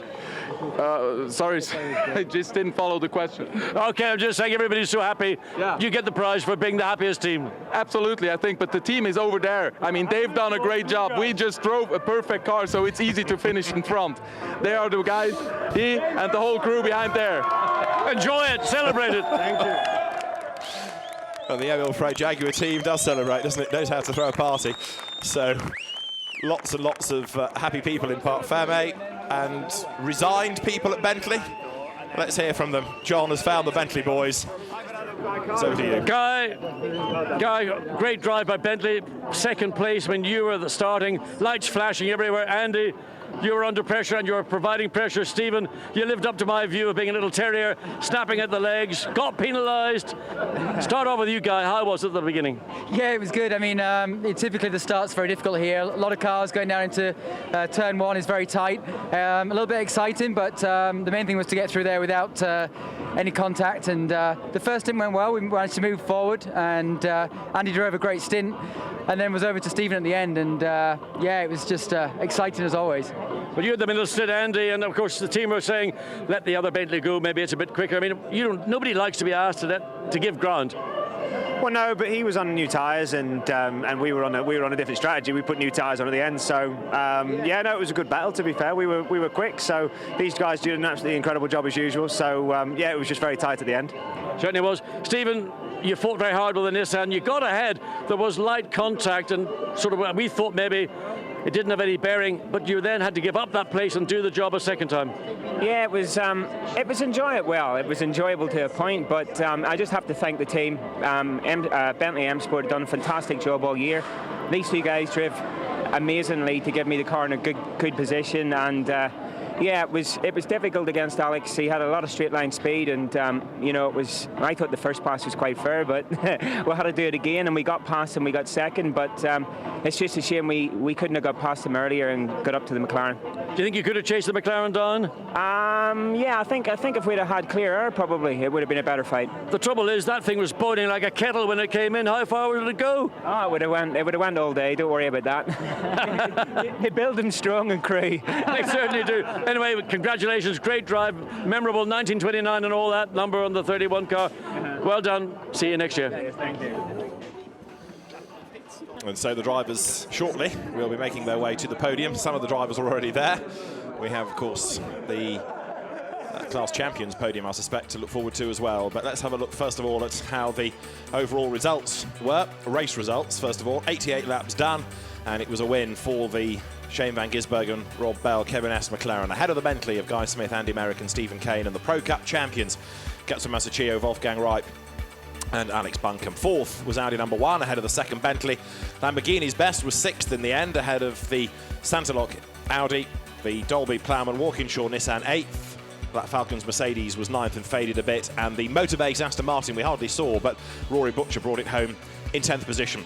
In Pro-Am, 17th overall was Gabriele Gardel, 2nd Cedric Spriazzioli and Adrian Delina, they're under investigation, and 3rd was the Michael Lyons, Bromniewski, Alessandro Bonaccini Ferrari that finished in 19th place overall. And then go down yet further and you find the winning car in the AM category, and that down in 35th place was the Anthony Pons Fabian Barthez Ferrari. 2nd in the AM category was the Carimoge Oliver Grutz BMW, and then in 37th place overall on the next page you get to the Porsche that Frank Schmickler brought home, that they were all ahead of the Julian Westwood Ian Loggy Audi, and that came home in 5th place. So with the Porsche bagging 3rd and the Audi 5th, the Audi the champion by just 1 point in the championship. Couldn't be much closer, but in 43rd place overall, 5th in class, Ian Loggy and Julian Westwood, class champions by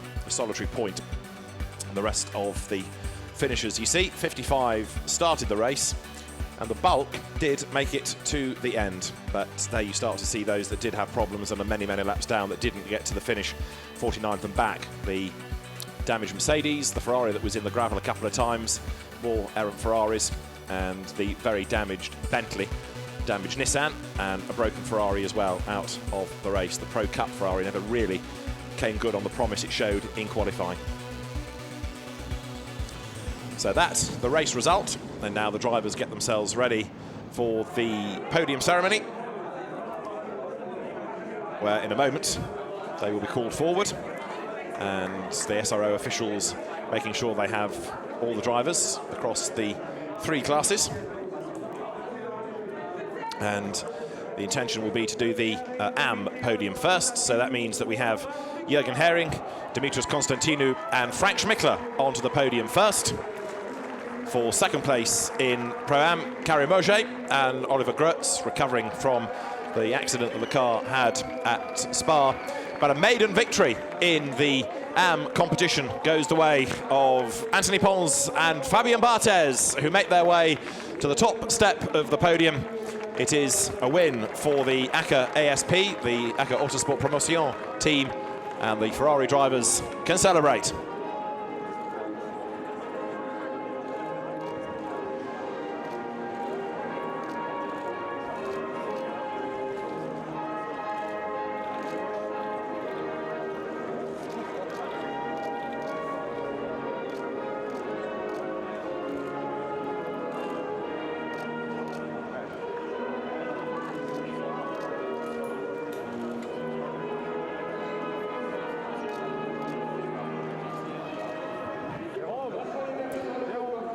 The AM Cup winners, Anthony Pons and Fabien Barthez for ACA ASP, Jérôme Policon's team.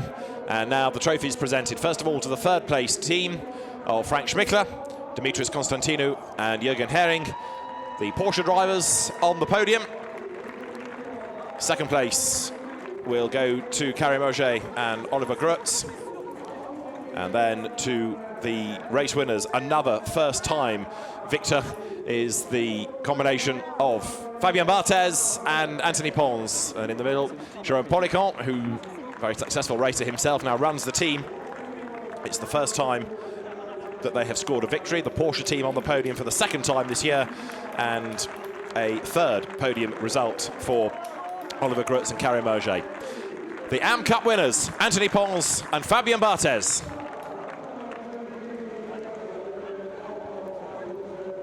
And so now, is there champagne for them, they ask?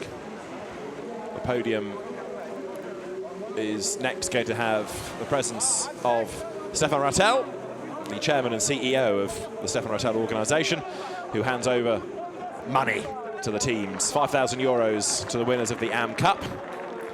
Then I think there will be some more checks to be given across the podium ceremonies. So the drivers can now celebrate their victory.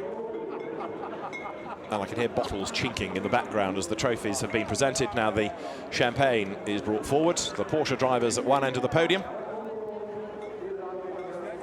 And there is a plan here as to when it can be presented. I think trophies have to be put down first of all.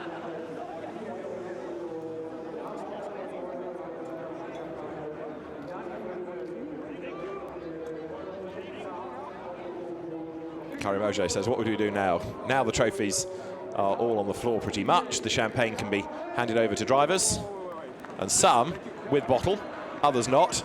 And Karim Auger says, no, thank you very much, I'm off. In fact, nobody is in terribly much of a spraying mood, are they? So Jérôme Policon, as the winning team manager, thinks otherwise. Fabien Barthez makes his way off the podium. Prolific racer these days, but for his team, Jérôme Policon sprays the champagne. So a first victory in the AM Cup for Anthony Pons and Fabien Barthez, but Ian Logie and Julian Westwood, the champions by just 1 point in the end, from Jürgen Hering, Dimitris Constantino and Frank Schmickler. Steve Earle and Liam Talbot and Marco Zannottini end up third after a pretty subdued race by their standards, it must be said. Fourth, not here this weekend, Andre Berzin, Fabio Mancini and Rino Mastronardi. But for the accident at Spa, Oliver Grutz and Karim Auger would have been more of a threat in the championship, taking fifth in the end. Fabien Barthez and Anthony Pons sixth at the end of the season. So the drivers now being brought forward for Pro-Am, which means that, first of all, out come Michael Lyons, Michael Brodniewski and Alessandro Bonaccini. For second place, onto the podium, Cedric Spriazzioli and Adrian Delina. And then the joyous Emile Frey Jaguar team, Lawrence Frey, along with Freddie Bath and former FIA GT champion Gabriele Gardel for the top step, and the team represented as well.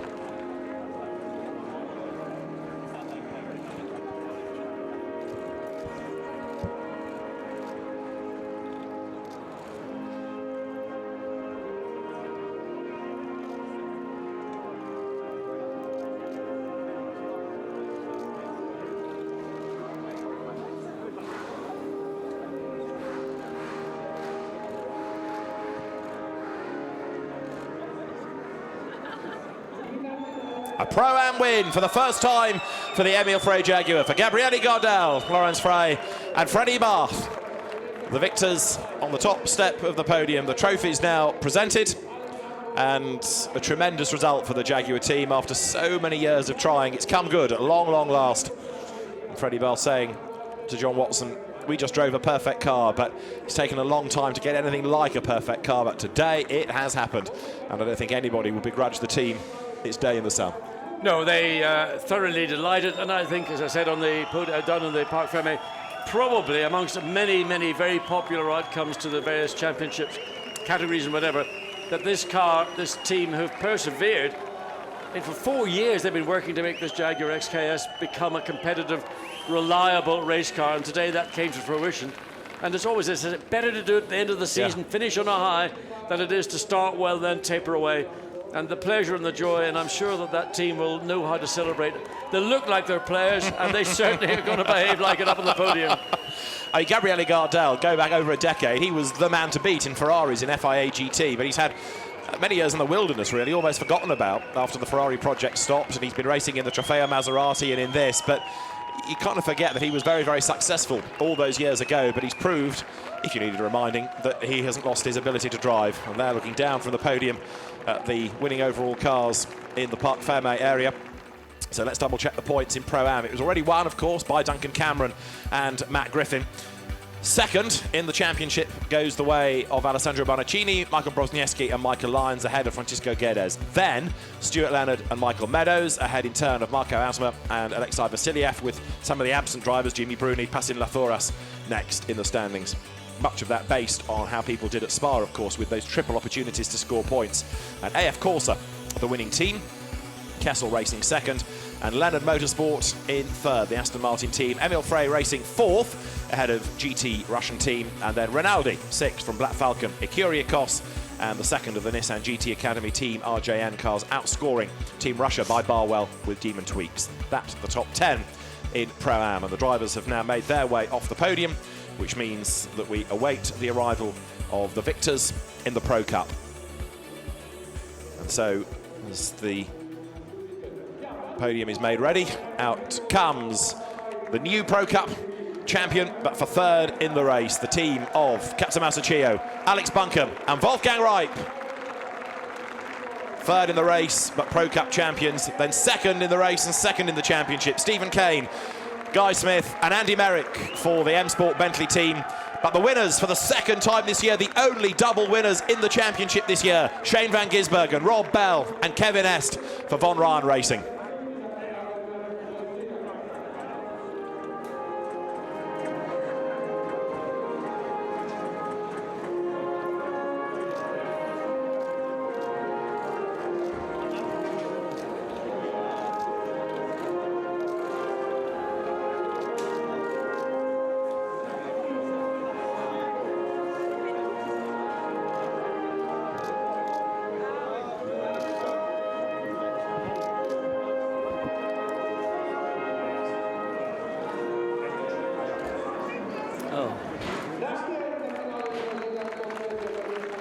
So the trophies brought forward for the third place drivers. First of all, a very emotional Alex Buncombe when John talked to him in Parc Ferme. Wolfgang Reip now able to breathe again. Katsumasa Chiyo, who stood nervously. I don't think he moved a muscle, did he?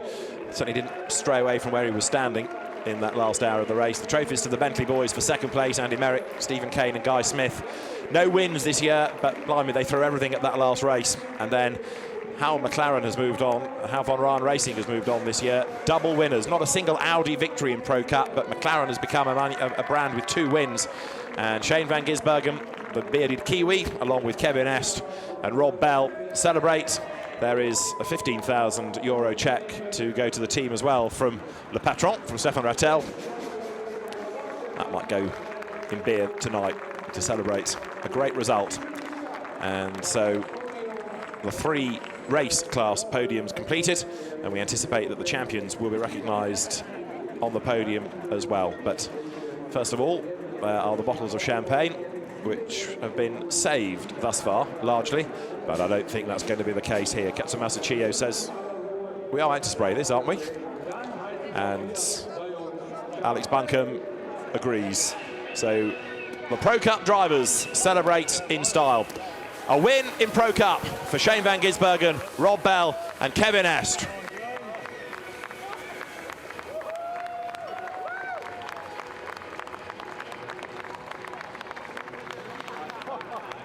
Champagne everywhere, and 3 different stories. A race winner, a champion and the vanquished, both in the race and in the title race. 2 seconds, if you like, out of that for the Bentley drivers. Second in the race, second in the championship, but it certainly wasn't for the want of trying, because they threw everything at it. As we check the points at the end of the Pro Cup, Alex Buncombe, Katsumasa Chiyo and Wolfgang Reip victorious in the end by 3 points over Stephen Kane, Andy Merrick and Guy Smith.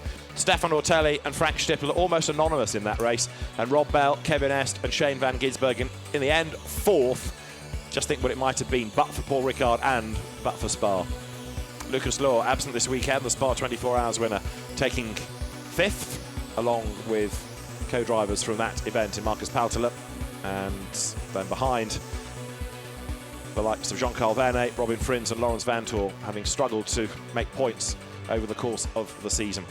They end up 7th in the case of Vantor and Frins and Verne, behind Nico Bastien and Steph Dusseldorp, Danny Junqueday 9th, Nico Muller 10th, Maxime Martin 11th, Buk, Suchek and Sule 12th in the second of the Bentleys after a more difficult season again for the second car. But so many point scorers within Pro Cup this year. Nick Katzberg, of course, part of the winning team at Spa. Barbini, Mull, Palmer, winners at Monza.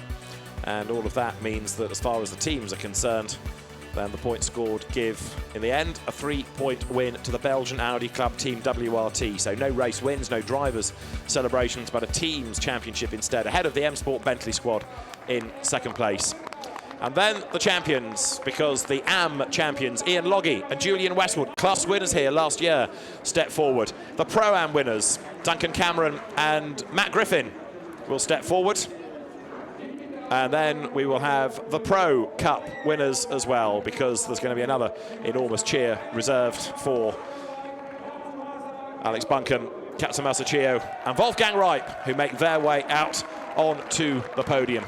And in a championship as competitive as this, John, to win, never mind your class in the race, but in the championship itself takes a huge amount of effort and commitment. Well, it's also done over such a variety of races, 3 hours, 6 hours, the 24, the exhausting 24 hours of Spa. Not only are the cars exhausted, but it's a very diverse championship. Yeah. It is an endurance race, but this today was a sprint 3-hour race. There was no breathing space for any one of those 9 team members from the 3 categories at all, and it was just a flat-out charge. So the class winners being joined by AF Corsa representatives, and I think anybody who wants to get on the podium now is going to join in. So it's going to be a very, very long photograph, this, to be orchestrated. But the 3 class champions, and remember, Matt Griffin and Duncan Cameron wrapped it up at Spa, and now the celebrations begin. Ian Loggie and Julian Westwood for Stuart Parker's team, Team Parker Racing, winning the AM class by just a point, but a win's a win. Yeah, and I think it's a great story. Just 2 drivers in normal circumstances, 3, of course, at Spa. Julian Westwood, a driver who was a young up-and-coming driver in the 80s, then sort of got rather lost in the usual issue about funding and went off and did other things in his life, now coming back and having the time of his life and winning championships. And Ian Loggie, somebody who, having built a successful business, has come into racing in the last few years. And Katsumasa Chio with the selfie stick, ready to take photos. Someone had to do it. So it never used to be like that, did it? Selfie sticks, what were they? So there you go, the class champions at the end of another fantastic season in the Blancpain Endurance Series. The drivers make their way away from the podium. Katsumasa Chio celebrating along with his Pro Cup teammate champions, Alex Buncombe and Wolfgang Reip. So they make their way from the podium away to the press conference.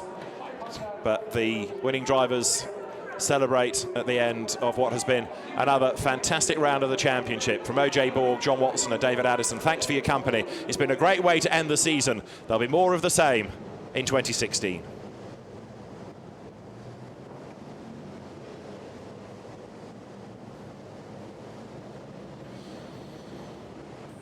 Let's look back at the highlights of the final round of the Blancpain Endurance Series that began with a 3-way battle for leadership going down towards the first turn and contact between Bentley and McLaren. As the battles continued around the opening lap of the race, it was clear that those that were having to make some progress up through the order were going to find it difficult. An early safety car was brought about by Gary Kondakov, who went off the road into the gravel, and then there was more drama as Nico Bastien made contact with Alvaro Perent's McLaren. Up front, Craig Dolby was storming clear. In second place, Adrian Zaug defending well from Katsumasa Chio, but that meant in turn that they were losing ground against the race leader. Trying to make progress in number 1 was Jean-Carl Verne, but he was dropping back to the frustration of Vincent Voss and Pierre Dieudonné. A big accident in the second part of the race brought out another safety car, went off the road. With a bit of help went the Bentley in the hands of Harold Prima, who was set to have his last ever race anyway, but sadly it didn't turn out to be the farewell he wanted. The safety car eventually caught the race leader, others pitted, and then on the restart there was a bit of contact as Laurens Vanthoor just touched the back of the 63 Lamborghini and then had to give back the place. More contact as Stefan Ortelli was glanced by the 173 Nissan of Martin Plowman. Both continued, both delayed. The battle, though, between the Nissan of Alex Buncombe and the Bentley of Guy Smith took up attention for the last hour of the race, effectively. There was this little nudge that sent the Nissan ever so slightly wide. Stephen Kane levelled at the next corner, and what the Bentley team thought was a great move was not agreed with by the race officials, and they told Kane to give back the place. He had to do it all over again, but do it he did, and this time it was down at turn 1. Up the inside went the Bentley. Place gained, job done. Kane then set off in pursuit of the race-leading McLaren, that with some clever pit stop strategy had assumed the lead in the hands of Kevin Est. But then Alex Buncombe had to fight to keep at bay the number 1 Audi that had crept into the picture. Katsumasa Chiyo studied the points permutations as the number 58 McLaren came through to score a second win of the season, the only car to win twice in 2015. A win for the Von Ryan Racing McLaren in the hands of Kevin Est, Rob Bell and Shane van Gisbergen to bring down the curtain on another all-action race in an all-action season in the Blancpain Endurance Series. Third on the track was enough to give Pro Cup Championship honours, though, to Alex Buncombe, Wolfgang Reip and Katsumasa Chiyo for Bob Neville's Team RJN squad. Another tremendous race in the Blancpain Endurance Series. Next year can't come soon enough. Bye for now.